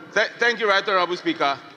Right Honorable Speaker, there's a reason why our friends on the other side are now the number they are with this kind of leadership. You know why, Mr. Speaker? Honorable Minister, please. Order 21-1. He quoted Order 21. Let me explain why I've said. Will you listen to me? Honorable, you are a minister, and I believe whatever you say will carry a lot of weight. I mean, let's try to bring the tension that the people on the other side and the people on the other. Please, I beg of you, let's. Mr. Speaker, you just said I am a minister.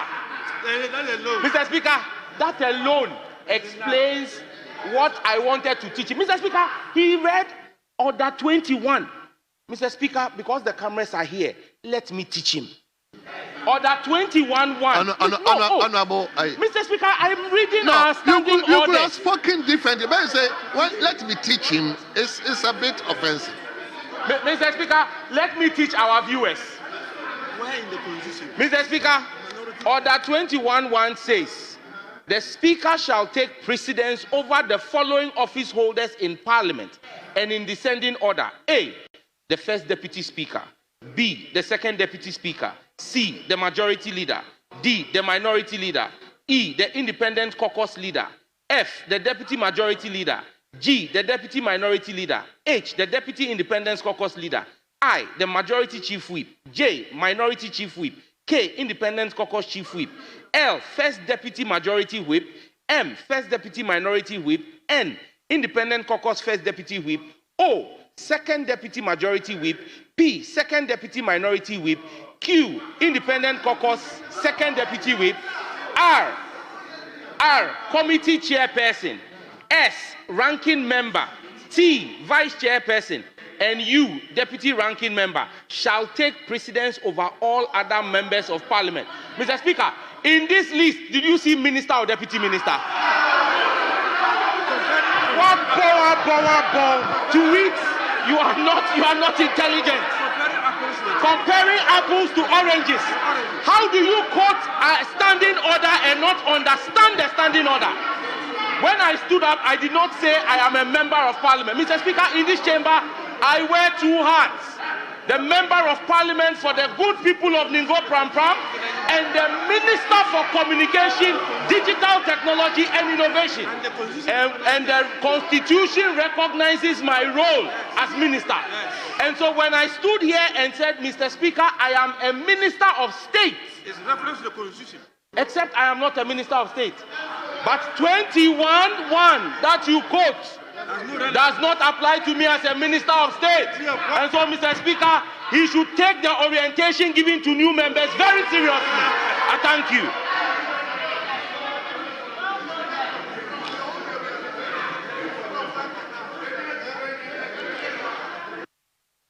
Honorable Minister for Interior, please take the seat.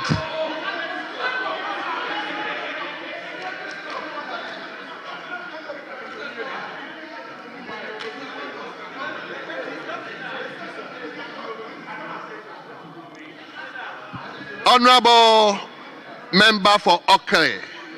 Honorable Member for Okre. Honorable Daniel Nana Addo Kenneth.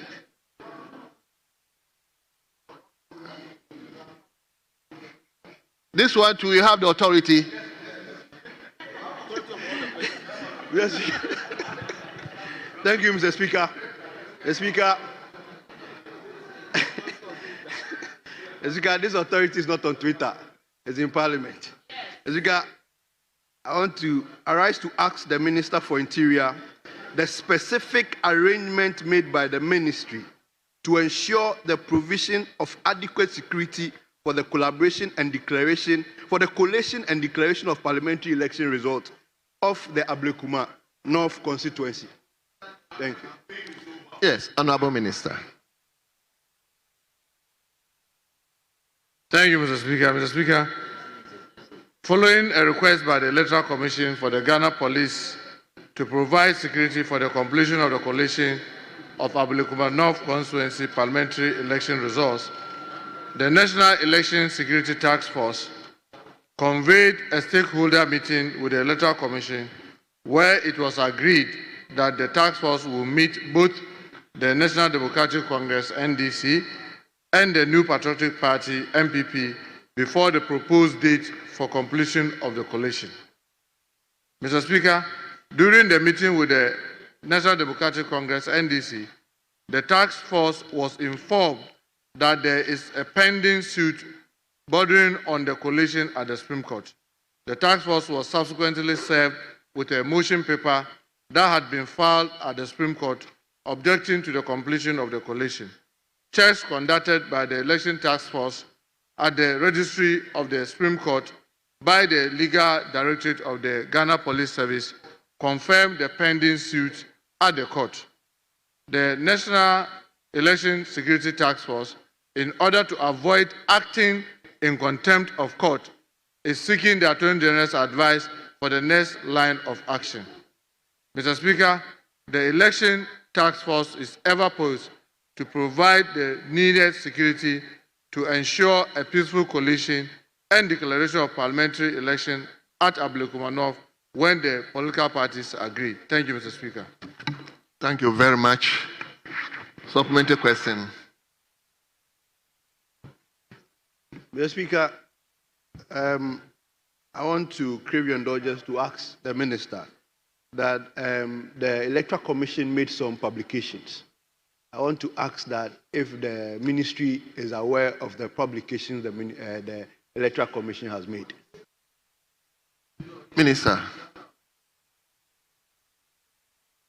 Mr. Speaker, I'm sorry to say, if you don't write to the ministry and you publish things, we may never even see it. Nobody may even draw attention to it. So far as we are concerned, anyone who wants to deal with the ministry, you write officially to us, and we are obliged to respond officially. Thank you, Mr. Speaker. Very well. Yes. Honorable, do you have any further supplementary question? Mr. Speaker, I want to finish with you first. Only seek a clarification on this matter. That the Electoral Commission did not just write, publish a statement, but they also held a press conference to that effect. Is it that the ministry did not also hear the press conference? Well, Minister, just respond to it. Mr. Speaker, I want to believe that my colleague heard me right earlier.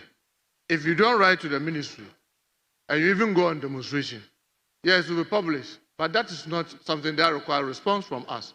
Unless when the security is breached, then obviously we'll step in to ensure that there's law and order. Thank you, Mr. Speaker. Thank you very much. Honorable Member for Swami.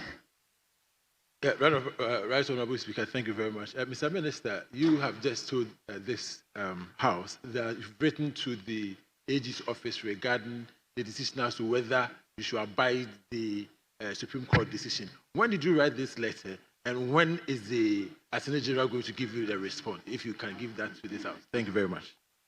Yes, Honorable Minister.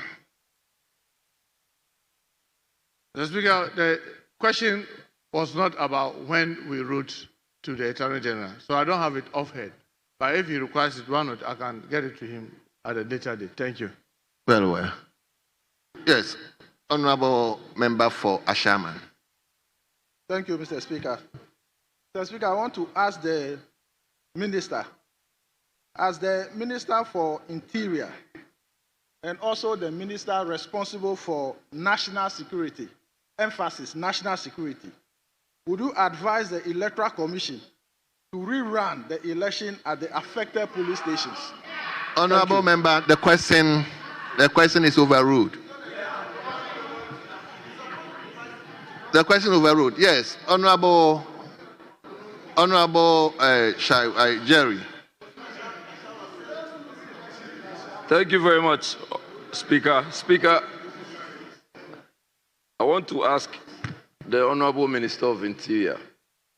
He indicated in one of his answers that the task force briefed them, and I think he made reference to the NDC. I want to find out, and he also made mention of some processes that have been filed in the Supreme Court. I want to find out from him if he has copies of those processes. Yes, Honorable Minister. Mr. Speaker, if my colleague requests for it, why not? I'll finish him with it. Thank you. Very well. Yes, Honorable. Thank you, Right Honorable Speaker.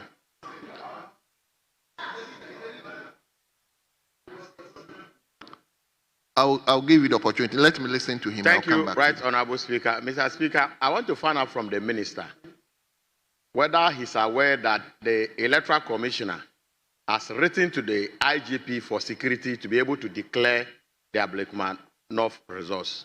Thank you. Yes, Honorable Minister. Mr. Speaker, that's exactly what I answered. Mr. Speaker, let me, for the avoidance of doubt, to help my colleague.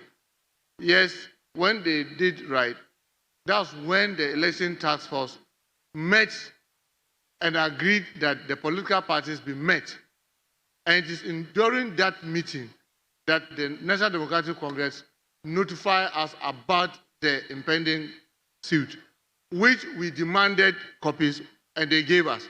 And then we independently also checked from the court registry. And we found out that it is filed. So it is not about the electoral commission requesting. Yes, they did. And then we all agreed with the electoral commission that we were to meet the political parties and agree on when this could happen. Because we were ready to provide the security. Then they notified us that there's a pending Supreme Court suit. And we checked independently. And we realized it was there. And we didn't want a situation where we will be seen in contempt of the court. Thank you, Mr. Speaker. Very well. Yes, let me give you another slot. Thank you very much, Honorable Speaker. Honorable Minister, are you in the position to furnish us with the court processes you are talking about? And what processes in particular are you making reference to? Yes, Minister. Thank you, Mr. Speaker. Mr. Speaker, I know my colleague is very much conversant with the rules of the House. This question is specific. Any other question that you want, you know what to do. And when you do it, obviously I'll be here to respond. Thank you, Mr. Speaker. Yes, Honorable Minority Leader.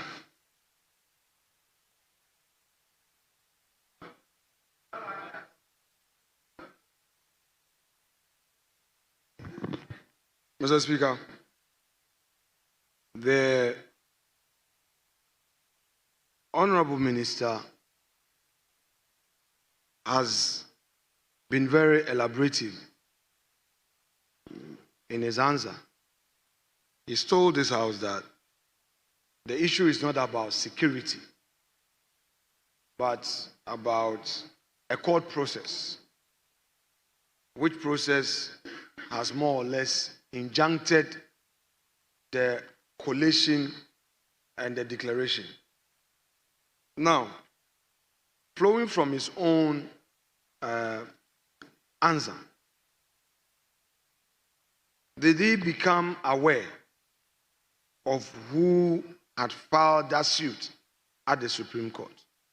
And if so, can he make that available for our records? Because, Mr. Speaker, this is not a matter of requesting for information in writing. This is a matter of the minister's own answer. And this is a House of Records. Once you provide an answer and indicate that you are in possession of a document, we can only ask you to tender. If it is not here, then you can, with the leave of the House, bring the document at a later date. So, Mr. Speaker,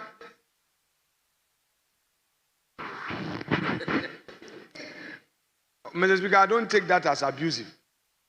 I don't take that as abusive. Is it because he's your friend? Mr. Speaker, I am making that statement for a good reason.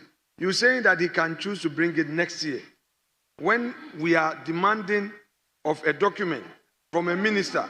No. What I'm saying is that because you are under the umbrella, there's nothing wrong with that statement. If it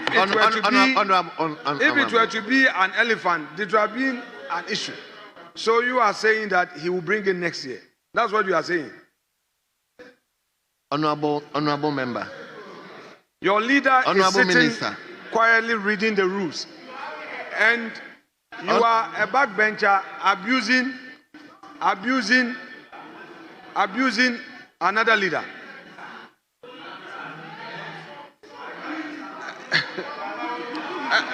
Honorable Majority Whip.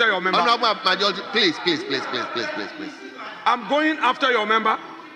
No, Honorable Majority Whip. I want you to speak into the mic. I'm going after your member. Did you say that, Mr. Speaker? Honorable Majority Give him the Whip. space. It's very rich. It's very rich. It's very rich. Leader, please address me. Please address the chair, please.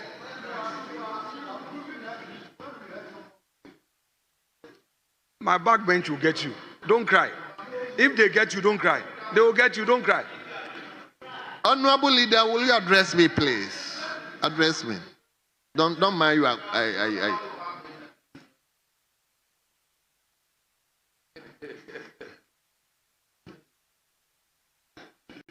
You have even forgotten the question. Mr. Speaker, I've not forgotten. Mr. Speaker, this Dafia Makpo.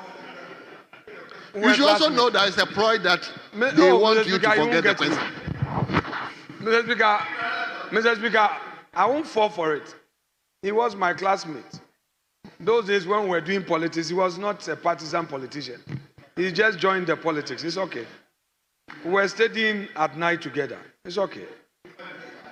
He just joined leadership. It's okay. No problem. Mr. Speaker, the Honorable Minister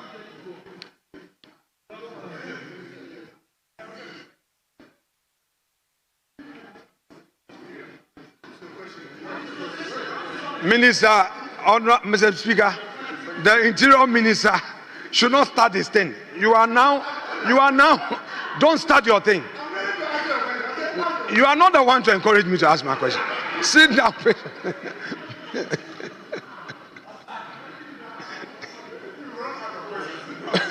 Mr. Speaker,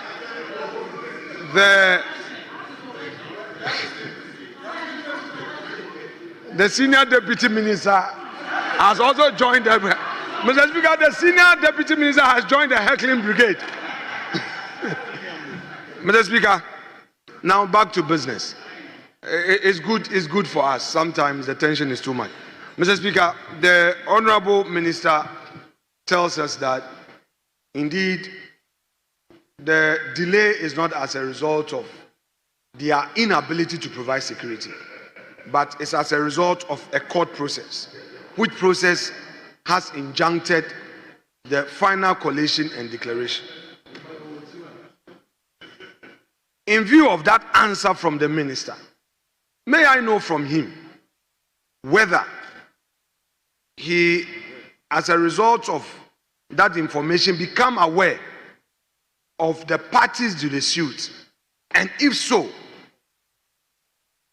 whether he can make available those documents, those court processes to this House. Yes, Honorable Minister. Thank you very much, Mr. Speaker. Mr. Speaker, I refer my colleague to Order 86-1I, that members should not solicit an answer which is readily available in official publication. And Mr. Speaker, as you may know, the Supreme Court, the court processes, whether Supreme Court or Appeals Court or High Court, are public information. And therefore, my colleague knows where to get the answer. Thank you, Mr. Speaker. Mr. Speaker, he has raised a preliminary matter. This is not an answer, and I will litigate it. Mr. Speaker, the distinction must be made. I don't have Her Ladyship, the Right Honorable Bamford Adu's ruling on a similar matter. Mr. Speaker, I'm on my feet. May he hear me? Hold on. Very well. No problem. Mr. Speaker, thank you for the... Mr. Speaker, a member of this House has no right within our rules to decline an answer from a minister. He has no such right. He cannot say that the answer provided is not an answer. You may be dissatisfied with the answer, but the answer has been given. That is why, as leader, you are mandated under the law to have more supplementary opportunity than ordinary members. So he could explore that. But he cannot declare that he doesn't like the answer provided by the Honorable Minister. With all due respect. Well noted. So. Mr. Speaker, with respect, some of these teasers are good for learning purpose. The Honorable Minister relied on the rules of this House to address us on his preliminary objection to the question, and he sat down. He said that per this provision, 86-1A, 86-1A,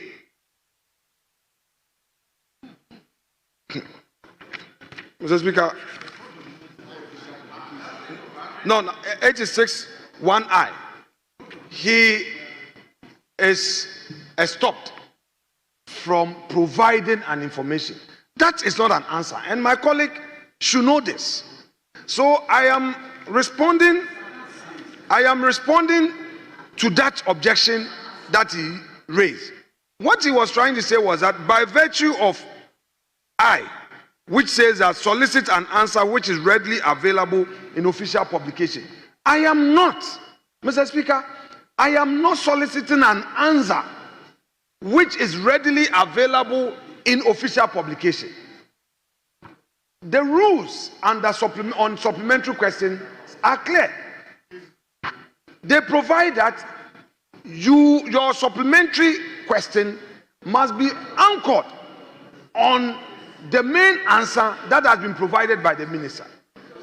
Here in this house, the minister has submitted that there is a court process, which court process has prevented them from taking action. All I am saying is that, Honorable Minister, can you make available that information, that document to this house? Then you jump under Order 86 1I to say that, oh, I am soliciting information which is readily available. That is not what. If I had filed a question, to say that provide me a particular lawsuit, that would be different. This one, it is you yourself who has told this house that, look, you relied on a particular document to take a decision. And the house is asking that on the basis of that, can you provide that document for our records? Then you say, no, I should write to the court because a court process is an official document. Mr. Speaker, with the greatest respect, official publication, the rule, Mr. Speaker, it's a court process, an official publication. Mr. Speaker, I have not spent many years at the bar, and I've not spent many years in this chamber. I know I'm just 18 years and above, but at least on this one, I won't get it wrong. Mr. Speaker, the court process he's referring to does not come under the contemplation of Order 86 1I. It is not part of those documents Order 86 1I contemplates. If somebody files a private suit. So honorable leader. Yes. What are you litigating on? So, that? Mr. Speaker, very well, Mr. Speaker, it's good you've asked that important question. What I'm litigating on is the preliminary issue he raised. Mr. Speaker, don't take his response as an answer. He entered the dispatch box and relied on Order 86 1I to suggest that this question, by the operation of Order 86 1I, he cannot. Mr. Speaker, we have processes that place that injunct us. There are provisions in our rules that we can rely on to say that because of this, I cannot act. So, Mr. Speaker, I need you, from what he has said and from what I've said, it is for you to rule whether or not, Mr. Speaker, whether or not a court process, Mr. Speaker, from what he said and what I've said, an invitation has been made to you to rule whether or not you want to uphold his submission to the effect that the court process that they perused comes under the contemplation of Order 86 1I. If you rule, it becomes part of the records of this house. Then we know that per Amoakwe Siama's ruling, per Honorable Amoakwe Siama's ruling, a court process comes under Order 86 1I, and that a court process privately filed by a citizen in a suit is an official publication. If you rule that way in his favor, the records will have you, and we can deal with it. So, you as a lawyer, when there's a court process, how do you take it? Mr. Speaker, with respect, good question. We are still learning. Mr. Speaker, the question is, has official publication been defined? Mr. Speaker, has official, what we call official publication, has it been defined by any enactment? Honorable Leader. And I say yes, Mr. Speaker, it has. And therefore, a court process that has been filed by a private citizen. Official publication include gazetting of documents. If you have your private document, however notorious that document may be known to the public, if it has not entered the gazette, it does not become an official publication. So for the ministers to say that, Honorable Leader. Mr. Speaker, I will yield to your ruling. Yes. I've answered 3 important questions from the chair. Yes. If you rule that 86(1)(I) includes private court processes and that official publication include suits filed, Mr. Speaker, I will yield. Mr. Speaker, I will yield. Yes, Speaker, leader is a senior member of this house. He is a leader. Our standing orders defines what official publication is. And so with all due respect to him, when he's making some of these arguments, he should reference the rules. Official publication, Mr. Speaker, includes any publication. What order? Speaker, that is order 6 of our standing order, the interpretation provision. And it reads as follows. Official publication includes any publication produced by or under the authority or with the sanction of any arm of government, other state institution, organization, agency, association, society, and club. Mr. Speaker, a process filed at the court. No, there's no mention of gazette here.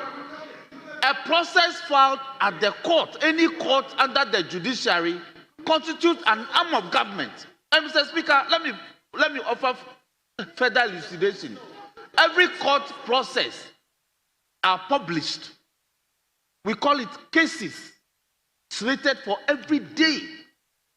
And they are online under the judicial authority of this country. Every court, including even magistrate courts, the court processes with the title are published online.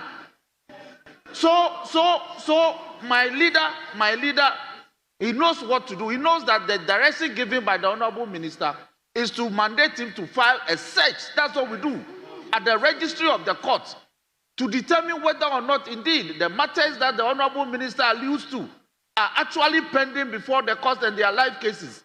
In any case, Mr. Speaker, under Order 212 of our standing orders, he has no power to compel the minister to produce documents. He has no such power. It's only a committee of this house that can do that.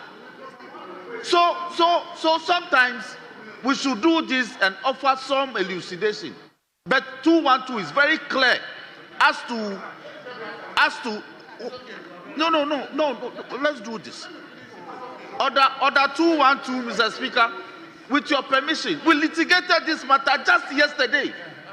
And the first Deputy Speaker provided clear guidelines. Order 212 reads, a committee shall have powers, rights, and privileges of the High Court or a justice of the High Court at a trial to A, enforce the attendance of witnesses and examining them on oath, affirmation, or otherwise. B, compel the production of documents. You are asking the Honorable Minister, by way of supplementary question, to produce documents. Very well. Quite clearly, you don't have any such power. He can speak to the existence of a document, but to produce it, use your committee to do that. Very well. With all due respect. Well noted. I'll be the last. Mr. Speaker, with the greatest of respect, you are a lawyer, I'm not. When you go to court, they have what they call listed cases. And in the listed cases, listed cases, it tells who against who. But most importantly, Mr. Speaker, I want to remind my colleague, the minority leader, Order 88.7. Mr. Speaker, Order 88.7. And it reads, a member in asking a question shall not raise any argument. And yes, a member in asking a question shall not raise any argument. 87B, yes, Mr. Speaker, and 88.8, where a question has been asked and answered, no debate on it shall be permitted. Mr. Speaker, with a greater respect, very well, we should know that ministers should not be run into debating and argument. I have provided an answer. Very well. If you are not satisfied, you write to request for further answers. Thank you, Mr. Speaker. Well noted. Yes. Mr. Speaker, thank you very much. I've heard Eche and I've heard Honorable Minister for Interior. Mr. Speaker, what the minister did was to object to the question. Mr. Speaker, the order 80, the order 6, Honorable Leader. Mr. Speaker, they must be tolerant. We've heard them. Mr. Speaker, he's argued twice. This is my second. Allow me. Mr. Speaker, Eche has argued twice on the matter. Please. When I finish and you rule, fine, let it go into answer. But hear me respectfully. And they must be tolerant. Mr. Speaker, you've had your time at the dispatch board. Mr. Speaker, official publication has been defined. This is what it says. Official publication includes any publication produced by or under the authority or with the sanction of Minister. Mr. Speaker. No. Minister. No, Minister, please. No. Minister, the leader has at least 5 opportunities to ask supplementary questions. That is what. You see, leader, Minister, please. You see.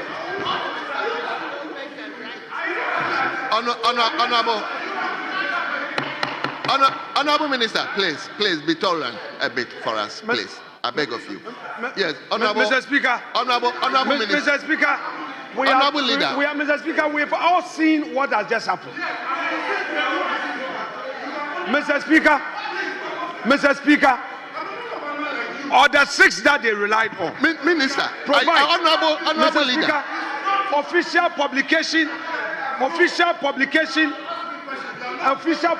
has been defined. A court process. Leader. Honorable Minister, you can't do that, please. Honorable Minister, you can't do that. Honorable Minister.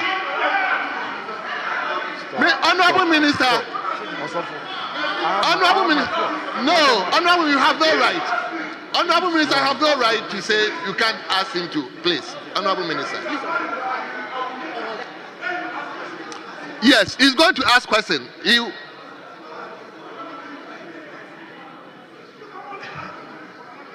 Honorable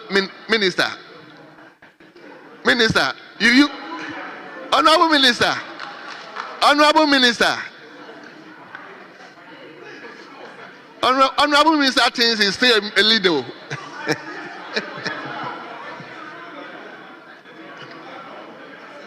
Minister.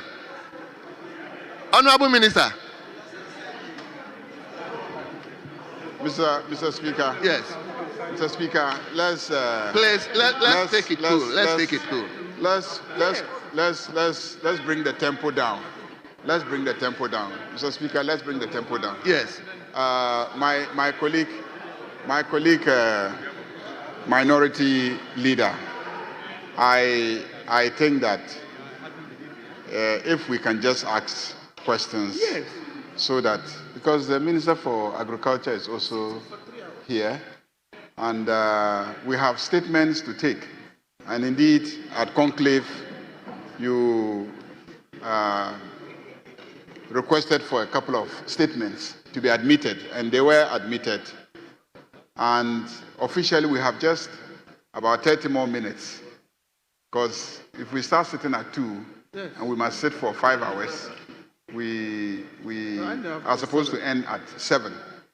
And so if you have all these questions that you have asked, and then you also have statements that should be admitted, I plead with you that you should just ask the rest of the supplementary questions so that we can move on to the next minister. This is a plea. So please, I'm pleading with you. No. Please, let's keep to the rules. Let's keep to the rules. Let's stick to the rules, Mr. Speaker, please. Well. Honorable Minister, I beg of you. Please. No. Honorable Leader, please. Honorable Leader, you may ask your question, please. Well. Honorable members, we will bring a question directed to Honorable Interior Minister to a close. Honorable Minister for Interior, on behalf of the House, let me thank you for attending upon the House. Yes, let me now invite Honorable Minister for Agriculture, Food and Agriculture.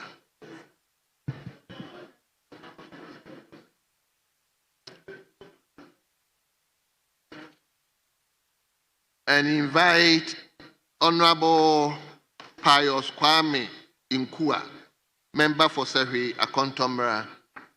Sehui Akontomra. Yes. Honorable member. Thank you. You may ask your question. Thank you, Speaker. Speaker, I have no interest again in the question.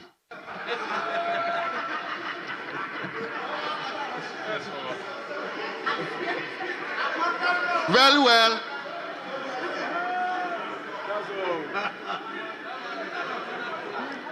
Very well. Honorable member, has the question been taken by events? Then seek leave to withdraw the question. Yes. Yes. Hold on. Let me listen to your leader. Yeah, Mr.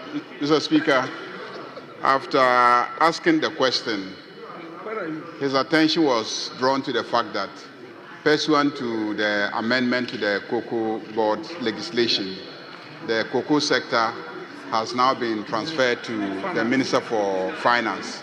So he approached me this afternoon so that the question can be withdrawn, and then later on he can ask it to the Minister of Finance. I think that is what he's trying to explain. Well. So, honorable member, just seek leave to withdraw the question and we move on. Thank you very much, Speaker. Speaker, as said by the Honorable Majority Leader, I seek the leave of the Speaker of Parliament to withdraw the question. Thank you. Thank you very much. Leave granted. So we are now moving to normal question 22. And the question is in the name of Honorable Davis Ansan Upoko, member from Praia. So meanwhile, please indulge me 5 minutes suspension.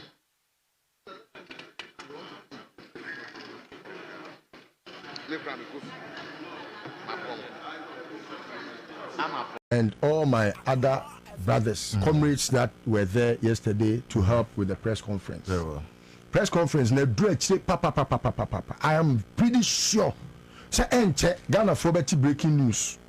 Na sa breaking news ninti na meme say abai say. Emma omoma obia enwane mfiri Ghana ha. Na enkoye kanofori atafe ne ye kwa hwe no. Because mati say binu person mu dwane. Enu akwa bi be frame me ka che me say Gary ni maku say why na bi so person dwane. I'm not so sure. So obi dwane.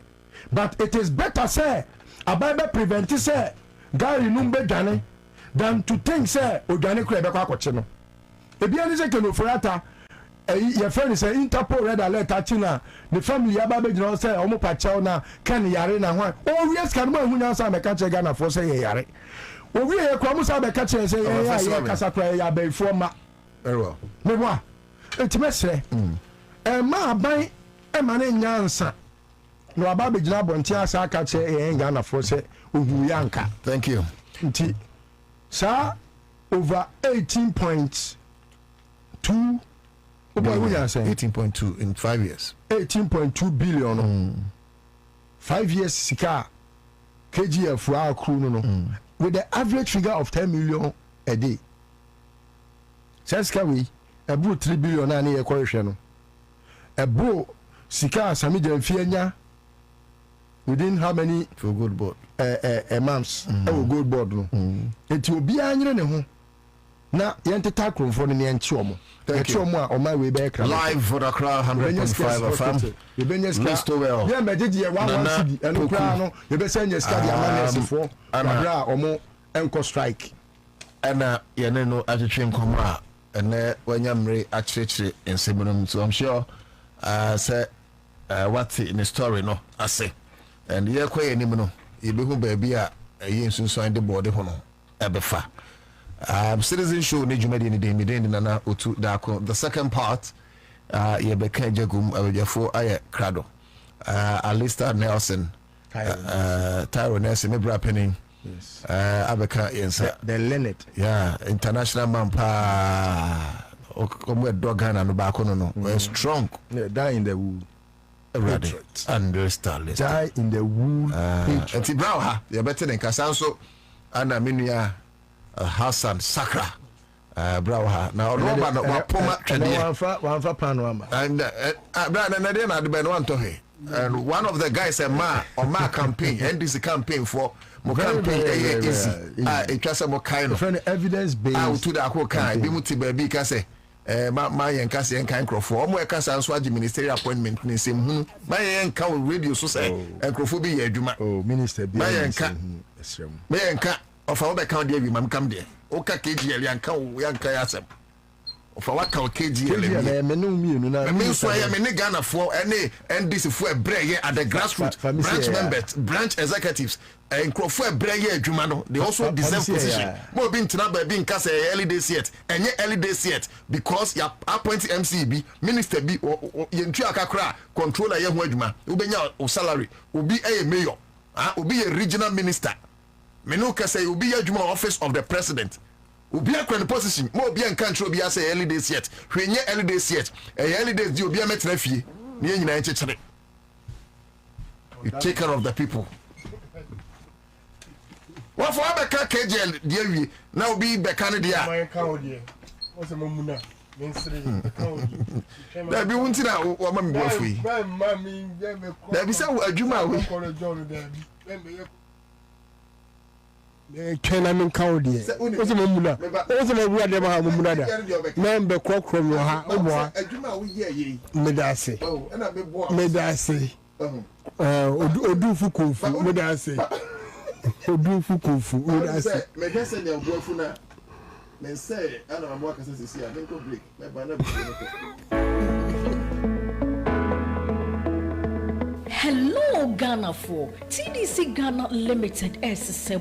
Eyo hu dontia ye bie 24-hour call center. Ya name snifo no. Na ye crowd so mbetio. Enti abre bia no. Wotime frɛ emfa ho ene se adeasa. Eya no wetwa call ni yetime aboa. Se ye so wasene duty is to the people of Ghana and not to your own political survival, not to the applause you will get and not to your personal gain. I want each of you to leave this retreat with a clarity of purpose and with the humility to keep learning. This job is not about knowing it all. It is about listening. Example.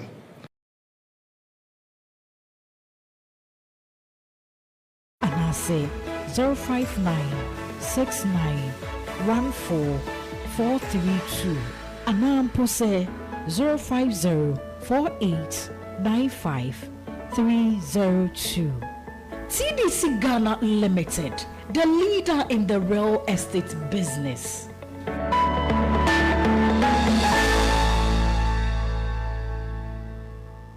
Give us P capsules. A memory. Manum bia ye benmua. Kani metutu ya na minkuma boa sese de. Betu esa kum menia G. Give us P capsules. Give it to me, baby. Give us core capsules so e. E man meme nyina akoko yade. Sisi yade amamanya yem timotete wo mo no. Yedru no no. Manum bi amama de me ho. Give us core capsules. I give it to you, baby. You give it to me. Oh yeah. Hey. Give us no. Amen. Bebusiemu papa. Give us P capsules. And men what if you do what you do cronkwan efa. Give us core capsules. A pay for a batter one more menu for an inquada when if you do me nunca home. I will draw to beer motifonco. Give us Herbal Center, Teshi Mobile, and a Teshi Adriami. Phone numbers 0543 222 470 and 050 68 FD Ashusha Sa Ejedi and Kratoimu Adia to Muse A. Na how? Bejusu. Me pacho momo. Deposit and withdrawal. Withdrawal. It's a withdrawal, lady. Pacho saying. Me pacho 500 Ghana. You. Well, I'll cash out. Me pacho I. A fable number, no mommy why. 02417. Approve why? Me pacho agent's name me pesca baby to Crime Ventures. Hey, into what body nina? She nanka. Me my alert into was me verify. A baby confirm me power request is free in the answer no why you request. So wo jisika ato no ma bi a enye familia so a frɛ na confirm me answer memfa wo number emma ahoho atribupo ni sɛ wo di cash ekoje cash akasa baby asika ni free ba no ebetimi yɛ criminal na emra ebetimi ni wadi MTN. Hey! When we send your police in your draw, Imbusaba Mesa Amama Huaden. Refuse to grow, and young offense wabek. And what day immune system or Yankopon, and you're ready for Yadmusam Waya Hubano, and Nasa Wunum Imbusaba Mesa, a Peja immune system Nabribia, Yarientimu. Sasa dear, a month for the one, the Imbusaba Mesa, Dronua dance yes, and Yarwa who ran Nipa and Nina Etimi Banaso, and in Yarwa Cassian Kaya Wutini D and a whole car. No, Yamwa suing in no, a boy who buy every home. And now one pa, one dada, no monum doctor and Rono, and num Imbusaba Mesanoa, and more who are deep in tea. Ya womuntum pose, Yaria Esomo, Imbusaba Mesa, a walk Kaisi, and you are may move Bia Yato in row, at to form 0246 20 8496. FDA, Ashisha said, Jedi and Kratui, what Jatu say, ye. Okay. Enti yebedin komo na abejo fire card we dey na sa na yeben give us P capsules aboa against premature ejaculation, weakness in the sperm leading to infertility, sexual weakness. Give us cool capsules boa waist pains, koko ana team. Give us herbal mixture, malaria, typhoid, na jaundice. We want to meet the word running and give us GC mixture and capsules. Sebi mani mema woman by no memum sabi rashes be a chassis a unity no a dree being a pa namu yadi so aha me pacho friend number na ko pebi 0543 222 470 Bills microcredit etone safro or say the other microfinancer woman no I just ought to susu where there be near here no Ghana card or ma scanso or internet.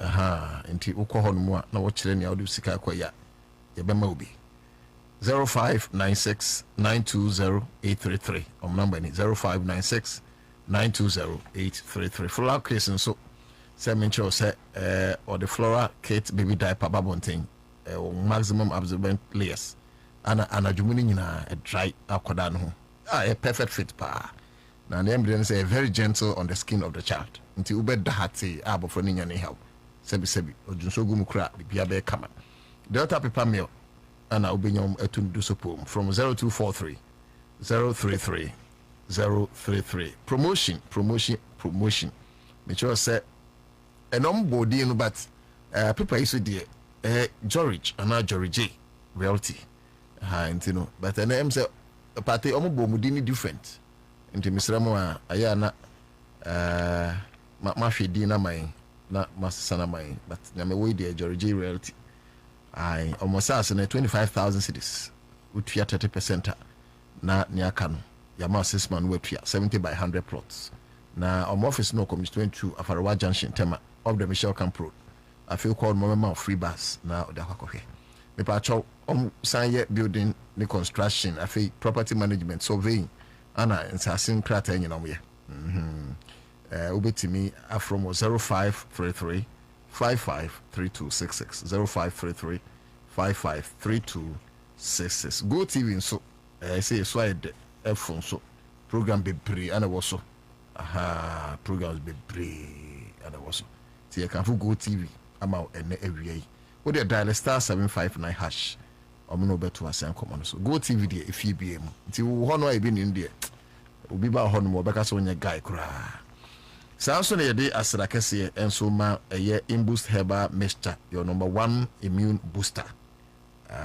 eboa ma onipa kwa no ejina brane na nkwamwa no why din ya de bia ekum kura me ba cho betimi afre 02462 08496 02462 08496 kope edribi ne beboa all major pharmacies and herbal shops betimi anya bi na me count so say e say ukọ obi ho na ukọ the bedroom na akọ the kitchen in fact baby abekobia na hwa ehwama ya de ba akọpe BioBlast disinfectant and BioBlast heavy duty cleaner and one of the adjuman magic no na matchron say bacteria virus fungi or hantichemado kron enkron actually ponkron 99% 99.9% be gine fro kra what I say I say no na isakra yusu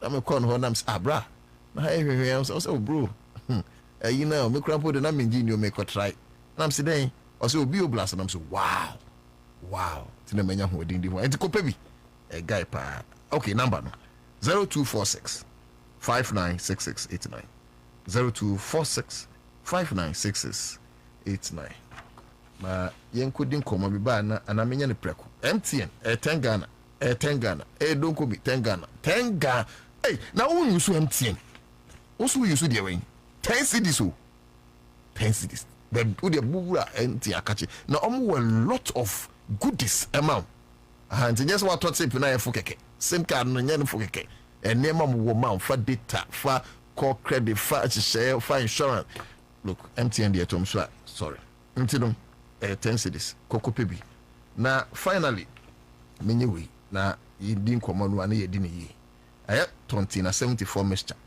say over typhoid fever kidney infection hepatitis B we yam na ya enam ya de ubo na ya mujabroso me ka we no maje obi okura se bi nanum yi nka asthma chese bebre me kan fo 20 na 74 amount akonja de bebre ti so the number we na kopibi na oya de na nko in fact heart related diseases say ye ho adwuma and obi ho no abo wa che and as also cancer a early cancer say a better for variants ni nyina bebo 0246 073498 0246 073498 Mr. Afen wa join you Facebook yenya challenge kakra network no but yasia restore nti afi we bitima sia join you on Facebook nti old stream no cut but yasia restore nti afi na wo hwe in a break here we apologize but network yasia restore so you can join us now day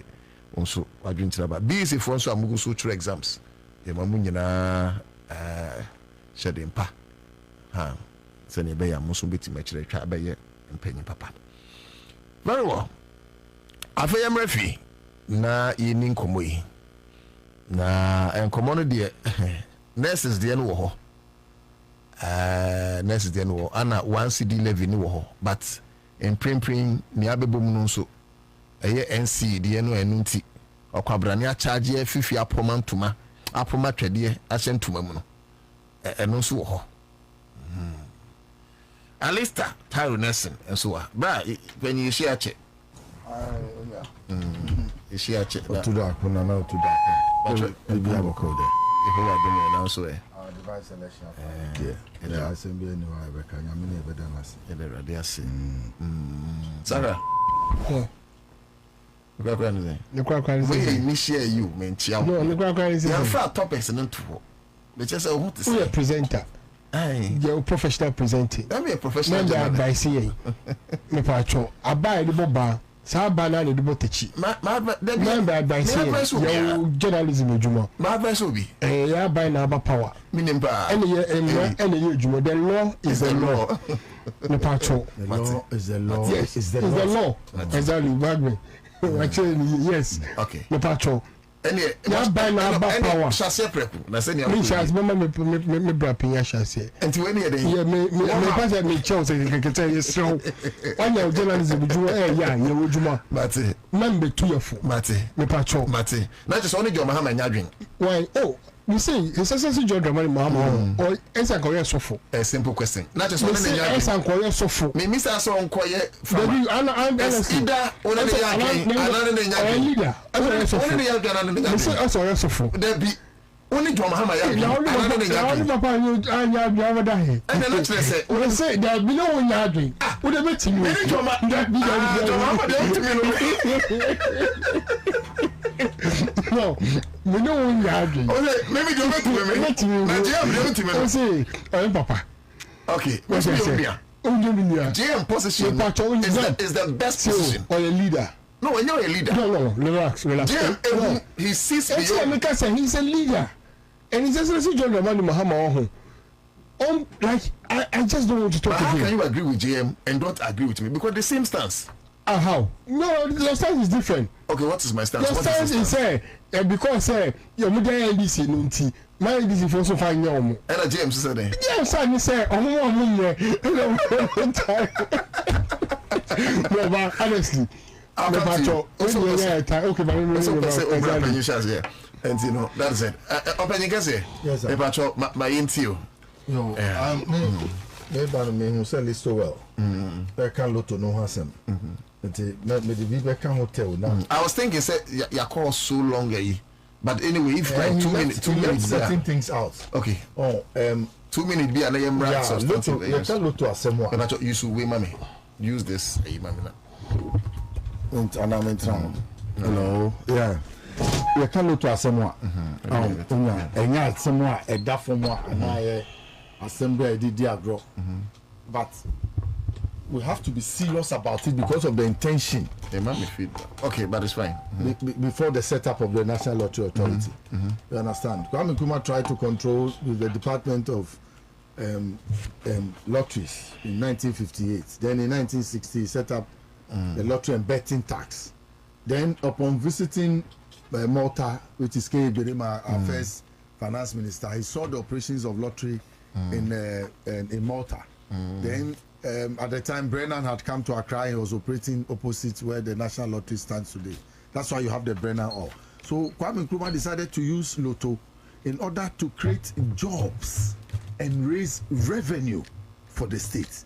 That's the underlying factor for which the National Lottery Act was set up in 1960. And on the first draw, 29 September 1962, you will hear what Kwame Nkrumah said. So 62 years of NLA revenue generation for government. Today, why have we put an intermediary to be the person who benefits from the revenue government generates and then come and pay government commission? Is that why the National Lottery was set up? It was set up to sell its own coupons through its lottery marketing companies. Today, where are the lottery marketing companies? How do you give 80% of all your coupons to one person to sell through digitalization? Why? Can't you spread it over 10 companies that everybody will have 8% and be efficient?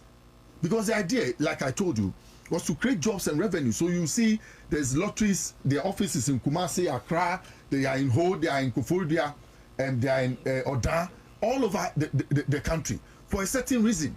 And if you go to those families or those who hosted the national lotteries at first, you see the effect that it did. It created jobs Papa ni o mami wo lottery business ma we secondary school. It is very easy for you to start also finding a job by also helping them too. And then even the sale of tickets, there were urban tickets, which is a mechanized ones. I know they are from. Yeah, any a local one, manual no, and also free crossing class. Ni nyina saa time no ne atwa loto abanye sika free loto mu from 1962 go and check until Act 722 was passed in 2006. Go and check the value of lottery in revenue acquisition for this country. Look, we have used revenue generation through lottery. Listen to them. They say development through games. So they have supported many development projects in this country through lottery.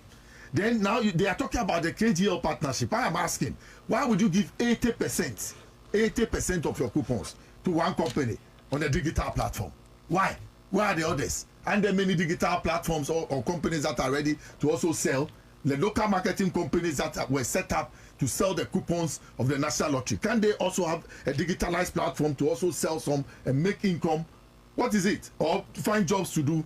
So, like I've said, this one man thing that they have given to one person, they are direct beneficiaries, and you hear them. Gary Nimaku is talking. You hear Razak Poku. They are all direct beneficiaries of this contract. I'm telling you. How are they direct? Yes, because this is directly against the state.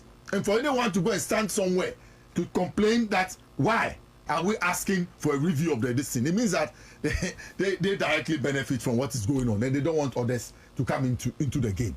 This is for the states, and you'll be adia. Ya man kre. Lotto need to be more from say. You better go for private person. Now, what you know this thing? They collapse a place and then they come and own it. That's what the MPP's agenda is about. I deal with the I say Yentungu. Then when they finish collapsing it, just on the SIC, yes. on the project enterprise insurance. Yes, that's what they do. They collapse. Look at Ghana Airways. Yeah. They collapse it. They have a way. They'll come and tell the public. So let's get our acts together. Look, the salary implications we are finding in the system. At first, National Lottery Authority used to support government to pay government workers in the department and agencies and in the ministries. The nurses, they are crying 4.1. Yeah. I'm saying National Lotteries can provide that money if we have set the National Lottery Authority right. Me, I don't understand why KGL is also shouting. You cannot come and take 80%. Actually, we to me 80% now saying number they say, why are we complaining? We contract no swan. We must find a way to review it. All those saying that if it was not for KGL partnership, lotteries will be losing. They are incompetent and they must resign from their positions. You don't need rocket science to manage the lottery. Look, on Mondays, people go out to stake Monday special. Not by any coercion. Obian for swarm. No yinisika no akojina ki osumo etwalo to no. When those monies come to you, you are supposed to use it judiciously. Because it's development through games. So after tax, we are expecting to raise revenue through lottery. On Tuesday, there's Lucky Tuesday. On Wednesday, there's midweek. On Thursday, there's Fortune Thursday. Okay. On Friday, there's Friday bonanza, and the main one on Saturday, which is national. Then there's also the morning draws, which is a new rush. And after every draw, if you know the amounts of money that they make, because people don't win. At least we are treating more. Yes, about currency canning in Agofi. And you see, lottery, there are best practices elsewhere. Go to Malta, go to Singapore. Other countries are doing it effectively and are raising huge sums of money to transform their countries. How come say they are common as a utano? No, we shouldn't do that. Let's raise our heads. Okay. There's a lot of money that we can make from the National Lottery Authority and use it. Even when they set up the Caritas Foundation to monitor all lottery games, look at the amount of money they were making and look at the development projects that came out of the Caritas Foundation. So what are we talking about? We cannot allow one person. This is a nation's cash cow. And we cannot allow one person to sit around the table and then point well made. Yes. Yanko the other time. Yes, so it's not for nothing that you have the Nigerians. No, because LLA a lot of time, so he has expressed. Once Nigeria for say numbers. Why? It's because of the integrity, the transparency in our draw. That is why other nations are interested. And in Cote d'Ivoire, they are able to make $8 million savings a day from lottery. Nigeria, they are making $19 million a day. And they pay us commissions from what they do at the end of the year. Where are those monies in the past 5 years? Why can't we even save $80,000 on a daily basis here? Look, the union have been shut up. They cannot talk. If you talk, they'll sack you. Look at the forecasters. Those who went around the lottery stations across the whole country, perpetuating the lottery game for people to get interested. And the forecasters, Mushebreni, Ebini Abona, Omuwahi, where are they? Where is Collins? Where are those people who propagated the game? Where are they? We have left them behind. Even those who publish the results of the National Lottery Authority, NLA used to support their operations. Today, most of them have gone down. It's Muma and Imrese Lotto. No, yeah, say the Bepesica. Amo mine I in ba amo mine is yesika I nyoma bia development through games. And to me basa ne nipa ba ko through digitalization. Obeka say ye man 80%. No yet. Okay. Other people are proceed to the topic. Iti obi ameda senior kwenya na next is one there no fan kan break. I thought we're starting with which one? And I shall say with yes no. Very well. And then I hope say no near say communications you know stations now. You go no Mahama say omo restore and no sorry say Mr. Mahama President Mahama and no ho and nurses there no so but nurses there in fact who here kese pa anti ba me fa because last week Saturday small boy be young guy be work away government hospital because of this nursing strike. Now occur on the parents need do one they refuse to allow them to enter the place. Because nurses never want some more strikes, so do not even allow them to access the OPD. Until when it was getting to the end, say I didn't like who say I I'm saying how they would they see it every day. It will be wise. Yes, that's what they said. Wood every day. Yes, so I reported the matter to the minister. It unya me person me can baby. This problem that the nurses are talking about is an age-old problem. Even before the woman became head of the nursing, Madame Perpetua Foriampofo became head of the nursing this thing. But she has not been innovative to resolve the problem.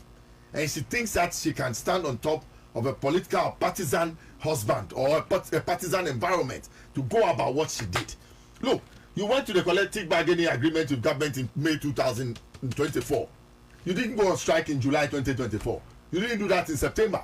You didn't do that in December, a day before the elections, for government to know that if they don't restore those ones, you will not vote for them. You didn't do any of those things. You wait months after. And then I will complain, say teacher for no they were able to meet the any share budget no more. It's about bargaining. It's about how you went about your union, how you went about talking to government and sitting with government to realize the problems that you have and that government will meet you halfway. Your allowance be kika. Your uniform allowance here for 120,000 people. It's a lot of money.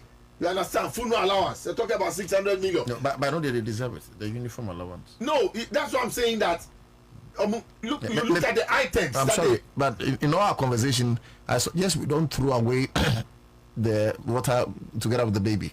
Yes, there are some demands very legitimate. That's what I'm saying. That let's take the demands one by one and see which one we can bring to the top. In economics, the priority list. Yes. You have to get the priority list and see scale which of one. Preference. Yes, scale of preference. That which one we can solve within this time to get them to go to work and have some commitment with them. Because people, I don't want anybody to die. And I would not say nurses don't have problems. They do have problems. They are working environment. Look at the rural services delivery when it comes to nursing in the rural areas when they are posted. You understand? Which offices do they work for? Even the chief's compound, the environment in which you work from. You understand? If you even go to the rural areas, some of the government hospitals, they are in bad states. I mean, their working environment is poor. You understand? So, yes, I sympathize with them. Some of them, they go on pension. Before they go, they take loans. When they take loans, by the time they go on pension, and so on, it's 62, 63, it's of Froby. And that is a problem na bosumi biano or man is kakra to the bottom. So yes, there are problems. I would not sit here and say nurses don't have problems. But in other jurisdictions, what do? When you have problems, that's why you have leaders. And your work is so delicate that it's about protection of human life.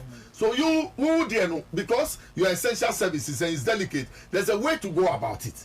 As same way about who declare strike, no Johnny free jurisdiction, no I could try Helsinki, now we post. Egusu the edima house session for no ha na show ma sitrem na boa mo no wunya nwie what's that African International Council of Nurses ejuma sa to won so ye kan you buy any kan say amount funeral allowances now you will not go back to work. No, even the association is not for you and their rules. I'm wondering why CLOSAC has not come out to say anything about it. CLOSAC saw some support to now. How? I stand for correction. Anyway, how can I say that? Wrong. What? I would not believe this. When they go to hospital, I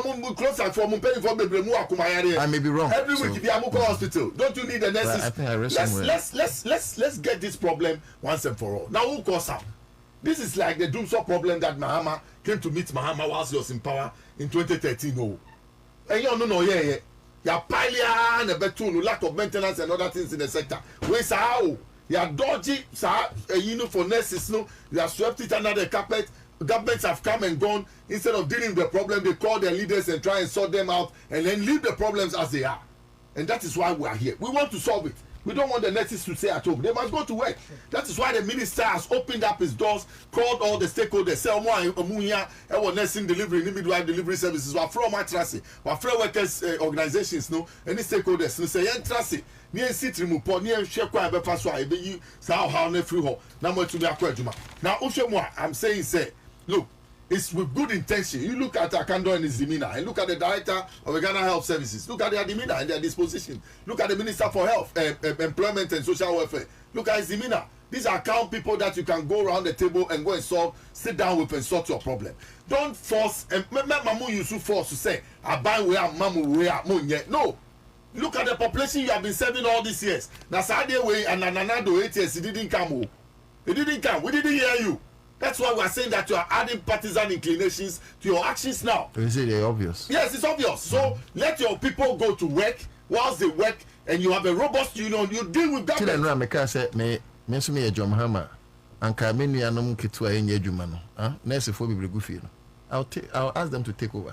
Yes, that's what we. And I'll give you 24 hours. Yes. One the one who comes takes over your work. That's what. Because in the first place, no NLC through the court has declared their action illegal. Simple, the constitution and about say essential service providers cannot go on strike. And Accra High Court through NLC. Yes, has declared. So why are we entertaining illegality? That's why I'm saying that, like you suggested. We must find a way quickly to get those 2 weeks. Those who are ready to work. Yes, because Charlie is an illegal strike. They have declared. John Mahama, but Your Excellency, advice and say to the be a Jakuma. And yet the Biana so Unya John Mahama near Tamos Akuma. There are times leader makes strong decisions and you're popular, but in the interest of the people. People are dying and Kofu is all more yet strike. And people are dying.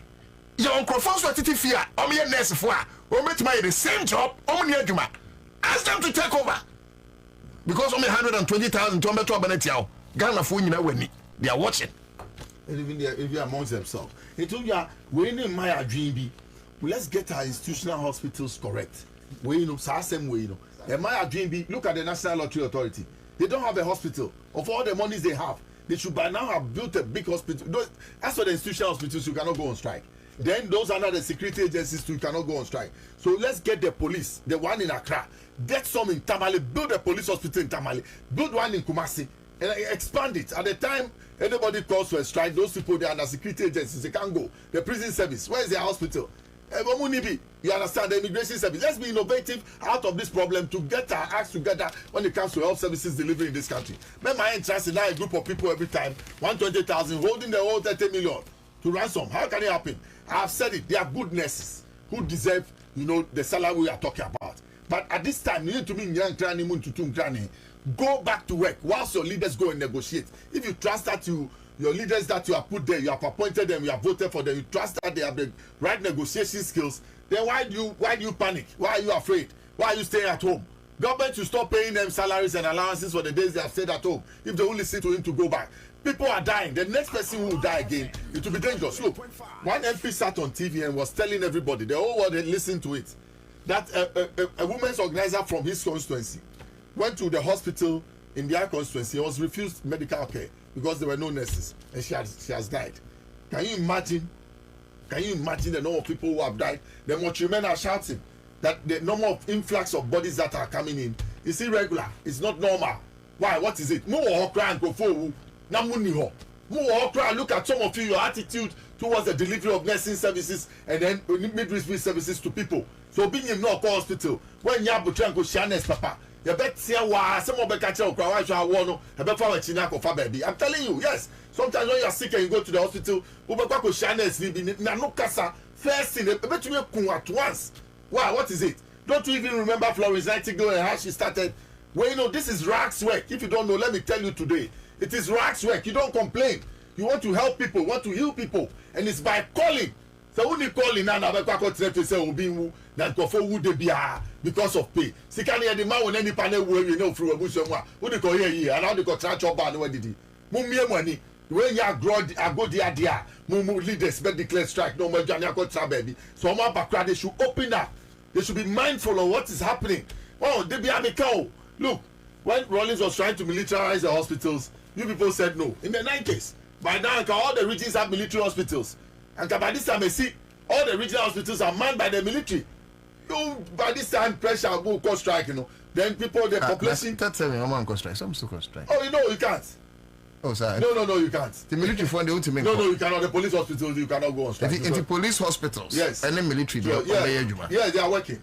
You cannot go on strike. And they say your military hospitals they can strike, you know. That's what I'm saying. So you plot. That's why JM they say one. It was coming up. You do one in the north. Afari, the police Afari, yes. Then you do one the police. The same thing. Do one in the Ashanti region. Take one to the northern region. So in times like this, when they say they won't listen and don't talk to anybody, those hospitals will be functioning to save those who access them, so that the population will stay alive to see the end of your strike. Strike away. Me I'm watching. Will it change your life forever? If government even pays the money to you, know what that is for? I want to know why are you taking the money to 6 feet at last. More in your hospitals, if you go to the regional hospitals, for instance, regional hospitals still, use 4 times, you know, so be what? Be what? This 4 times never find into the wall, the cry, with the go there and go and see what is happening there. That's the regional hospital. Why? What is it? Go to UGMC. The neglect of patients. What is it? You started at the OPD on May 28th. Now look at what is. We are in June. Inside June.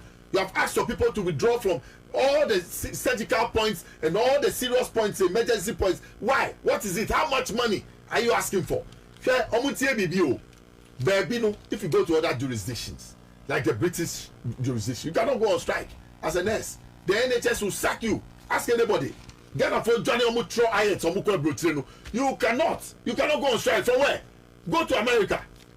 You attempt to go on strike. But is it not also because nurses for no any midwives for no conditions of service no? Unlike in our part. Yeah, they work. It in as much as say person make strike no.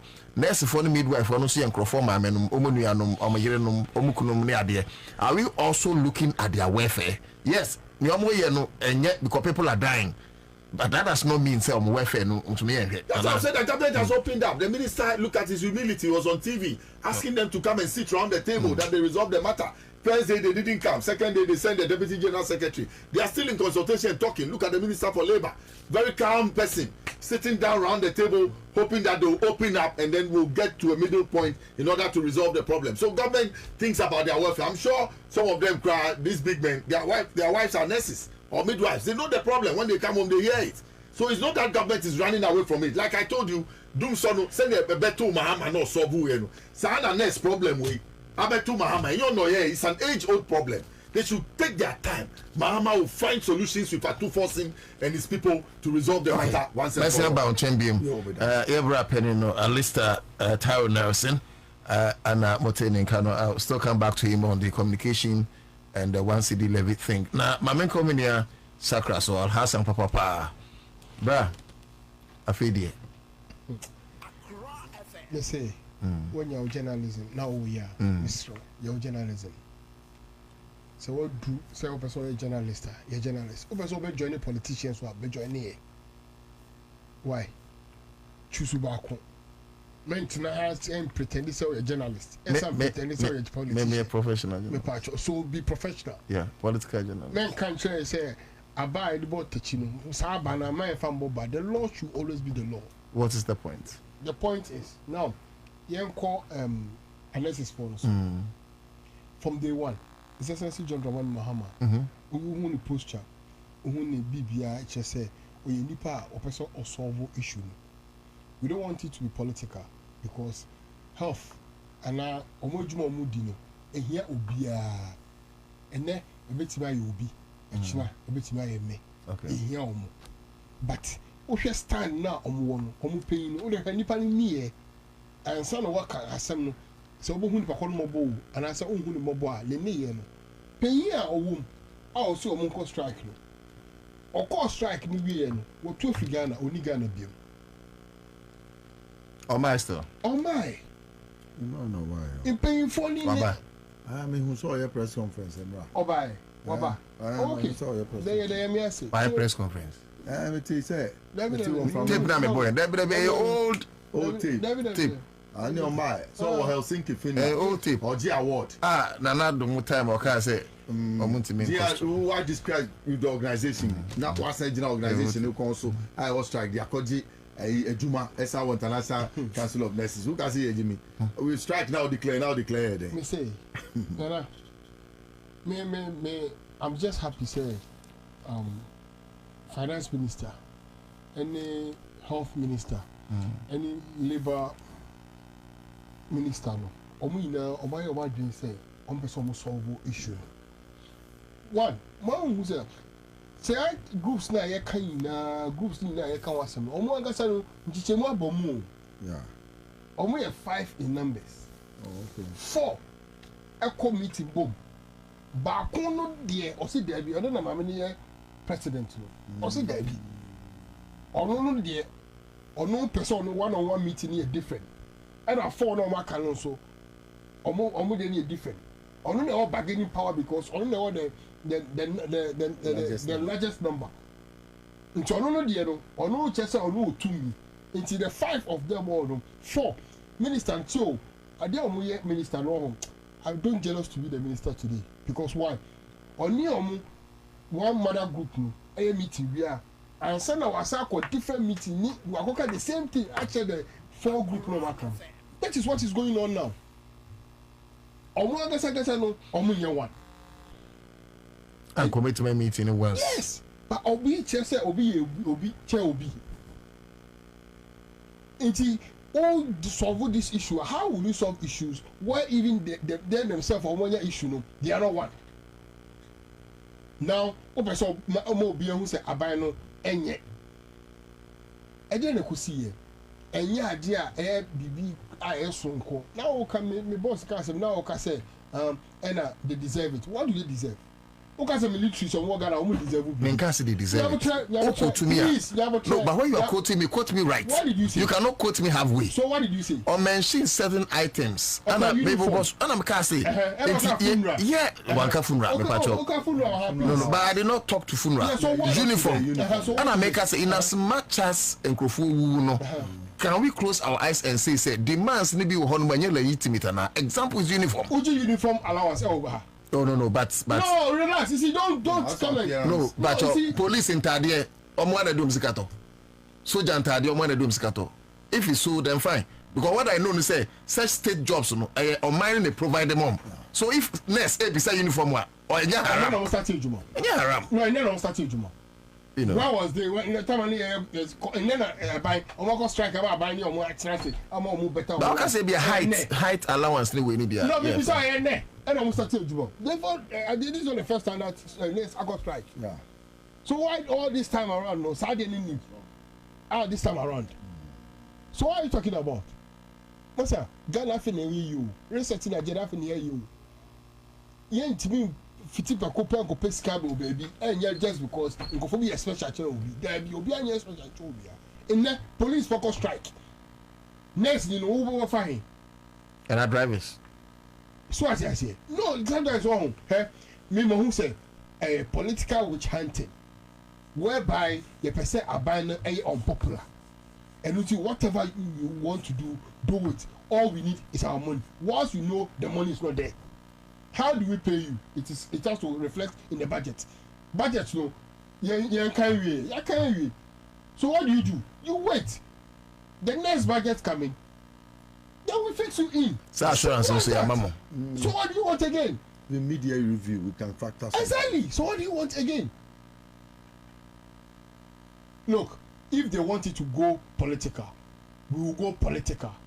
If they want us to go, you be called national because at the end of the no you need break you resetting Ghana bibi ekoyi all the sectors no you resetting no obi me one thing that makes say say who attitude how the be call deal mu no and then ma win you okay but obi dia but or say we have the pay wisdom.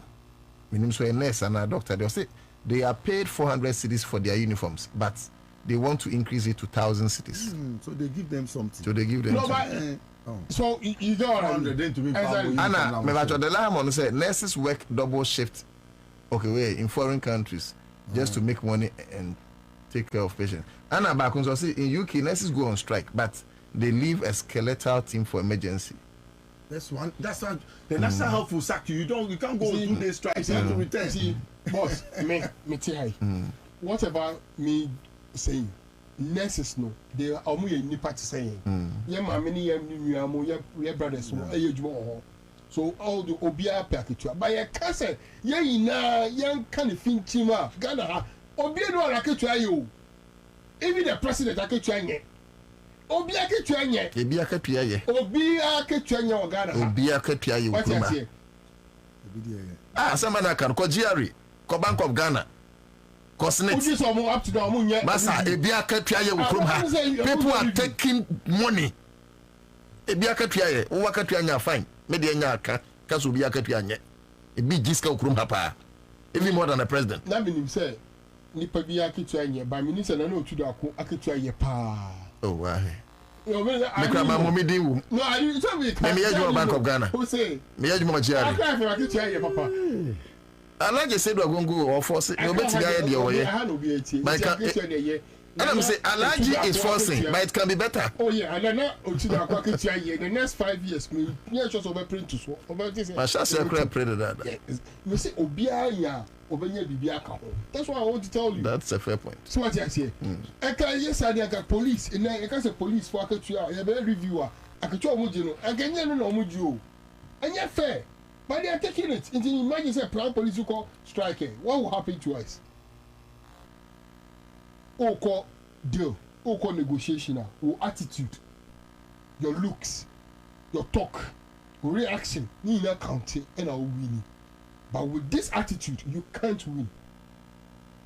Also, okay, I speak for the NDC, I speak for the party, and I'll make sure say. And not for the government. Oh no, the same party now. Government, I say. The same party now, government. So you speak for the government and the party. Exactly. Okay. So what they say, party na be government. Thank you. Oh, that one is now no, me party will say. Yeah, I'm telling more my party ni enye there be. Yeah, no money sign contract. By government air continues. It's ye ba be ye ho djuma. Sakra, woni ba ko so mu bisa. Debi. Disability guidance allowance. Na or disabled. That's just why you like the disabled say you are 9 years. And then the or the next na nya we are no through her. It be height allowance. You say, oh you djuma baby if I storyboard the mail for. Say so just saying your three no. Each storyboard no be for no. We calculate every month. Na etua account. President and so any chief of staff ni o nyina full story building or more. Me I don't have a problem. We say be one so true because all four of us sometimes we na yina ye o ya. Emphasize the name. Emphasize the name. You training. Yeah, physical training. It's yes and track about outside training. What you say? No, you see you see usu crowd there. Uja him, but very necessary. And me, Abaya minimum is necessary. John Dramani Mahama is ready to listen to them. But it was Obi say uniform allowance is power for them. Look, as journalists, almost every media house, you're not clothing allowance. I'm telling you, almost every media. And what is Obi can say Omo, and that is for Omoji. Me say that make educate to be say I didn't say so much. Yeah, my media allowance so you a clothing line. And I friend say wardrobe. Yeah. I'll be share interview we are not what they are cautious. So legitimate. You are shining. Oh yeah. No, this is a taste. That's what can try. So from long. Oh, but see me I allow you say we go get problem keke we. I mean so me ni nya. Na me tia no be allergy will be. Ana wa kan so allergy be to akatua num. Amen. And I want to strike. No, see, president in the say, own tia, and a minister as own tia. Fair enough. But won't mean Johnny Perman is bad just because you are holding the balls. I am an essential worker. I'm holding your balls. You don't pay, I won't come. You don't do that. Okay? yɛwɔ NDC nurses wɔ hɔ ɛna NPP nurses wɔ hɔ na NPP nurse ɛnya position a ɔkyerɛ NDC nurse say yes I have position. That is what is going on now. I feel so nice and so the NPP and NDC. There's partisanship in what are you talking about? I've had a personal experience. If there is, somebody called me Professor Milson's boy and refused to attend to me. Yes, at the Ridge Hospital. So what are you talking about? Doctors, they ganged up. They said this guy was NDC. They refused to look after me. It took another doctor who was NDC, Dr. Chumesi, to come and operate to me. I would have died. I'm telling you. I wish you know. Yes, there's partisanship in our hospitals. Tell what you say. Yeah, but it's not here, Kasa. And you be being told. We know what we are talking about.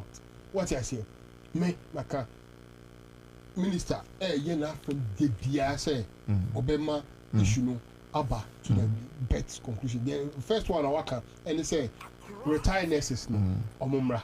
Okay. No mumbeboa. Na yenhwe. When you see, you gave a very nice idea. Say omo we are more backlog and yen for more jumano. This is the right time. Put omo in a gum. No almost start juba. Not a member we mo strike no. Mo ba no biti office for them now. And she said the answer is actually time because I buy na for juba. And I buy na because we share a labor commission say almost strike illegal. How long would we do this to Ghana? See, any NDC, any NPP, and Ghana first. We have to think about Ghana first. And you know for sure. Into imagine say we also ask all the pastors to pray that all those who went on strike and they know it is illegal, may their family members all go into all difficulties to go to hospital and they will not get anyone to treat. First, maybe I say start second topic. What I say, it's just starting your boss empire now because me Mompire ma obi a on strike na busu en beto.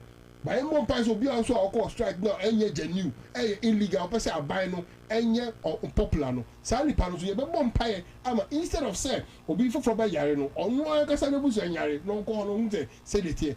Ya, I have a picture here. Obi ti come man oxygen. Yeah, you free hospital, 18 hospital to hospital just to find someone to look abba. How will you do this to your whole fellow human being? Or your banso? Yes, your own fellow human being. Where then why you say? And I see the Queen NPP chairman here. I say I say Sunia Emma Dream. It is a yes. But you know. What you say? So yes, Sunia Emma Dream. Na say okoda. Na who kunu NPP chairman or agreement or the bemo. It's because it's a political motivated. You should understand us. Okay. See, we don't want it to go there because next is for your NPP womb. Okay. Next is your NDC womb. Okay. So fair enough. Me the mesre. Very well. Wow, need some NDC near what next is no. So this is the time you have to support. Emmanuel Opoku Boadu, I agree with Abdullah Sakra. The nurses are being political and very partisan. We respect the work of the nurses, but they can't hold government to ransom. And make people die and get paid for some jobs they ignored. And over here, nurses for Sati and not Ghana for they had the goodwill. See, Ghana for Krebia strike. Note to that men and women of the armed forces and the police service are given free uniforms after passing out, but subsequently you have to buy. Oh, okay. So the nurses ought not to be treated differently. Then my suggestion is that government soldier nipa and konkoto uniform there, then we are not doing well as a country. No. Then we are not doing. See that after nursing training, so about uniform. First year, dear, second year, third year, 3 years in your. But send your mommy can say you must soldier no uniform after passing out. Niaka you say sanity. I just a soldier in it, and I'm saying it's not right. Police ni immigration for ni ade omo look very nice omo outfit. You are better e bia na ba kure de man na ida. Yeah, and I bet me provide material ni ati so am at that point. Okay. Abdul wisdom. Okay, my Abdul Repe. Ali Abdul Wahab. Or say these nurses don't fear God. Why should the government reduce the budget by 10 billion yet they expect the government to introduce new expenses? And Asakra can say NDC for cranka so muntia. Money will be na year arrangement and a new government about 6 months or say 2026. Nanka we cram put it. Simple. Oh, I shall bo. PUN or see in UK nurses go okay, I've read that. Della, come on, nurses work doubles. I've done that. Godwin Amevo or say, my brother, you are making a point, so I'm sure say, oh, fans don't know. Ibrahim Bansa or Sinana, or to all of them need to be replaced. Oh, simple. Minimum there. That's what I'm saying. If I was president today. Yes. I'll give them 24-hour ultimatum. omukwa fine omankwa will be a woye nessa backlog egugo. This is the time for them to also come and sell this. So fire them now. Somebody was telling me at home. I said that yesterday. Fire them. Obi Otife Akache me say, oh no, even with these conditions, they are prepared to work 24 hours without going home. Yes, with these conditions that these people are rejecting, they are at home. They want to enter, and if they accept these conditions, yes, wholeheartedly and stay on the job 24 hours. So my mom bluff me say Juma we rags work and it's by calling. What you say? Into who needs rags identity? No, say we prepare for me. Say yeah, shiny pana when ya hotoni ade who needs but Diana. Ube this yeah, and at least we cried there. I bind we in as well because NLC through the court I declare almost strike illegal. It's where they are buying we in as well based on that. Also on your Juma. So be a coffee. Now I'm wearing your Juma the next for no. Maybe near Neso. Wow, because. Yeah, many are nurse or Gusia Juma. Yeah. But me caso a nurse in tea, me come out drinking. Say Muno Mudino. And there's some query. Maybe say I come share. Otherwise, if you still want to come, I'm say me share energy. 1 gallon. There be 1 gallon. 1 gallon the commercial safe free seniors. Communications. And I am 1 gallon. And a young commercial same free. So 1 gallon the commercial same free. Oh, okay. And I become when I'm introduce you into. Oh, now who calls up? One CD levy you want to start. Since they introduced it. Before say you better share BBS Nana for a calculator. I want us to do one good job for as a driver. But please do this in 10 minutes for me. Now, you know I'm a practical.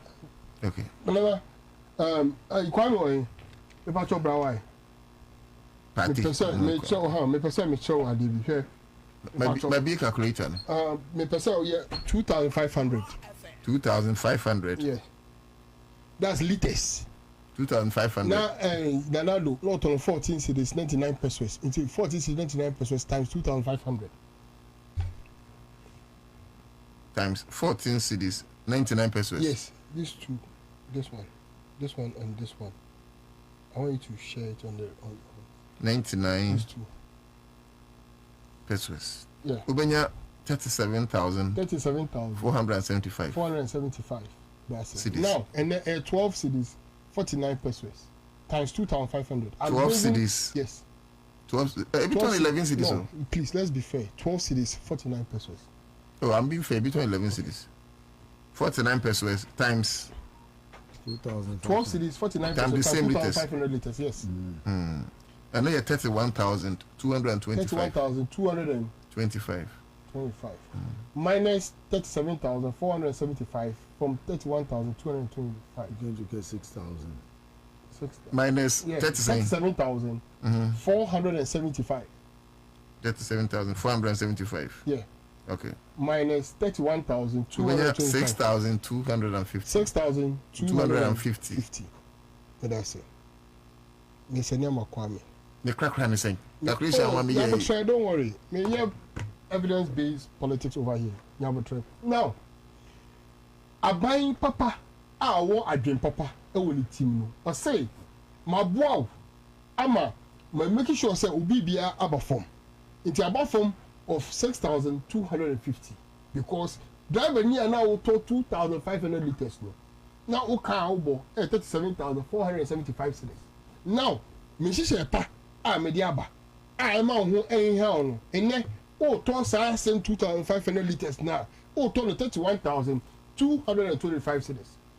Masevu 6,250 cedis.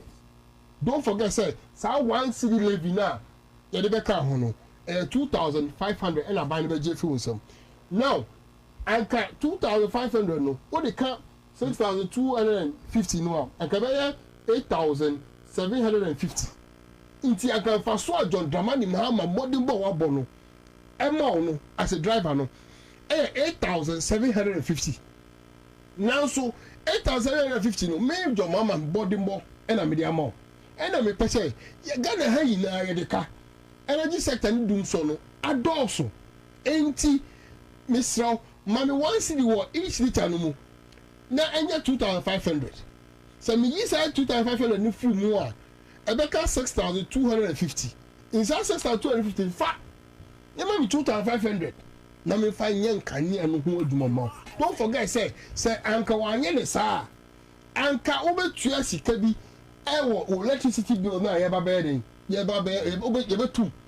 What do you want? Do you want us to increase your electricity, or the smartest way how you will not feel it is by this, a simple calculations, a simple introduction of something that will better our lives for us.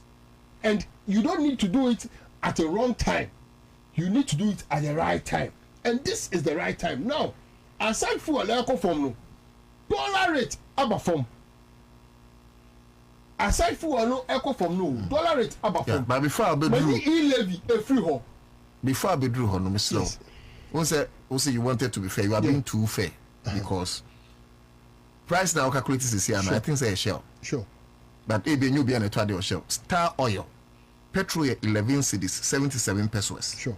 And diesel and the boarding 12 cedis 49 pesos. You now calculate petrol. Sure. So a be what form? Let people know say. Yeah, me tell say. I understand. You use the higher. I use the highest one. Okay. Now you see, Kwame. Idea yeka. The kwabre assumption.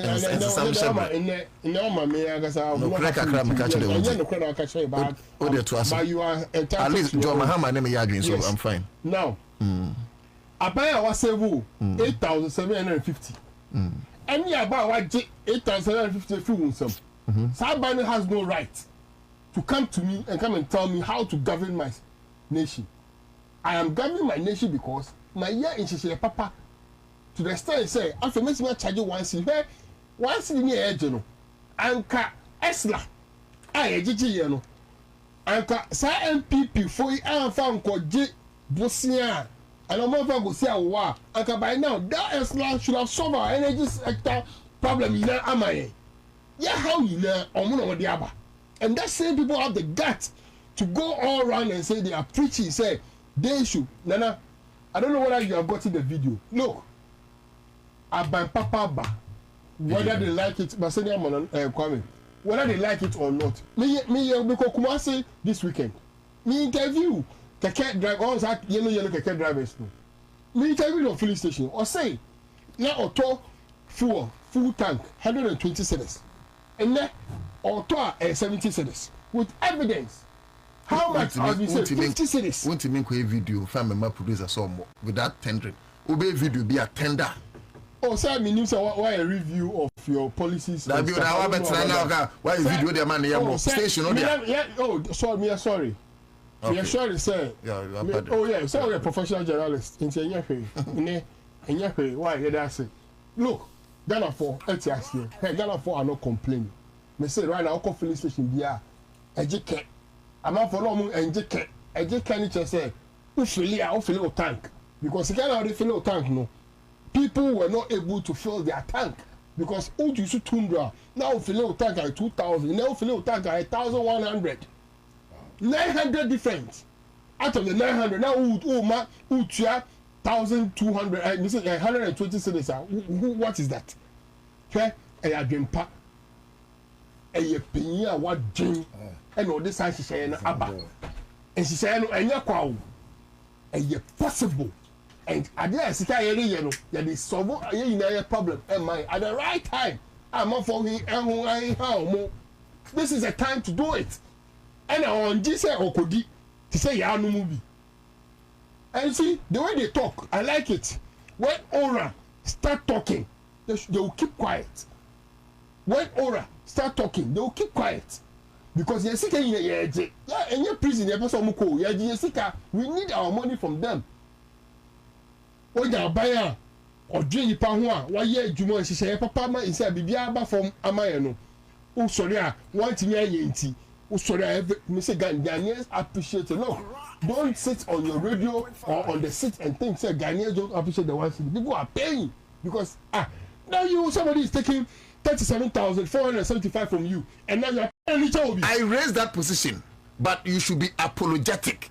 You should not speak in command. You see, as if say one Ghana city. No, hold on. No, you are rather destroying it. You see, no, I'm telling you, I'm putting it to you. You are rather putting fire. Obia in Ejuma. Also, my one Ghana city. Chopper, and I'm about to say my one city. That's how commanding the sofa was. Why are you Ghana? Me say, Obia Ejuma. or Jessica or Jenny Ye. Kasa when Jaisa some once I got a bread. No, we try 14 cities, 99 pesos. No, I will say Papa Nti, who try 12 cities, 14. Oh, Mobi, Eddie, in foot ever to the Pagoni say 14 cities, 99 pesos. What are you talking about? No, who you get in Chobia? His Excellency John Dramani Mahama taught it wise and at the right time. And in this calendar, could you? Yeah, the Esther to her, would the Esther could you? I'm a lady that's too so much. Beside minister say, the man of a timetable room or say, do see a no, costo. And then any day. Look, yeah, you see, where we have reached, your sons you as one son, and who the more do. And you'll be never say, it's essentially John Dramani Mahama, we know and we have seen it. In 8 years of the MPP, whenever someone tells me that there was a story that we call, there's a story in the Bible of Nebuchadnezzar and Pharaoh. Now we do say storytelling, and yeah, there is see. But in 8 years of the NPP administration, I realized that there was a human being called Pharaoh and Pa. But Ronaldo and Pharaoh, the story is not different. We have been through hell. We have been through a lot. You say what you should do what? We should do what? Nana, a dear doom. Then yeah, or we see 49%. Some may pay or be at all. Don't let us change the narrative. We are not saying okay. By any year, you have choice. You have 40 citizens. Which one are you going to take? Oh, try to see a but I can say. Mamu nye akakabense. Mon fam pacho. That's the point we are making. But say that when that's why you do get any butum. Kwajo abua. Mind you. Minum di ka ba ba misako ba. Entina ama mo amba late. Na so mo ko e hwe misafe ni maba. Medical bet han man say. So sakra na so e this na ko ba bi na my late maba. What man say na me fa konya so me cheti for na hwefo bi. Me nua na sema no wo ka no. Won hwe mu say ndisi na enne aye kama etoto no. E Ghana for do ni nyina mo anu part of NPP for bi boy dey. E be to aba maye. Nipa ye djuma na de party na ba be do mpempenso. What man say? Na ba bi ye duro no. Any fuel issue no on fan to the team say you manage and this about on petrol so and you have good management on manage and the defeat 17 so 16 about do 11 and 12 what must say or chance BBC at trigger bit must account baby and one what say by 11 that we got to by 11 sir yampa bona say beba from one and man in costo and this about on teach BB so the Niamana to ye near Reba, Yampa Bonnie say Enkawa, it will be about to so dear, Nagana force to say the Odiatos, who said Odiatos, no, as where you fiswa, let's say about from a beba from your son, sir. And I was so timid to Tim say, a 1 liter, a 1 liter, and I did 1 cigar already. Now there's a percentage can cry there, and so 1 liter, near the also a bottle, just one bottle, beer bottle, depending between beer 12 near the other, a year. It 1 gallon here 40-50 pesos. To a chopper. Yes, a pagana for Chelsea. Mumma clear, yes, some baby, a drone baby, a hot true. It is some way a Pacific ABC the moon. Now, no, put me busa question. See a J near the Yade, the Tiaka, and I give that to crude oil. And no, say this 40 and penny 40 checks a yemuyi. Because who said the previous Ibia Bayana, Chess Adiana Yagin, but better crude oil. It means you had better iron in few other what must say. But the papa case it me catch a Ghana for Ghana for some. I did where the Ababetono. It be a 3 years, 4 years. You check can you a year for. I said to me Ghana for a Coben Crum. Abana Abano, Mimi and Yagidio. I said to me transfer because one share this 4 years won't survive womb. Abayi che na phone phoning na enya once buy 6 months no appointment no one baby share no I said damn na kesefo na fa kese no enketo na sofa it is abayi na ntima nko 8 12 16 20 na say ka 8 wa one hwe no enu so it is empire ayi chow party de ma Ghana for na Ghana for nya ye ho ye mu gidie sa de wetima ite de ye no bebe gidigidi dia na so mutu tia me no me ye survival hona mitimi pe me ko mani pe o ya we yes o yan DC to be no nko for say ni ane kan masa okay o yan di no we Ghana for abana oto meti wase pa meti wase yes o chopa one thing president ababa chow president ababa Ghana for chow meti wase o intimidate me yeah Oh, you see, I need NIP in the studio. Mama, guys, into me. Nana, do that way. Maybe also you are the Nana Miss Manin, you. And then maybe the massa. Also, well,